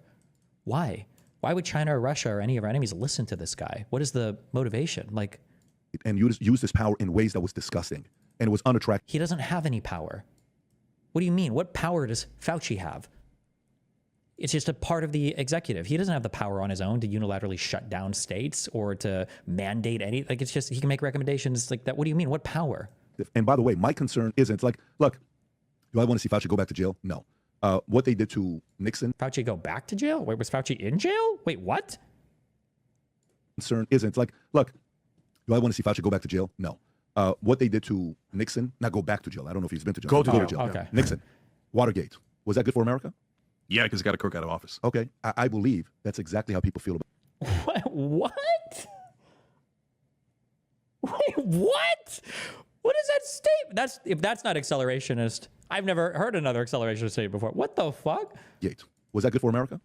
Yeah, because it got a crook out of office. Okay. I believe that's exactly how people feel about Fauci. They believe he's a crook.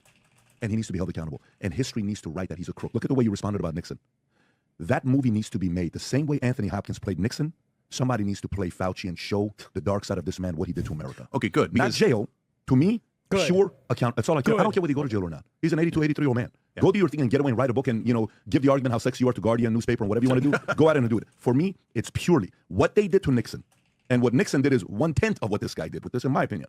I think there needs to be a level of accountability for that. But I'm going to read this and we'll still continue with the discussion here. So House COVID-19 panel releases final report criticizing public health response to the pandemic. Jesus. Can somebody give me like a highlights real quick of like Cenk on this program? I don't think. I don't want to watch this whole 2-hour thing.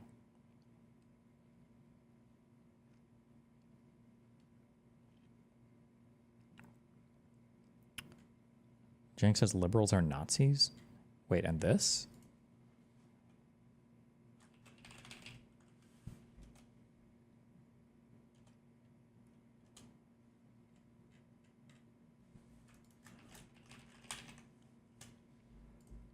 or we're not doing left wing stuff is just. Hey, Okay, we'll do like a minute from each section, I guess. it's like it's not an understatement to say that I've lost sleep over what's been going on. That I've been really upset, angry, and like wounded, if that makes sense to you. I have also refrained from tweeting at you, Cenk. I've refrained from doing videos about you without your presence. I've refrained from misrepresenting you. But man, on the inside, it's been rough. So I do want to ask you, I feel like we are on the precipice of a really perilous time of true authoritarianism coming to the United States. And someone like you, who has been such a leader on the progressive left, has such a massive role to play in this moment as a stalwart of resistance, as so many of these centrists are kowtowing to the right. And then I see you on the same stages with, and in the same rooms with, the right-wingers who are mouthpieces of said authoritarianism. And I don't believe that you are actually pushing back instead. And I think there's a project here. You're trying to find points of agreement. So what are you doing, and why are you doing what you're doing? Yeah. So I appreciate that, that you're having me on as opposed to talking about me and raging, et cetera, without actually getting into the full conversation. So, look, first let me acknowledge, Franny, that I get why people are concerned. So you've seen this pattern a number of times. So people think, oh, this is the beginning of the pattern. We know how that ends, right? So you see Dave Rubin go talk to Tucker Carlson once. You say, well, okay, he's defending our side or finding a point of agreement, whatever, right? But then next thing you know, he agrees with Tucker again and again and again and again. And then all of a sudden he's talking about how bad the left is and how, my favorite example about how the forest fires in California started because the fire departments allowed gay people to join. Right. Wild. Yeah, and Franny, we've seen this movie many times, and me especially as a Muslim, because Israel always finds collaborators and to come out and go, oh, look at this Muslim guy. He says Muslims are violent, and it is in their book, and it's all their fault, right? And one of those mouthpieces. So I understand, guys, that pattern exists, and so why people would be concerned the minute it seems like you're taking the first step there. But it is possible to not do that pattern, and we are not doing that pattern, and there's massive differences there, right? So they let go of all their positions, we've let go of none of our positions. And people think this is after the election, but Franny, as you know, I've been battling what I call the far left for years now. So I think that's a perfectly. Why is there such a fixation on Cenk? It's pretty obvious he's having a midlife crisis moment with the Democratic Party and is fencing because of it. I don't know what this. None of this has anything to do with the midlife crisis. I think it's just interesting to see like the Young Turks has turned out so many like left to right people. It's actually kind of insane, right? Did Jimmy Dore come from the Young Turks? Dave Rubin came from the Young Turks. You've seen Anna and Cenk are doing this weird left to left kind of thing, like. Find area of disagreement to have within a movement. I know that some people think, no, we're not allowed to disagree, and any disagreement is heresy, right? And that's a core thing that we'll probably discuss here. Was Tim Pool ever on the Young Turks? I think he was. No, it was Vice, right? Or he worked for Vice a little. Today, right? That's one of the issues. And so now, in terms of, so why am I doing it, or how did it come about? So how it came about is when I was doing that protest running against Biden, I went on all the shows I possibly could, left wing, right wing, etc. You believe you are doing, and I want to just explain, by showing, and I want to ask you what you think the goal is of what you are doing. But here was a moment where you were on TPUSA's, on Turning Point USA's conference, and Charlie Kirk, who is a Christian nationalist, he's an avowed Christian nationalist. As an ex-Muslim, I hate it when people who are clearly not Muslim describe themselves as Muslims just to push an argument. Yeah, it's actually really crazy. I think it's funny because like the contrast is for Jewish people. Like I'll talk to Jewish people who are like, oh, you're Jewish. Are you like religious at all? And they're like, oh, no, I'm not culturally Jewish. I'm not religious. I don't do any. No, I'm not Jewish like at all. I'm just like ethnically. It's like, oh, okay. But these people like kind of follow Shabbat, or they like take like Fridays off, or Friday, Saturday, whatever off. They like kind of like moderate their diet. Like they kind of follow rules. I'm like, why the fuck do you even do this? And then they celebrate the holidays. It's like, okay, whatever. But they won't claim that they're Jewish or that they do any of the cultural shit at all. Meanwhile, in the U.S., it feels like so many people. I could also be just dramatically overrepresenting this because my experience with like Hassan and others. So many people who are like 1% Arab, like in their great grandfather, like, oh, I'm culturally Muslim. When they say culturally Muslim, it literally means that they don't always order like BLTs. Like that's it. They drink, they do drugs, they party, they'll go to brothels or whatever. They do every other possible, they gamble, every fucking possible thing you can do. It's like, what the fuck about you is culturally Muslim? What are you talking about? Do you just mean that you have some Arab or Middle Eastern, like Turkish or Persian ancestry? Like what the fuck do you mean culturally Muslim? Like you don't do anything. You don't follow anything. Like they'll joke about like Ramadan and shit, but they literally do nothing. They don't pray. They don't follow any tradition. They do nothing. But also maybe this is different in other places. Maybe if you go to like Dearborn, Michigan, maybe people do things where they celebrate or they pay attention to fasting or whatever. But I don't know. That's just. TPUSA has had wildly racist and white supremacists associated with them, including inviting people like Nick Fuentes to speak. No matter what you think of his thoughts on BlackRock, here is him asking you about left media. And I got to say, Cenk, this one sucked real hard for me. And you also, I think, have been using these opportunities to talk a lot about the left to the right. I think the left has some work to do in developing over-the-top media to be able to bypass the main networks. Yeah, so we have TYT as a giant network, but we have a lot of great progressive and populist shows that are not part of TYT that's in the left-wing ecosystem. I just want to stop and say I'm excited to hear which ones you like, given that you just sort of insulted Emma Vigeland just now. I'm curious which ones you actually do still support that aren't your own, but I'm going to keep going, Cenk. Hang on. Yes. Examples, examples, examples. Please always push for examples. Yes. So I don't think that that's the issue. I don't think that there isn't enough shows. I think that there's a couple others. One on the right. At Destiny, like who exactly? Turks are not very religious, but Frogan, for example, follows some Islamic laws. Frogan has nothing to do with healthcare, like she says she's a healthcare expert, or nothing to do with Islam. That is 100% a grift. She is 100% a grifter. She can give a fuck about any religious bullshit.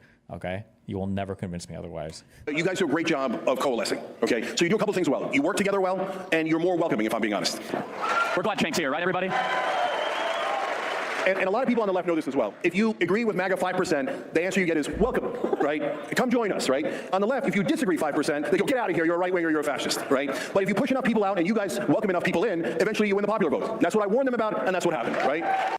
Okay, so there you are, and you know. Yeah, I love it. Stick with 100% of what I just said there. I'm 100% right about that. So let's discuss. Yeah, let's discuss. You had your say there, and you've been saying various degrees of that same thing. And I gotta say, like, I watched this whole, I watched the whole clip, and it started off, and I was like, this is pretty good. This is good. Like, pretty good interview. You know, I like that you're sitting down. It wasn't bad.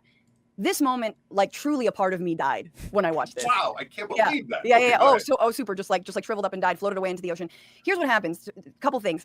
He asks you about left-wing media and why there isn't more left-wing media, which already, as you are there, you know, in the sort of kingdom of turning points, is like, that's such a dig. Like, why are you guys so weak is effectively what he's saying.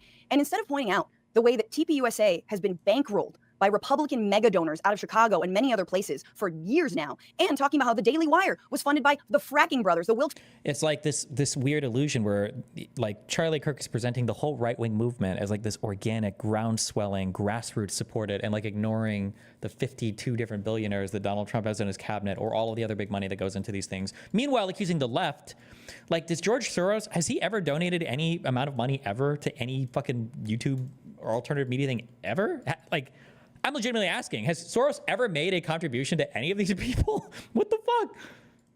Brothers. Now they're pushing for new, you know, investors, whatnot, but that there is so much money on the right. He handed this answer to you on a fucking platter, and all you said was, you know what? You guys are really good at being welcoming. People just like you. Cenk, they've got all the money. What are you talking about? That's effectively what you're good at coalescing. And here's my question to you about so that's just number one on the media, because that just stings, because I'm in media. But on the 5%, if you disagree with MAGA 5%, they still welcome you. How did that work out for Liz Cheney? Yeah. So look, or Kissinger. Yes. Kissinger? Kissinger. Wait. I don't even know what his first name is. Kinzinger.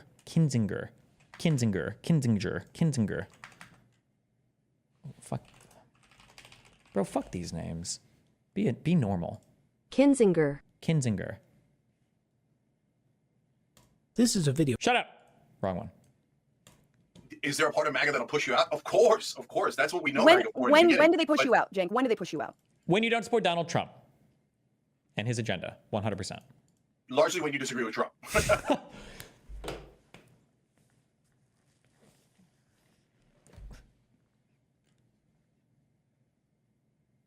Exactly. So listen, this is the thing that it's the unspoken thing that you're never saying, that ultimately it's all hunky dory. Elon can tweet back at you. Vivek can listen to you. But if you defy Donald Trump, the God Emperor, you're kicked out of the castle. And no one's defending Liz Cheney. Screw both their castle and the other castle. But Liz Cheney voted with Donald Trump 98% of the time. And just the 1% when she was like, hey, you know what? You can't do a coup on this country. And Adam Kissinger, and they were gone. So, which is the same reason they don't like, not Cheney, Mitch McConnell, right? Miss me with this 5% BS, yo. So, all right, Franny, a whole bunch of things here. So, number one, you're right. That's definitely how Turning Point started. Daily Wire certainly started that way. I don't know what their current funding is, but they seem to have a lot more funding than any of us do. So, you're right, and I have said that in the past, and I probably should have put that in there in that particular appearance, and I will mention that, and that'll really grate on their nerves. But I've got no problems telling their audience, and I tell them all the time, no, you guys have way more money, and they're always shocked by that. And I'm like, because they're swimming in money and don't realize how much we're starving out here on the left. They even got Russian money. Look at Dave Rubin and Tim Pool and Benny Johnson. Where was that money for people on the left? Right. Sure. So, and I talked on Tim Pool's show about that, et cetera. Now, when it comes to 5%, 95%, yeah, I hear you. So it's when you disagree with Trump, especially in the past, especially in the first term, et cetera, you're a goner, right? But they are pushing back even on Trump now. So again, on things that we don't agree with, but on COVID, for example, they thought that Trump did too much COVID protections, et cetera. No. They pushed back on the vaccine. Nobody blames Trump for lockdowns. When you talk about lockdowns, I say that wasn't Donald Trump. That was the states. And there was and this is really encouraging. When I talk about Team Miriam, Marco Rubio, Elise Stefanik, Mike Huckabee, and Mike Walz. So those are the four that put in by the neocons put in by Miriam Adelson. In the old days, what I would have gotten for any is, no way, they're the greatest. They're not neocons. You're a liar. Trump's the best. Now what I'm getting from the right-wing hosts, which is amazing, and let alone the base, they're all saying, yeah, I hear you. We got concerns about them. We got concerns. Okay. Marco Rubio, was that part of Miriam? Because he's the nominee for the fucking State Department head now, right? You know, you're aware of that, right? That Marco Rubio is the nominee to be the head of the State Department? Do we know that, or is that like top secret? Am I leaking something there? Okay, so that's the thing I'd never heard before. So that is a change. Now, in terms of the concept that I'm referring to, the 5%, 9%, but Franny, we're in the middle of that right now. This is the perfect example. So I started the largest progressive network. I've given dozens of progressives opportunities they didn't have before. I started Just Democrats, et cetera, et cetera. The minute I disagree, like 5% on trans issues or crime, everybody's like, right wing, fascist, right wing. Almost every show is saying that. Almost every show. That's not, well, for some of them that is true. But it's annoying because they don't even represent the majority of the party. They're just like deranged, like left-wing media. But I mean, Sam Cedar doesn't do that. David Pakman wouldn't do that. I don't think Brian Tyler Cohen would do that. Like the Pod Save America dudes. I don't think any of those guys would do that. I don't think so. It's just like the crazy Twitter lunatics. So you're telling me that you don't push people out? You're pushing out the movement overall, at least the online left movement, seems to be trying to push out the one network that is. Yeah, this is the audience that you've created, right? These are the types of people that you attract because you intentionally crafted them to be this way. Progresses more than any other network, and it's not in dispute. But my God, we have 5% disagreement. So tear it down, tear it down. This is the destructive extreme left that I honestly, that portion, that kind of destructive attitude is poison. It's not just poison to us, it's poison to our chance of winning. Because we keep pushing people out, and then all of a sudden we lost all the swing states and we lost the popular vote. I'm trying to get our side to wake up, snap out of our hypnosis of we hate, and if we hate the right wing, and they're all white supremacists, and they're all racist, and they're all sexist, and we hate, and we never go in the room with them, we hate. What the hell happened to us? And no one's allowed to disagree. We're now authoritarian. No, wait, I rebel. Can I just clarify? I will never allow the left to be authoritarian, and this idea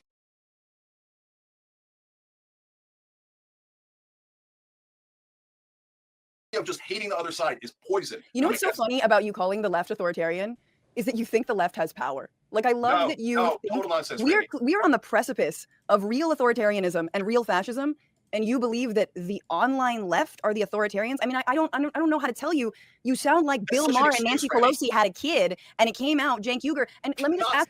She's being a little bit obtuse here because it seems like Cenk is kind of talking about the media environment, maybe, but not that obtuse. I think it's a fair statement. Like the left is authoritarian because lefties online try to cancel you. Like, you know that Donald Trump is like an actual authoritarian, right? Like I think she's more correct than not. Like that's like she's hitting on a slightly different point, but it is true. This is the point that I harp on over and over again. Like, is the radical left bad? Yes. And if I was like a college kid and I was trying to fuck some crazy hippie girl or whatever, or not hippies anymore, I don't know, some woke girl, then like the radical left would really mind fuck me.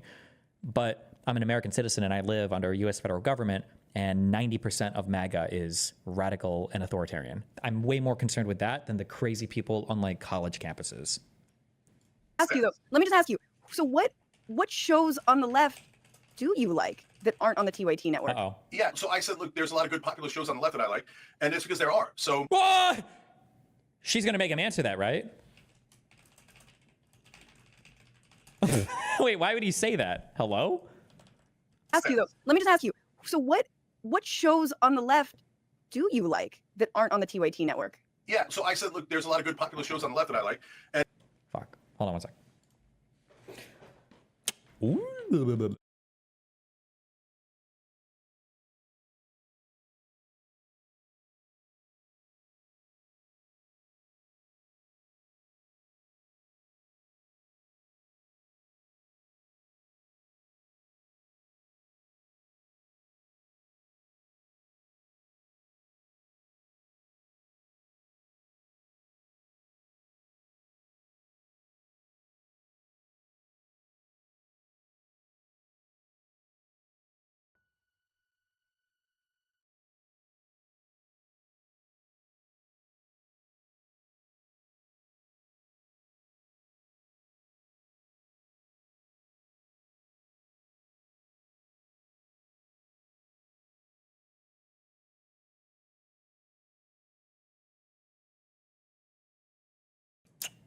Ooh. Okay, sorry.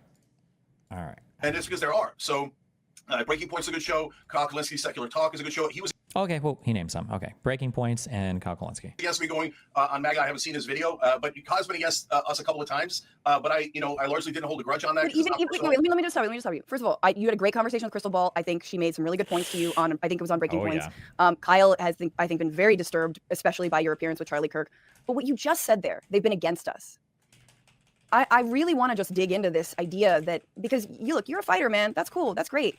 But like, you really do have a very, I almost want to call it Bush-like, Cheney-like, you're with us or against us attitude. 100% wrong. Like you just literally, I love that you're proving my point. But No, when I'm not. I You're say this, proving my point. you Okay, truly, so let me explain. you sound like people are either against you, but if No. they criticize you, they are not. And yet here you are, Cenk, telling the entire right wing that all you want to do is break bread with them, that you want to debate with them, but afterward you want to go have a beer. Yes, I do. You want to have a All you beer with wanna do is people hate who them. want How's that work out for us, Randy? who How want is to the put hate people work out in for mass deportation camps. They want to deport. You think we're going to get put in camps? You sound all right. Anyway, You think I sound crazy? They're starting. Hold on, just to be clear. That's the stated policy position of Donald Trump. And I believe Abbott said as much, that we'll build the camps if you need us to hold. Hold on, let me find this. Was it Abbott? We'll build detention facilities.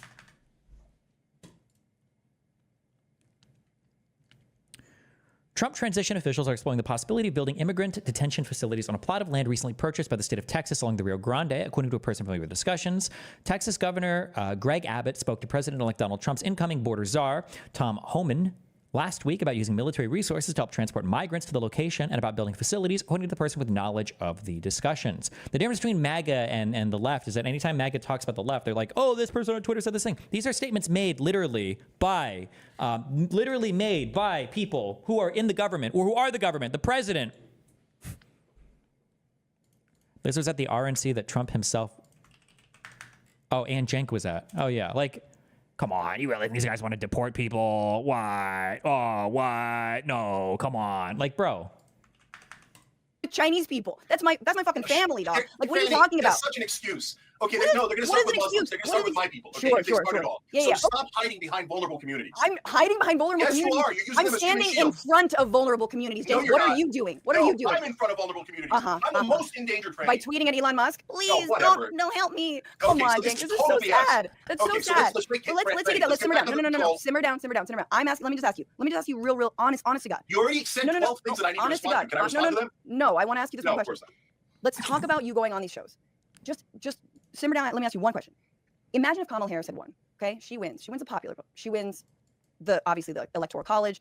Incredible, first female president. Blah blah blah. All this stuff. Oh, man, what's she going to ask? Is she going to say, what would the conservatives do to reflect on their loss? What do you think they would do? Or is she going to say, Cenk, what would you do? Would you be this warm to people? Would you be screaming at Kamala? Where's she going to go with this? Oh, boy.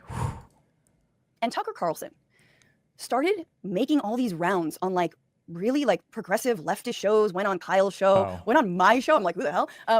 Started reaching out and wanting to talk and wanting to come to agreement on things. What would that look like to you? Ooh, that's a really good question. Yeah, it would look like Tucker was trying to reach out. Tucker's a bad example because Really? Man, wow. be surprised if he did that. But okay, yeah, no Right. problem. What would it But look like to you? care. I wouldn't. And do I think that Tucker would be selling out? No. There's no chance. No. Well, I'm not. It's not about selling out. What would that like? What would it just seem like? Hey, man, we can agree. Yeah, you know what? I did say that Kamala Harris was a DEI hire and she's basically a communist. But now I just feel like I've antagonized you and I'm here to like break bread and let's talk and let's get stuff done. What would that look like to you? It would look surprising, but I wouldn't care. I'd find it interesting. Why? I wouldn't care. He won't answer the question. Bro, this is so insane to me. This is so bad.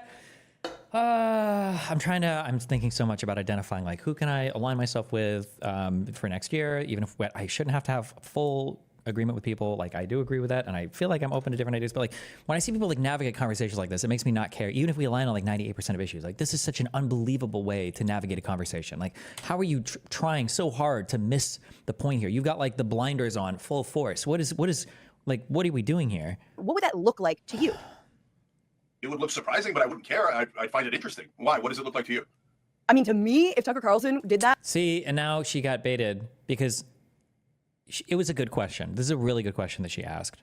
And Cenk can't answer it because he knows that any answer he gives is going to make him look crazy. Because the obvious answer that she's probably going to give is that, like, well, it's going to look like Tucker is grifting. He's pandering. He's just trying to maintain relevance. Like, he's not clearly coming with our positions. I would never let him escape a lifetime of Republican shilling just to become a Democratic stooge. And any type of bread breaking or bridge building he's doing is only being done facetiously to build support for when he goes all the way back to those positions in the next election, would be my guess.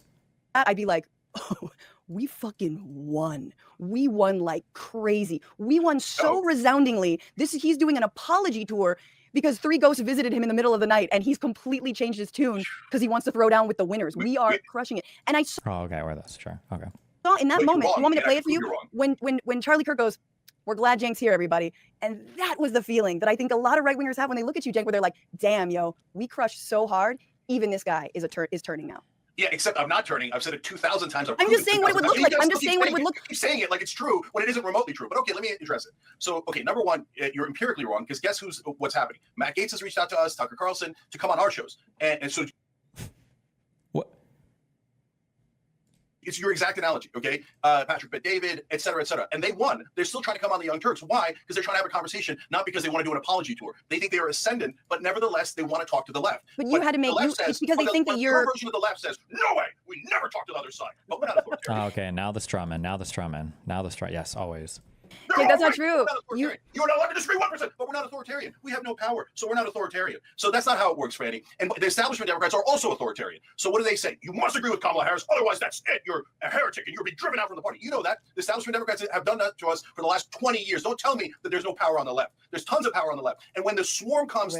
The establishment Dems don't like you because you shit on the establishment Dems constantly. You always talk about how Bernie Sanders had the election stolen from him over and over again, and the corporate Dems and the donor class, and they own the Dems just like the Republicans. But yeah, no shit, they don't fucking like you, dog. What the fuck?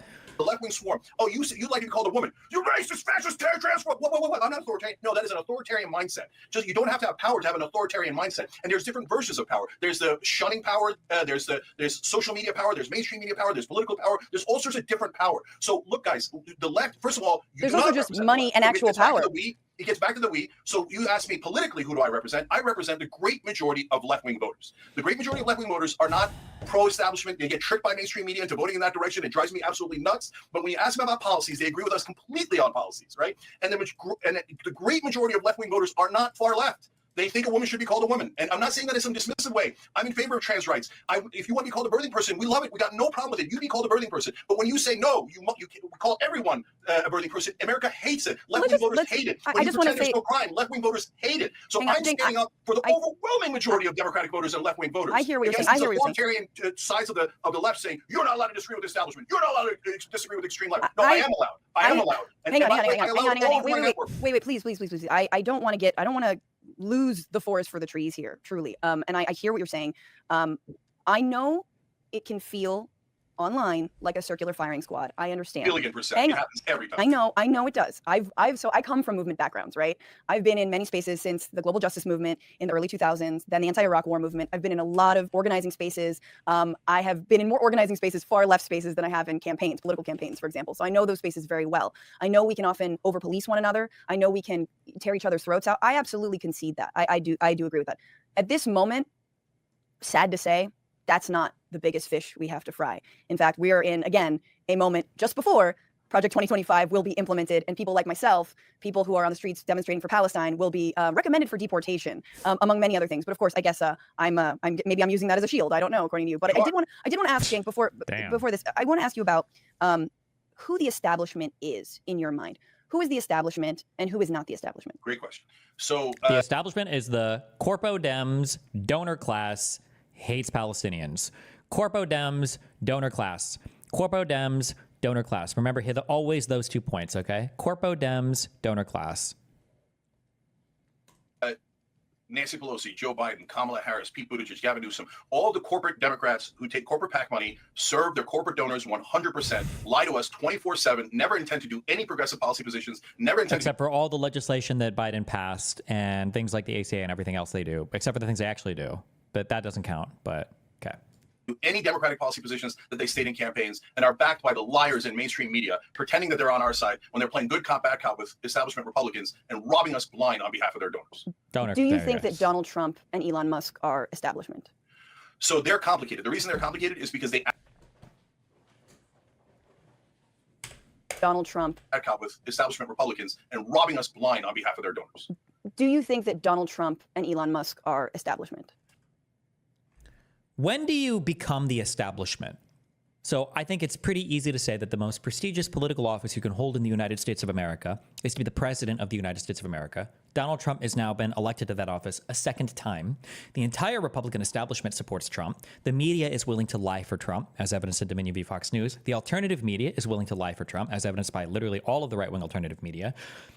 There is a consensus that you must support Trump as a candidate or else you will be bullied out of the space, as evidenced by Rogan's tepid support for RFK initially, and then Rittenhouse's support for a libertarian candidate after Donald Trump banned bump stocks. At what point, and now Donald Trump has the support of the wealthiest people in the world. More wealth has walked in and out of Mar-a-Lago in the past month collectively than has existed 100 times over in net worth in the history of all of Congress. Like, at what point do you become the establishment? Like, are we going to be calling Donald Trump, like, was Hitler the anti-establishment candidate in 1941? Like, how long are you anti-establishment for? Or how long are you no longer the establishment? Like, so they're complicated. The reason they're complicated is because they act like the establishment. They do the same robberies, the same corporate tax cuts, but they are pretending to be populist. And that's why I've called Donald Trump a fake populist hundreds of times. why wouldn't, now that's a really interesting point. Why wouldn't you say that to Charlie Kirk? Why would you pretend like they're both the same? Why would you pretend like you're all the same? Right. And I've called him a fake populist on right-wing shows. And I've said, when? Hey, really? Fake populist? Wait, did he say that? Did we miss that on some shows? When was that? watch out for your own donors on right-wing shows, right? And so, but they're not part of this the machine that was the Borg. Mitch McConnell and Joe Biden were the co-captains of the Borg, and that machine was unstoppable. And that machine was, What is the machine? It's not the largest cable news network in the world. It's not Fox News. That's not part of the machine. It's not the institution of all the Republicans, right? That's not part of the machine. It's not the White House and the DOJ that Donald Trump was trying to get to work at his base. That's not part of the machine. It's not. What is the machine here? How do we define the machine?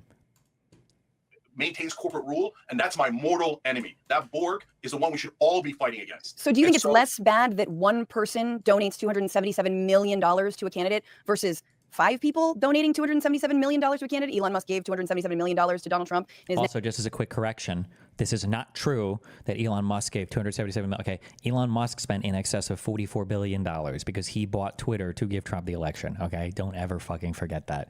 That purchase of Twitter was leveraged to help Trump win the election. He stole that Ad America account in order to advertise for Donald Trump. Elon Musk, the owner of Twitter, whose tweets get pushed more to any other account on that website, explicitly supported Trump over and over and over and over and over again. Okay? This was part of winning the campaign, was buying Twitter.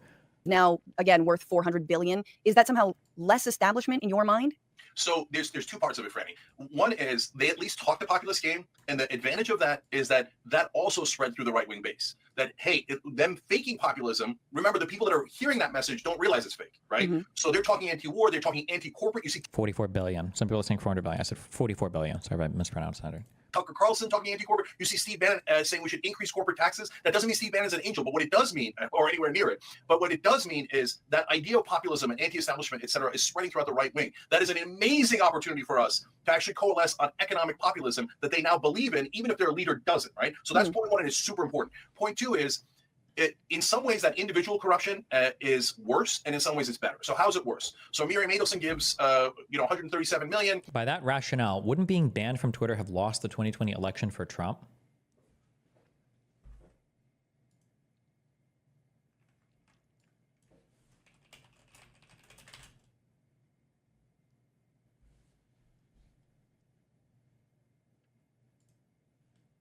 When do you think Trump was banned from Twitter? This is another crazy thing that Republicans do. They play with timelines so much. Wasn't Trump banned after the J6 stuff? That was what he was banned. The election was already over, my dude. That was after the election. to Trump, and Sheldon Adelson had given him $200 million in previous campaigns. So he delivers foreign policy to the Adelson family, right? Moved our embassy in his first term. Now he's thinking about allowing the annexation of northern Gaza and the West Bank. And you saw me fight tooth and nail against Trump because that's what I was really, really worried about, that he's going to go and be extreme and radical to serve his top donors. On Elon, he handed all domestic policy to him. So that's how it's worse. How in the world could it be at the same time a little bit better? Well, the way that it's better is that it's not a machine. It's chaotic. So it's one guy here and another person there, but the other person disagrees with Miriam, and then Trump doesn't quite know what to do, and he listens to the last person in the room, but he also kind of listens to his base. We've got chaos there, and chaos is way better than a machine. A machine is ruthless and just steamrolls you. So I think that's nothing worse than the McConnell-Biden era. Nothing worse. Okay, I do want to talk about the McConnell-Biden era and establishment a little bit more, but just on that, I feel like my very first question to you is, well, what are you doing? I feel like that's the most cogent answer I've gotten from you that I could sort of get on board with, which is exploit the chaos to turn MAGA against Trump. But even if you wanted to do that, I'm not sure you're achieving it through the kinds of interviews that you're doing and the way that you're playing to the right, especially when you go on those stages. And you have to be at least as aggressive, or maybe not as aggressive, but at least some kind of aggressiveness. You know, go and look at my interviews as a template, okay? Maybe not even that level of aggression, but at least something approaching that. Jesus. Hit the left more than you do the right. But I just want to leave that there. I accept the hey, let's plant the booby traps so that we can make them fall into them later, that kind of thing. That makes the most sense to me, even if I sort of strategically disagree with it. I want to talk about the establishment, though, and Mitch McConnell. So, for example, Mitch McConnell, who I am no fan of, obviously, believes that there should not be recess appointments for the Trump administration. Would you say that that is establishment, ergo you are anti that and anti-establishment? Mitch McConnell is against recess appointments. Yes. So that was a super tough one because sometimes the establishment will block something. Like if Bernie was president.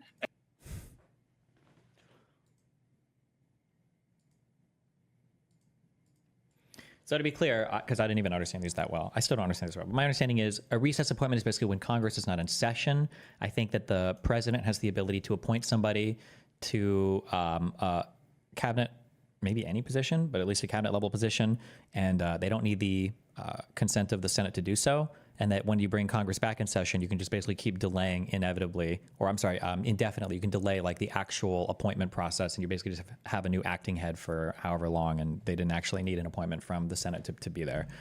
When Trump talks about abusing recess appointments, that's what he's talking about. Not just like, I have to appoint somebody in a time of congressional recess. It's like abusing the process to get an acting head in that was never confirmed by the Senate. So that was a super tough one because sometimes the establishment will block something. Like if Bernie was president and he wanted to put in Stephanie Kelton as Treasury Secretary, I actually would disagree with that. But I put that as an example. The establishment would say no way, and it would block it with everything that they have. There is a scenario where I would say, Bernie, do a recess appointment, right? And so on the other hand, if Bernie came in and said, I don't care about advising consent of the Senate, I'm just going to do everyone as a recess appointment, I would say, no, don't do that. Don't do that. That's not a good idea. Why? Because it's anti-democratic. Was that? Yeah, the core of So then apply this to the current admin. Stop making a hypothetical out of it. Like, it's so funny. When he's asked a hypothetical, he can't engage with it, and he just gives his personal feeling on a thing. Like, how do you feel about if Trump were to do this? Well, personally, I wouldn't like it, and then here's something that's totally unrelated. And then when given a real-world situation, he has to create a hypothetical. What the fuck? I mean, the core of the question is, when we talk about the system, what do we mean by the system? Because there's two different systems that people refer to, and then they conflate them.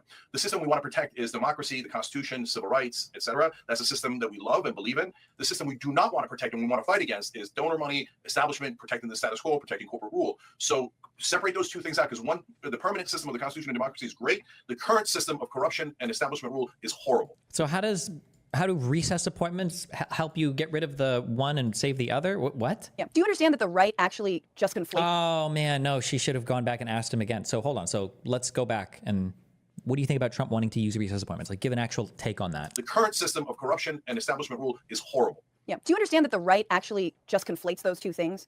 I think the left often conflates those two things too. Well, okay, so you would be in favor of Donald Trump doing recess appointments, or you wouldn't in this case? Thank you. Yes. So good. Refocus. Yes. If he's doing blanket recess appointments, I'm against it. I always think shoe on the other foot. That's why I brought up Bernie Sanders. In order to be fair, hey, how would I feel if it was the other way around? If he does one or two, I understand it as a matter of philosophy. Okay. But if he does a recess appointment, I'm very likely to be against that particular person, like a Kash Patel or Pete Hegseth. He's going to do recess appointments on the most radical culture warrior stuff that I hate. I hate when the right does culture war stuff. I don't love it when the left does it, but I certainly hate it when the right does it. And so, well, Small Fry, thanks for the 5 gifted YouTube memberships. I'm worried about his recess appointments because of Oh no. Sorry. the people the specific people that he's likely to do them with. One of those things also in terms of this establishment and anti-establishment sort of framework that you're using is also Project 2025 and Russell Vogt, who he just appointed to be the head of the Office of Management and Budget. Russell Vogt would like to fire federal workers, replace them with loyalists. He also wants to use the military to target political dissidents. This is all obviously in Project 2025 that he helped to author. Exactly. Is that establishment or anti-establishment? There's nothing more anti-establishment than firing a bunch of federal workers. Do you believe that that's a populist thing to do? No, it's fake populism. And so it's so alluring to the MAGA base. Or anti-political dissidents. This is fire federal workers, replace them with loyalists. He also wants to use the military to target political dissidents. This is all obviously in Project 2025 that he helped to author. Is that establishment or anti-establishment? There's nothing more anti-establishment than firing a bunch of federal workers. Do you believe that that's a populist thing to do? No, it's fake populism. And so it's so alluring to the MAGA base. What does Cenk think populism is? Just when the public votes on things? Is he just mixing up populism with democracy? Or what does Cenk think populism is or means? They feel like, oh, we're fighting against the government, right? But what I'm trying to get them to understand is, like, you guys, they think that the government is a blanket bad thing. And so the story I often tell on these shows is the one that Matt Stoller does, great progressive, done great anti-monopoly work in the Senate, et cetera, which is, hey, what size pipe should I get? And people always ask, and that's why Matt does it this way, well, what job are you doing? It depends. And that's exactly the point that I make to these right-wingers. Do we want big government or little government? Well, it depends, right? Are we invading Iraq? Then I want smaller government, right? Are we going to invade doctors' offices and get between a What?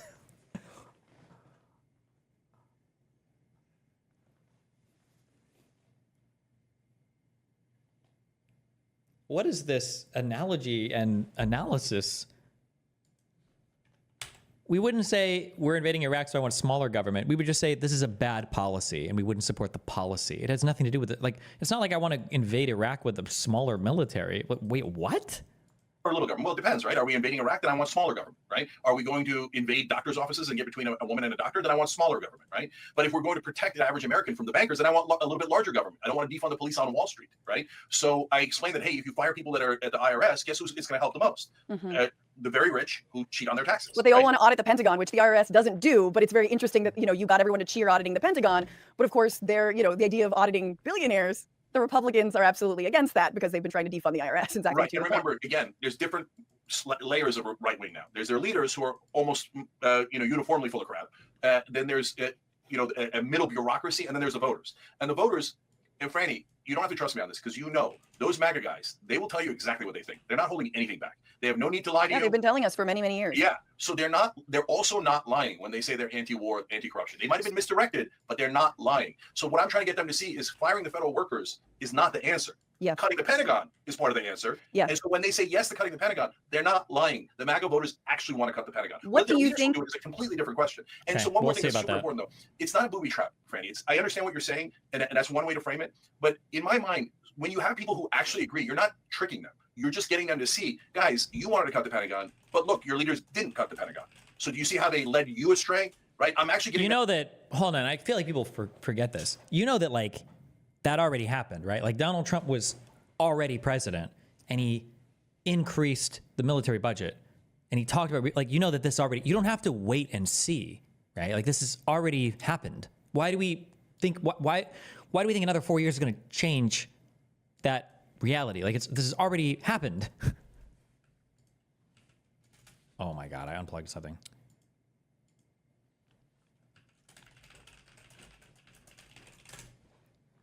Hold on.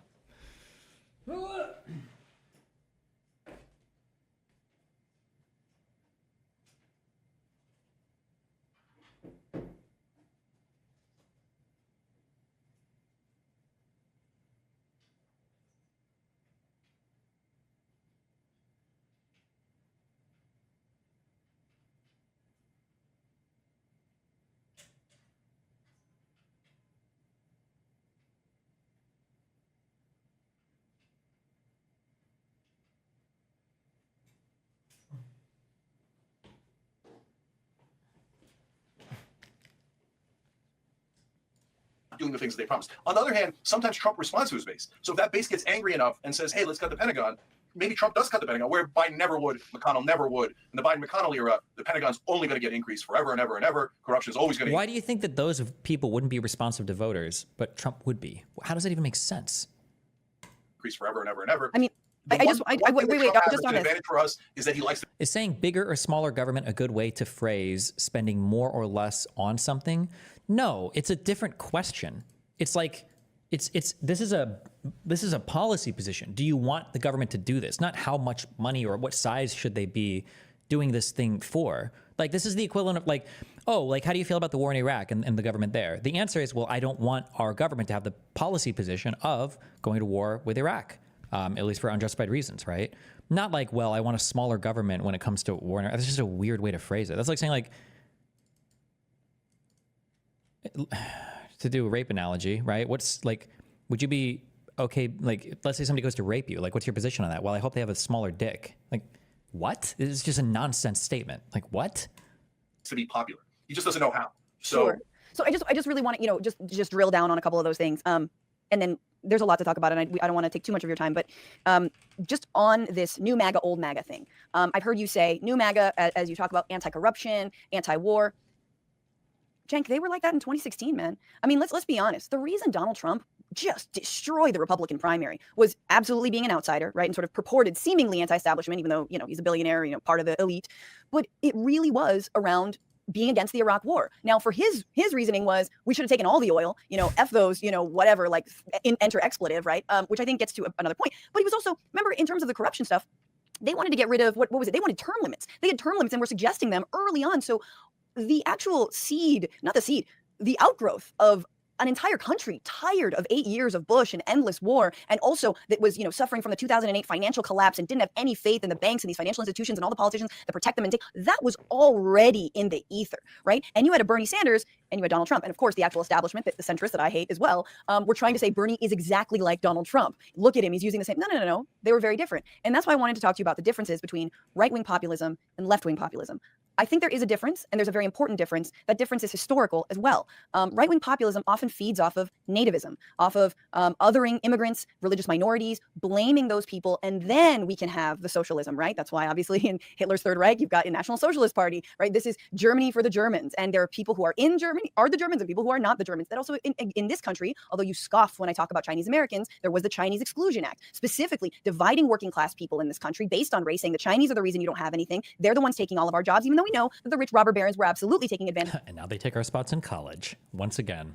Of them, just like we know that all the Trump donors who pay for their positions in this administration are also taking advantage of undocumented labor. So do you see a difference between right-wing populism and left-wing populism? And are you not barking up not just the wrong tree, but a very, very dangerous one? Yeah. So, no, I think there's a massive difference. And so first, let me just really quickly address what you said about the Chinese. So the Chinese were the only nationality ever banned from America. Trump considered a Muslim ban, but didn't actually execute one. The Chinese were actually banned from America for a long time. So I know all about racism against Chinese, and obviously that also sprung up during COVID, et cetera. But just in that heated moment there, I was saying that the Chinese, are maybe third or fourth in line these days. Muslims. Not for what they're talking about. I mean, I'm just looking at what they're saying, which is like this would be the easiest group to sweep up. Like I'm just saying, not like Chinese immigrants who've been here for decades. No, I understand. That's why I said that. I didn't just pick it because I'm Chinese. I literally just looked at what they're talking about. But anyway, but so you do agree. So I'm not. Sure. I'm worried. You agree, though. You agree that there is a difference between left-wing populism and right-wing populism. Yeah. So now let's get to the core of it. So there's left-wing and right-wing populists on social issues disagree more than we disagree with the establishment. The establishment is generally like, we don't really care if you're Chinese, Muslim, whatever. The only color we care about is green. As long as we let us rob you from here to eternity, I'm good with it. We'll allow Peruvians to rob you, Jews, Muslims, Christians, everybody can rob you, right? And so the establishment is again just Biden, Kamala Harris, McConnell, everyone who takes corporate donations and serves corporate donors. Okay, but not Donald Trump because he doesn't take corporate, except for all the corporate money he's taking. But he's different. Okay, keep going. Okay. I'm just trying to understand who the establishment is and isn't. Back money. I mean, how many times can I call him a big populist before you believe me? Okay, so the establishment is better on social and cultural issues than the populist right is. So that's why, this is not, you can't make blanket things like, in my opinion, never talk to them. They're all racist, etc. I never said that. I never said not to talk to them. I never said that. Hold on. Or they're all lovely and they've all turned and they're all amazing and are going to agree with us. No, of course not, right? So, but on economic issues, we agree a lot more, way more. And that's super important. And so, and you know what it is, Franny. What do you think you're going to agree on? They're using the culture wars, in my opinion, to create a wedge between us. That's why they're called wedge issues, to get us to hate one another instead of realizing that the problem isn't to our left or right. It's up, look up. The problem is up, right? And so but right-wing populists on that nativist strand that they have, which is real, yes, it's scary. and it's super wrong-headed, and it does put us in the line of fire. So when Steve Bannon, he says both of those things. He says tax the rich, increase tax on corporations, and then he says my favorite book is Camp of the Saints, where the hero murders all the immigrants that are coming into France, right? So virulently anti-immigrant, right? And so I don't want to empower the Steve Bannons of the world and the Ann Coulters of the world to do their crazy stuff, right? That is anti-immigrant, anti-my family, anti-me, anti all the people we care about, and the American people, the left, everyone, right? But we get to fight them on that, Franny. We don't have to say like blanket Steve Bannon's great, Charlie Kirk's great. No, and I've been so clear about this. So you think you've been fighting? You think you've been fighting them? Oh, on the issues we disagree on, hell yeah. And so I got into a fight in trigonometry over in that show over trans girls in high school sports, and they're outraged by it. And they're like, "Oh, what if your daughter comes in second place in cross country?" I'm like, "Who gives a crap, right? What are you guys going to check the genitalia of millions of kids because you're on this like transphobic like mania, right? Just settle down. These are culture wars. They're dividing us. Stop letting them divide us." I think one thing that's really hard, and this is just in general, like we talk about trans issues. I actually want to play a clip from your Turning Points conference, but I do just think that one of the biggest issues for me that is not, it's not hypothetical. It's very real, which is the right to an abortion, and that is one thing that I think a lot of the so-called right-wing populists don't really give a shit about, especially not the mouthpieces of Donald Trump. They don't care that women are bleeding out from miscarriages and dying, going into septic shock. They don't care that they're being turned away from hospitals, that, yeah, their life or death is dependent on a bureaucracy right now.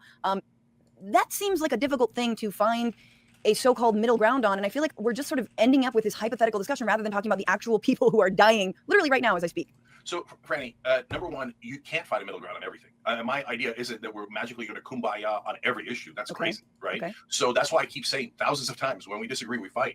And the good news is... But I don't want to get a beer with someone who thinks that I should, go into septic shock instead of be attended by a physician. Yeah, so I know that this is the thought that's breaking a lot of people's minds, but you should. So please let me explain why, okay? So it's so easy for both sides to say, no, that their way of thinking is so antithetical to what we think, so wrong, that I will never have a beer with them. I will never talk to them. And every time I see them, I'm going to say racist or sexist or some sort of charge to show my moral superiority. But hold on.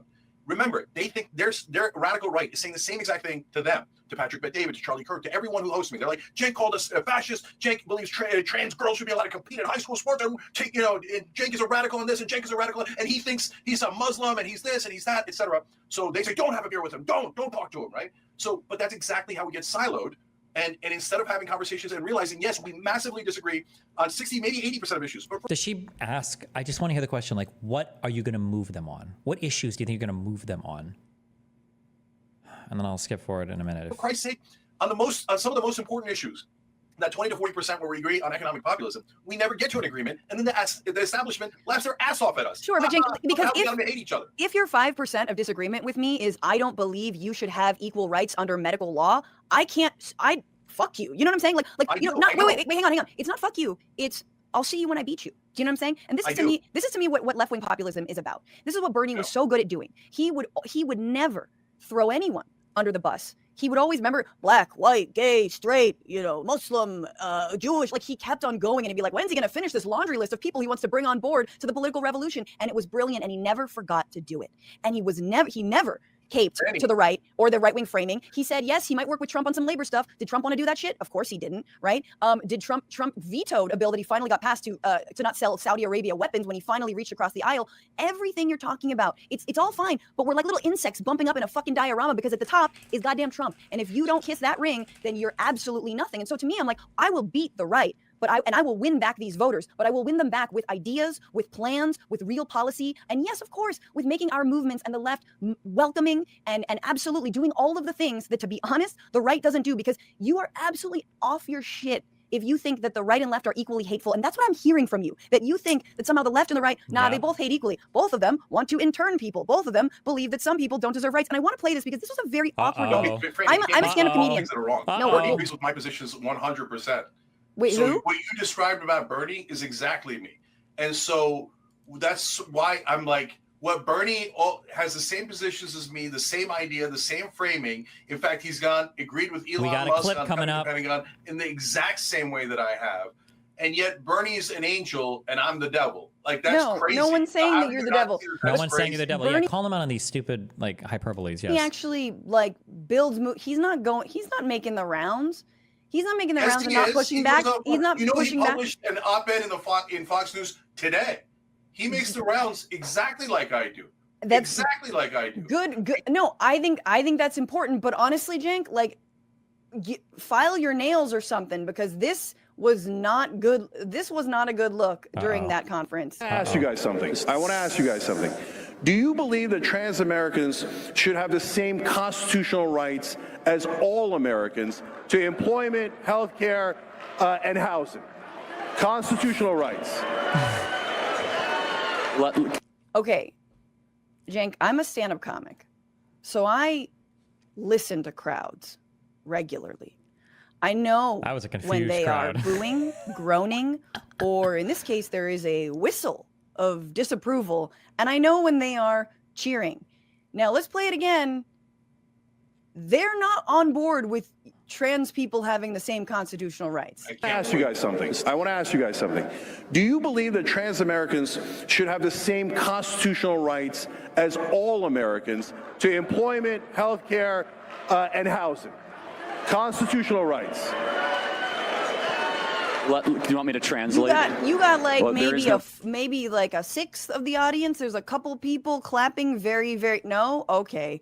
So, And then Brandy, let's break it down. this is the best. Wait, this is the best part. You got to keep watching, because it's Wait. the best that, like, not only you get hung out to dry on this, like, can we all agree, shtick that you're on, and they don't meet you, God, and it's then Charlie so- meets you with this. Constitutional right to housing. Wait, I Is love late- it.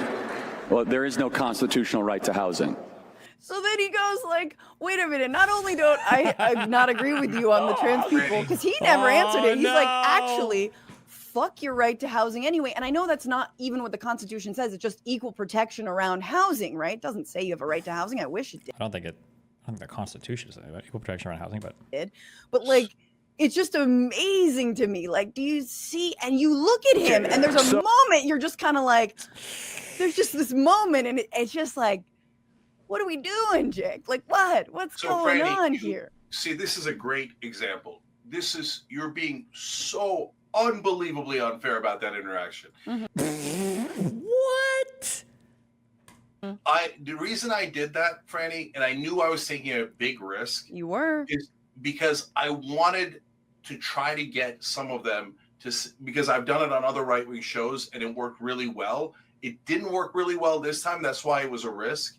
But I challenged them on how trans people are like every American and they should have constitutional rights. Well, let's watch a little bit. Let's watch hold whether on, you did it. hold Let's on, watch let me whether you finish. did it. Did you do it or not? Let me finish, Brandy. Did you This do is it or super not? important, and you're totally smearing me on a thing that is crazy. I I'm had the playing you the courage- clip. I had I'm not the courage smearing you. I'm to literally challenge playing the them. clip. Cenk, I'm playing the clip. No, Brett, will you let me talk?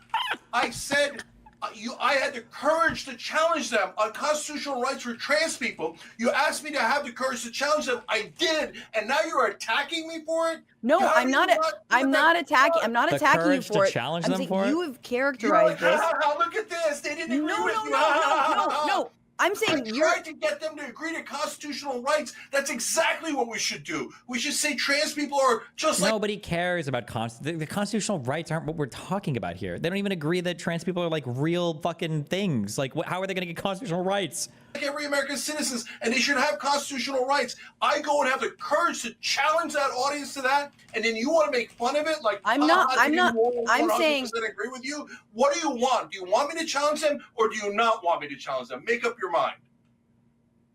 It was a big swing. You agreed that it was a little bit of a miss, and I think. By the way, you're not exactly right about that either. Ooh. So I was in the room. 2/3 of them cheered. 1/3 of them clearly did not, and groaned and the people, cheered. the people And who were Charlie, cheering it were not mic'd properly. I understand. Look.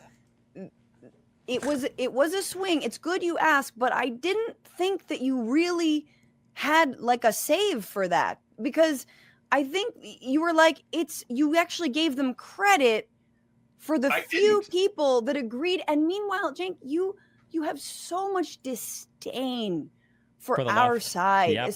If I say, hey, I believe trans people should play in sports, you have so much disdain. You get so mad.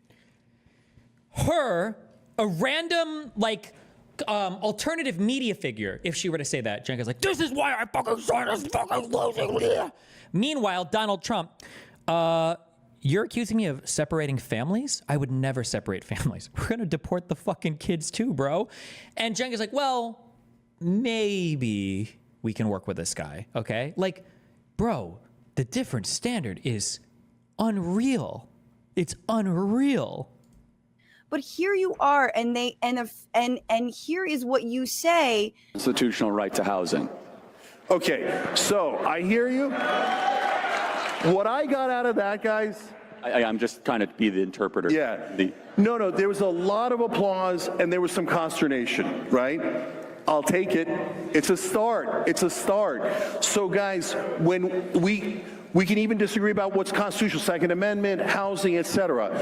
But just let's Second Amendment, housing. These are all the same. Is it the 11th Amendment? Which one is the constitutional right to a house? Sorry. Treat everyone. And then he's gonna get dinged on that. As Americans, and I say that to the right, and I say it to the left. Sure. Okay, so. Oh, she didn't let it play. You know, When's the last time they heard that message? Never. Thank you for. I guess. You're welcome. When is the last time you've heard that message? You're welcome. Lil bro thinks he's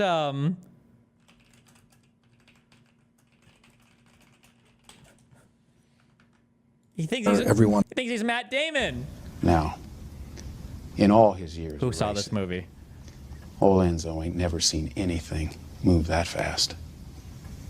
And now he knows, without a doubt, we're faster than he is. Even with the wrong driver and all the committees. And that's what he's thinking about. He's sitting in Modena, Italy, right now. That man is scared to death that this year you actually might be smart enough to start trusting me. So yeah, I'd say you got Ferrari exactly where you want him. You're welcome. That's what Cenk envisions himself as right now. I say it to the sure. Okay, so When's the last time they heard that message? Never. Thank you for. I guess thank you, but you have so much grace for people who really were groaning and not on board with what you said. When did I say I have grace for that? By how you act. No, you said it right there. You said, "Hey, I'll take it," and it was like, "This is what we got to do." 2/3 of the room said, "Yay, trans constitutional rights." When's the last time 2/3 of AmFest? You think they were cheering for, like, when they say constitutional rights, they mean the constitutional right of a child to be protected from a crazy parent who thinks they might be trans. You know that's what they're cheering for, right? That's what they mean. What do you think? Like, how could he possibly think this? Why do you not extend the same grace to the left, to Kamala, so-called radical leftists? I'm really glad we're back to this, Franny, because this is important. And we mentioned in the beginning, and I wanted to come back to it. Mm-hmm. So, having grace for the left, I run the network, and everybody gets to have their own opinion. Everybody gets to fight me. Everybody gets to state their own. Oh, dude, I can't listen to him keep doing this. She's not talking about, do you have people on your network that are further left than you? Why does he diverts from answering questions so much? He does this so many times in every conversation he's been in. Holy fuck. Own opinion without any editorial control.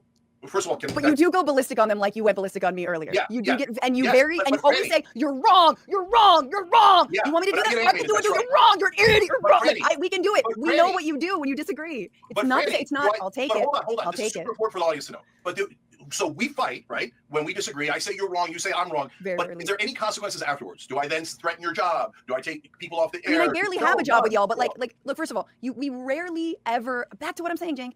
Who's your main co-host? Yeah, on the Young Turks. When you say there's like over 24 Young Turks contributors and hosts. I know, I understand that. So okay, but I'm trying to tell you that there is in fact, Cenk, let's just be real. We said this privately. I'll say it publicly now. About a year ago, around the time of the trans stuff, and the trans sports stuff, you said to me, "Hey, Francesca, just so you know," and I don't think it's not a secret, but you didn't tell the audience. It was like, "Hey, just like TYT main show is kind of like mainstream progressives. Like that's sort of what we want to be, and we're more mainstream. Just so you know, we're like moderate progressives kind of thing. And I was like, okay. And then I said to you, why don't we have a debate? Like, why don't you bring John and I on? We debate, you and Anna. We could talk about trans issues. We could talk about, crime. We could talk about all the things that always, get under our skirts. Like, we could talk about that stuff. And that was like, you didn't seem that very excited about that. Ooh, that's a kind of a big leakerino. That's kind of a big, like, providing content direction and explicitly calling out a political direction of the network that they're not super public with. And then denying other contributors on the network to have a conversation about it. Okay. I mean, that is a crazy standard. So first of all, no, I'm just being honest. Like, just to say, like, we've never had that space. Can I answer? Okay. Are you mad someone's talking too much? Is Cenk Uygur mad someone else is talking too much? So when do I get animated? When people cut me off. That's what drives me crazy. Okay. So now the thing that you just said that was our private conversation, I literally said at the very beginning of this broadcast. Okay. So I said, populist establishment is one spectrum, and we're on the extreme end of populism. Left-right spectrum is different, and we're not on the extreme of the left. I said we're kind of in the middle, not the moderate BS that the mainstream media does, right? Oh, Joe Manchin is moderate. No, he's not. Joe Biden and Mitch McConnell are moderate. No, they're not. They're radical corporatists, okay? Okay, if that's your definition. But so the counter question is, hold on, Cenk, is there any member of Congress that's not a radical corporatist? How is it radical if the entire... but I guess that's his point. You just hate the entire establishment. But your judgment of who's radical or not, I guess, just has to do with whether or not they get donations from anybody. Like AOC might be a radical in his eye at this point. I don't know. They've perverted the word. Okay. So, but am I in the center of the left? Yes, I'm in the center of the left, and so is Anna. So, like, people catch feelings over that, but the polling shows it, elections show it. I'm center left? I'm in the center of the left, and so is Anna. So, like, people catch feelings over that, but the polling shows it, elections show it, everything shows we're in the center of the left, and I'm proud to be there. I don't want to be on the far left. I don't think, but I don't block anyone from being on the far left. And I think a lot of these people get jealous too when they look at the right, because like the MAGA stuff originally started as far right, and now it's enveloped the entire Republican Party. And people on the far left look at that and they're like, wait a second, well, they could do it, so that must be the same for us, right? They think that most Democrats are primed to just become super progressives, but they're not. It's a delusional take. You got maybe 15% of the party tops. Well, maybe a little bit more with younger people. It depends on if we're counting people who are voting or not. But like it's not the whole party. Like they were ready to become MAGA on the right. It's not the same, and it probably never will. Well, anything's possible, but thousands of conversations. And the reason why I'm saying your standard is unfair is you're saying you and John were not involved in those debates, but I've had those debates on air, and I'll have more. I don't care. I'm not shy about it at all. Do I look shy about debating or discussing? So if you want to have another one on the Young Turks, me and you at the 5 o'clock hour or whatever it might be, because 3 to 5. So I'm saying Pacific time. Everybody knows Monday through Friday, 6 to 8 p.m. Eastern, we do the show, and that's a news show. So we go through the news items, right? But now sometimes what we're doing is at 5 o'clock, we're having guests on for longer conversations. So if more progressives that are on the just as populist as us or somewhere else on the populist spectrum, but to the left of us on that spectrum want to come on, great. I believe in my opinions 100%. I'm here to defend it. That's why I'm on this show. So, but what gets me animated is when others say, no, Cenk, you are not allowed to have that opinion. I give everybody the space to have their own opinion, and I run the network. But Cenk, even though you run the network, even if you didn't run the network, you're not allowed to have that opinion because that opinion aids and abets. More strawman. So now it is your fault for implicating the beloved far left, who clearly have the correct position. But they don't have the correct position. And you don't represent the left. So please stop pretending you represent the left when the voting and the polling clearly showed you don't. And it's not wrong to be center left. You think that it's like center left is like, no, it's, I don't know what you think it is, MAGA or whatever. But you were talking about I said it's Bill Maher and Nancy Pelosi having a baby, Cenk. I think ultimately you just need to embrace your centrism, my guy. I think you're just more of a centrist than you think. Like I just explained it, but you don't want to hear it. I said it earlier, Franny. I'm not talking about the disgusting centrism of Manchin and all of that the mainstream media lied to us and called centrism. That's radical. What's wrong with Manchin? Manchin works with both sides. He's a perfect example of what you're doing. That's exactly what I'm talking about. Manchin is the establishment. The fact that you can't see the difference between a left-wing populist who despises the establishment and a populist who loves and is the establishment. Who's a right-wing populist? You can't see that difference is stunning. Who's a right-wing populist? Who is a right-wing populist? Name him. Who's a right-wing populist? On Patrick Bet-David show is definitely a right-wing populist. Dan Holloway. He's not. These are random media people. Holloway on Drinking Bros is. Name him. Who's a right-wing populist? On Patrick Bet-David show is definitely a right-wing populist. Vinny is insane, by the way. Holloway on Drinking Bros is definitely a right-wing populist. Vinny on PBD thinks that the Biden administration blew up the bridge in Baltimore. He does. That's right. Because they're not saints, and they don't agree with us. Who's a right-wing populist in all? They're not saints. They're not perfect. But this charity. Bro, if I was a Democratic establishment if I was in Congress, or if I was like Kamala Harris or Obama, I would kill myself listening to the amount of charitability. Bro, what could a Democratic politician ever do to get this level of on your knees, full on fucking hero idol worship. What could you ever do to get this much leeway from people like Cenk? This is unreal. Yeah, so he thinks that the government blew up the bridge to do a false flag. Nobody's perfect, bro. Like, holy fuck. Who's the right wing? Is it Matt Gaetz? Who's your right wing populist in office? Is it Marjorie Now Greene? the new right wing populist is absolutely clear. And see, guys, before I say the name, I know what's going to happen after I say the name. Oh no, he's about to say that. He's about to say the dumbest thing ever. You're going to think of all the bad things he said about social issues, and you're going to think, oh my God, Cenk likes this guy. That's why I now hate Cenk. So I'm telling you, ahead of me telling you the name, no, I do not agree with him on the social and cultural issues, and I will fight him as hard as I possibly can on those. And I don't think that he's right on all the economic issues at all, but he has begun to be populist because he stopped taking corporate PAC money. Josh Hawley in the Senate. That is now a right-wing populist. Tom Massey, a right-wing populist, okay? Those guys, Massey, you could say 1,000 terrible things about him, but he is. Hawley was one of the guys that, wasn't he one of the election denier dudes?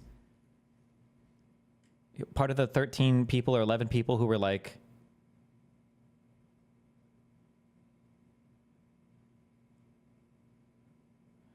as Missouri Attorney General, Hawley initiated several high-profile lawsuits and investigations, including a lawsuit against the Affordable Care Act. Okay. In December of 2020, Hawley became the first senator to announce plans to object to the certification of Joe Biden's victory.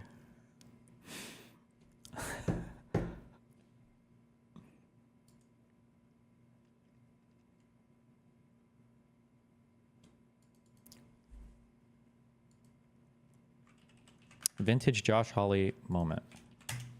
Senator Josh Hawley also had to flee. Earlier that afternoon, before the joint session started, he walked across the east front of the Capitol.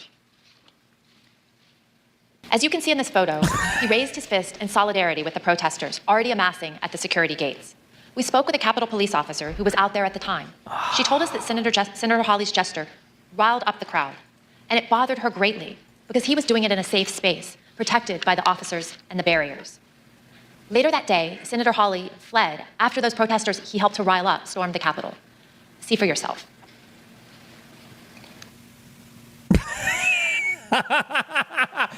Bro! No! Not the scamper. Not the Scooby-Doo. Not the Scooby scamper. Does anybody know the... What's the... There's like a bit in Scooby-Doo where where the people always like run between the doors. Does anybody know what I'm...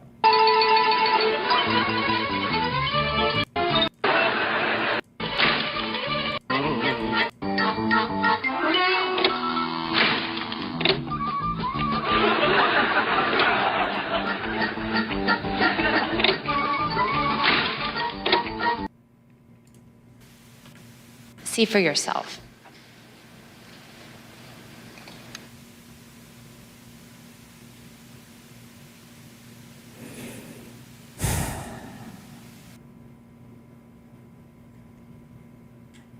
Why does he like this guy?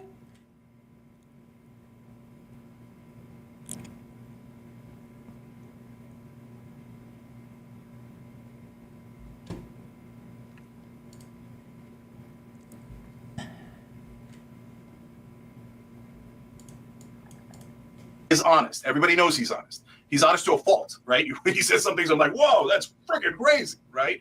But are they actual right-wing populists? Yes, they are. And the number one way you can tell if someone's going to be a populist is if they stop taking corporate PAC money. Okay, Or if I they accept never that. do. I accept that. I just want to say Really? lastly, I worry. So if I look at like Josh Hawley campaign contributions, open secrets, this is the website that has all the stuff listed.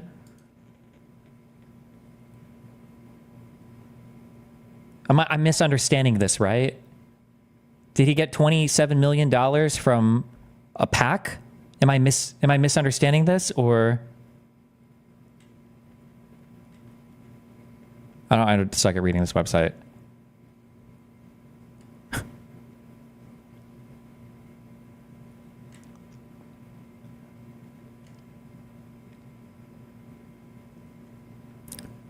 Large individual contributions, 9.9 million. Small individual contributions, 9.8 million. Other, 6.7 million. And then PAC contributions, 537K. Censorship PAC fighting for Missouri PAC. Is this just like the PAC that he has for his campaign, and then this is where the PAC raises money from? Is that what that means? He said he stopped taking money from corporate. Okay.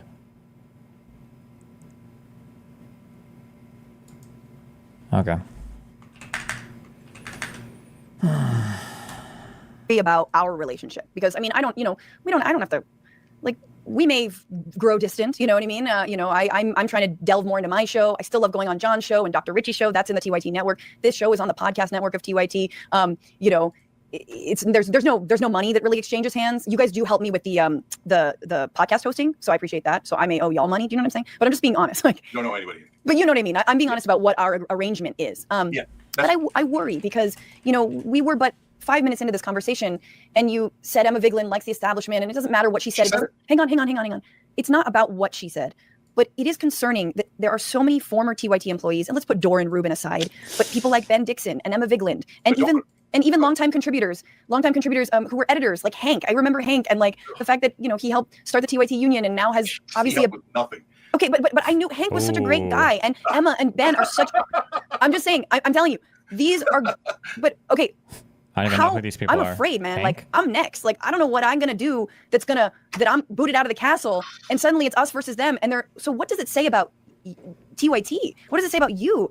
That there's so many former employees who are on our side ostensibly. Was it really Hank Green or is it somebody different? Hank Pecker? So, Franny, if you're next and I have this secret nefarious plan to push people out, why am I on here? Why would I come on here and talk to you for now nearly 2 hours when if I'm planning to push you, that doesn't make any sense. So number two, some people have left the network, and don't exclude Dor and Rubin, because Dor and Rubin and some others they went right, but some others went left or far left or whatever. But some group of them have the same agenda. Come watch me, come subscribe to me, not the Young Turks. I'm the morally pure one. I'm the right one. I'm the one that's right, and they're all evil and terrible. And don't give them money. Give me money, right? So let's keep it real. So is that everybody? Absolutely not. Absolutely not. Okay. So a good example is Mondale.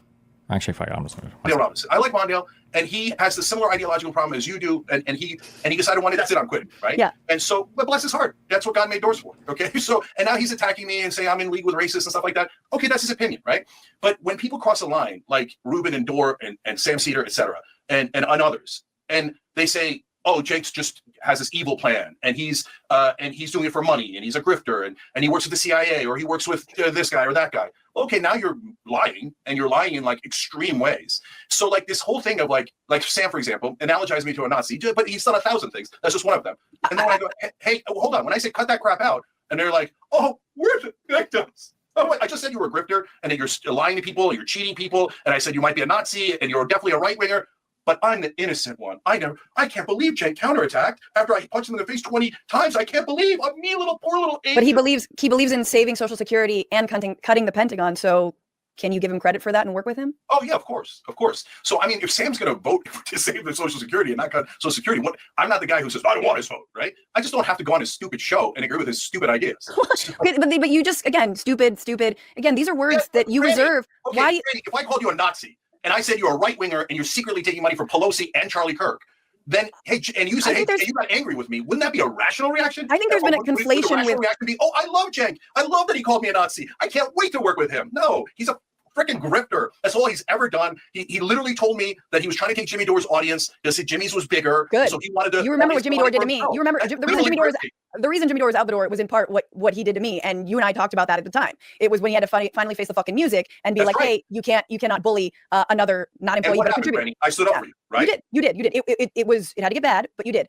He had also been. I mean, he had been going the way of the dodo for a long time. But I just want to say, so it doesn't say anything about TYT that there are these former employees who really, and I just want to back to the last thing I'm going to say is people really liked you. They really did. And they looked up to you, and they thought of you as a comrade, a boss, a co-conspirator in this grand, political project to really change this country, to make it more democratic. It really is. I have to say, there's a thin line between love and hate, and even these channels that are hell bent on being like Cenk's this, Cenk's that. You know what? They were all massive Cenk fans. I think we all are a little bit, and so I just want to say, it is sad to us to see you honestly act very small when in fact you could be a lot bigger. So Franny, I think you're being unbelievably unfair. So you're taking 6 people, 4 of whom are clearly doing it for money, okay, and clearly doing it for attention. And I'm not taking anyone. I'm asking you a question. You accuse me of incredibly unfair things. Can you allow me to respond? Franny, you know the people inside TYT, they work here 15 years, 17 years, 20 years, 17 years, and they love working at TYT. And what these assholes are doing is pretending that we're bad bosses and we're bad to our employees and we're bad to everyone that works at TYT and we do all these things and we push them out. Bullshit. Every one of those people left and they said, oh, I'm going to be bigger and better than you. And then they viciously attacked not just me, but everyone that works at TYT. Why do you think Edwin and Bart and all those guys have been there for so long? We gave people 12 weeks of paid family leave when no one else was doing it. And we did it for moms, we did it for dads. I mean, I can go on and on. Franny, to make it seem like I'm pushing people out and that I'm the bad guy here, when in fact, you know for a fact that 98% of the people that work at TYT love TYT and try to stay there forever and ever and ever. Sometimes they'll go to a different company and go, whoa, holy shit, that's bad, and come back to TYT. So please be fair and honest with your audience, because working at TYT has been amazing for those people. And all we're getting is smeared by a couple of people who literally say, we want to tear down the network. We got 75 people here that we have to provide for. And they're trying to take food off their table because me, I'm going to tear down the left-wing network. Why don't you spend your time, those people that I'm talking about, tearing down the right wing, tearing down Trump, tearing down all these people, instead of sitting there and going, oh, someone on the left is bigger than me, I'm going to tear them down. And that's what they're doing. I think it's a really sore subject, but I did just want to ask, I think yesterday on the Mark Lamont Hill show, you did say that, that what your strategy has actually cost you and cost TYT some subscribers, and members, more importantly, who financially support the show. Speaking of putting food on 75 people's table, what is your reaction to that? I know anecdotally there are people who love and support my show, even though I truly don't talk about my disagreements with you. And God, Cenk, I've bent over backwards. The reason my show is at 1 p.m. is because it's right before you, right in between when TYT doesn't have any show. I've bent over very backwards to accommodate TYT. But there are people who love my show who say, I had to stop supporting TYT for a lot of political disagreements. And what do you say to those people, or how does that make you feel? I refuse to be wrong on purpose. So we lost a lot of members and paying subscribers when I started criticizing Obama from the left. And I said he shouldn't be drilling in the Gulf and he shouldn't be bailing out the bankers without any consequences, et cetera. And people were outraged. But I didn't do it because I didn't know the term back then, but I know it now. It's called audience capture, and I'm not going to do it. So if you say at the time, people were like, no, be pro-Obama, be pro-Obama. I'm like, no, I'm not going to lie to you on purpose. And now some folks are saying, no, tell us the far left is totally right. And then that like there is no crime and on and on and on, right? No, I'm not going to be purposely wrong. And so I'm not going to do audience capture, and I'm not going to say that. And so how could I be a grifter and say at the same time, I'm willing to sacrifice a lot of money that I'm super worried about for all of us at TYT to do the right thing? That's the exact opposite of grifting. That's saying I'm standing on principle. I'm standing on what I think is the real viewers of TYT and representing them. And Franny, what you're not seeing is there's so many people on the left who are afraid to state their real opinions because they're going to get shellacked online. All the far left is going to come out and call them a right winger and a fascist, et cetera. They're so scared to actually state their own opinions because the far left has so much more power than they realize in terms of the social media ecosystem. Sure, right? I agree. And I do think that it would benefit all of us to be a little bit less online, because I do think there is a real left. They are in labor unions. They work in homes. They, they are serving people Starbucks, right? Like there are real leftists. Yes. They are, let's be real, they are on the streets demonstrating for Palestinian human rights. They've been on the streets, although I know this gets into prickly territory, but they've been on the streets saying things like defund the police, saying things like Black Lives Matter. And I know you might disagree with them, but there are real leftists who don't just live online. And so I hear you about, I absolutely concede our movements. We always talk about this. How can our movements be more attractive? Be, as Michael Albert, who wrote this book called Participatory Economics, he used to say, how do we make the left sticky, where people want to be there and stay there? And for sure, it's by not over policing one another, and it's by meeting people where they're at. And I think that is absolutely true. But for me, it is not about, it's not about what I see is conceding to a right-wing framing within the ceiling of Trumpism, because there's always a ceiling, and that ceiling is Donald Trump. But Franny, I'm not conceding, and facts have to matter. Facts have to matter. Well, like, you're painting me as a collaborator when I haven't collaborated at all. All I've done is argue for our positions, and in fact, you showed a couple of times when I argued for our positions, right? And if you showed all the right-wing shows that I was on, you would see me fighting for left-wing positions on right-wing shows that no one's ever done. And do you know that on the Patrick David show? I've been on Piers Morgan. I do that a lot. So, if you count Piers Morgan, I totally agree with you. On Patrick Bet Davis show, I made the second last time I was on, I made a case for paid family leave. They polled their audience. 75% of that right-wing audience said, yes, we should pass paid family leave. Who else has done that? And for that, I get called a collaborator, and I implicate others in my collaboration. Can you not see how unfair that is? So what is the goal then? Do you hope that maybe some of those 75% are people who heard your argument around paid family leave are like, you know what? Let me check out TYT. Like, let me see what they're about. Like, I liked what he said on this one thing. Is that also the goal? So the strategy is to coalesce populists on the thing. Now I'm saying it for the 200th time because it's not getting through. So, but it's not about audience then. It's not about maybe getting some of their audience. Because I understand. I don't know what you're talking about in like what framework. So, are you a movement leader? Are you going to start a political party, or are you just the head of an online channel? I mean, the latter is what we know to be true, right? Yeah. So look, when Jimmy left and other people left, oh yeah, Young Turks are going down, blah blah blah blah. No, it was total nonsense. Never had any issues. Here, this is a giant fight, and we do have issues. Okay, and so that is standing on principle. No, it's not like I didn't know that we were going to get into this huge issue, right? And that the other left-wing hosts were going to take this as a great opportunity to try to whittle us down. And so we've gone through all that, and we've done that. So why am I doing it? Number one, because I believe absolutely that it is the right strategy and the right policy, and to the ultimate goals that you're asking about. Franny, number one, we've got to win the primary in 2028. So why am I saying things where I go, hey, I'm center left, and I do not agree with far left? Because I believe far left will be used, and you can disagree. There's nothing wrong with disagreeing. Kyle Kalinske disagreeing, no problem. You disagreeing, no problem. Jordan, everybody disagrees, no problem. It's only when they lie and they do bad faith is when I've got the issue. Okay. So you guys disagree, no problem, guys. Okay. But my goal is, number one, in order to win that primary, we've got to convince the normies that we're not going to release all the criminals. I know it sounds like hyperbole, and I know that really bothers people, but that's how they're thinking. That's why Oakland recalled their mayor 65-35, because now they started to think that the word progressive means release the criminals. No, it doesn't mean that. It means Medicare for all. It means paid family leave. It means higher wages. So that's why I have to distinguish in order to win that primary between the center left and the far left, and also because it's true. I am center left. And the great majority of those voters are center left. They do not agree with the far left on some of the extreme trans issues, crime issues, et cetera. You don't think that when we get to the general election, just to finish the thought, when we get to the general election, can we win over some of those former Bernie people that went to the right wing? Can we win over the independents and moderates that are not MAGA but voted for Trump because they says Trump was more anti-establishment than Kamala Harris was? Can we win those guys over so that our side wins? I believe we can. But and I'll use myself as an example again. So when they tried the Muslim ban, I have every right to call them Islamophobe from here to the end of the earth. I have every right to be concerned about me and my family. Okay. But I don't believe it's the right strategy to call them Islamophobes and to push them away. I think the correct strategy is to go in the room, get some agreement on some things that we agree on, and then fight over the things we don't agree on, but treat each other as American citizens and human beings. And then at the end go, hey, by the way, I'm Muslim, okay? So do you think someone like me should be banned from the country? And when you do it that way, 9 out of 10 times they go, well, no, of course not. Of course not. But if I came in and said, you're an Islamophobe, and you're a racist and a bigot, they'd say, ban this mother effer, right? And so I just think you guys have the wrong strategy and some wrong policies. But that's a normal part of a healthy debate. We could have had that debate without people making wild accusations. Well, instead of saying we disagree, they're collaborator, right-wing fascists, etc. I really hope that you do, and I hope, let's leave it, I really do hope that you can get past what you feel are slights, to actually speak to some of the people that you're talking about, to be in more rooms with leftists who you may disagree with, and more people who are ultimately on your side. I've had the same conversation with Van Jones back in 2016, man. It's like I'm deja vuing all over again, where I told him the left is more on your side than the right, and he's like, no, the left wants to tear me down. But anyway, Cenk, it's really great to have such a candid, open conversation. I like that we can both be very Mediterranean about it and get like super mad, but then rein it in and be cool, and then be like, we're like, yeah, we're just gonna yell, and then we're gonna be fine, and then we're gonna get over it. So that's the kind of beer I like to have.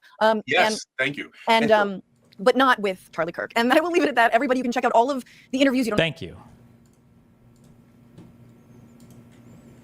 I only drink beer with lots of hops, by the way.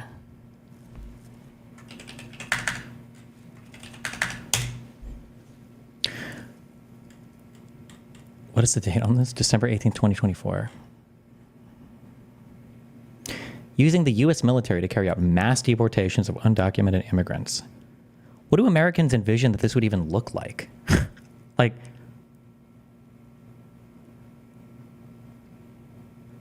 the National Guard or the Army literally deploying, like going down American streets? Like, also, we all hate the FBI director just because, for no reason, even though it's Trump's FBI director.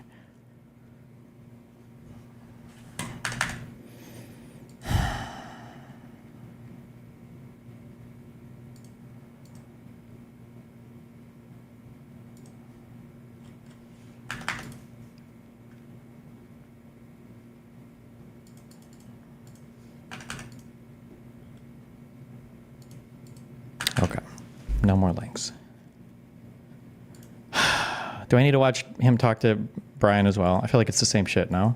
I knew you guys. I knew you guys were for. So I understand and appreciate your argument that Kamala Harris. So we're just going to be honest, period. So if the Democrats are doing something wrong, we're going to say, we don't care when, we don't care where, we don't care. People go, no, that's not good marketing for the Democratic Party. That's not my business. That's not my job. My job is to be honest. So same with the Republicans. Oh, no, don't hurt Donald Trump's feelings. No, I'm going to hurt his feelings. I don't care. That's not my job, is to protect Kamala Harris or Donald Trump's feelings or their political career or either party. We're just going to do an honest news show, Young Turks Live, 6 o'clock Eastern. Check it out every day and you'll be amazed. Okay, so, and it's funny that that's like a unique thing in America. We escaped left-wing audience capture. Wait, who's this guy all the way on the left? Should I know who this is? Is he like a Young Turks contributor guy? He's a longtime TYT host. Okay, gotcha. That's me. Okay. American media. Okay, now let's go to the core of what you're asking, though, in terms of strategy on the left and on the Democrat side. And I asked this question that you're going to get into because, you know, obviously you're a progressive and you want to see progressivism win out in the United States, as do I. And so it's not, this isn't, you're not Reuters, right? So that's why I asked. There is a sense of like, there is activism that you want to see happening. And so I just want to like lay that out, but go on. Yeah, I totally get it. And so to your point, Brian, so what we do on the Young Turks is we give you the facts first, and those are non-negotiable. Then we do perspective journalism, especially me, right? And so that's where I get into strategy and what's the best way for progressives and populists to win, et cetera, et cetera. So let's address that part of it now. So in my opinion, there's three wings of the Democratic Party. There's the... Okay, I don't need this again.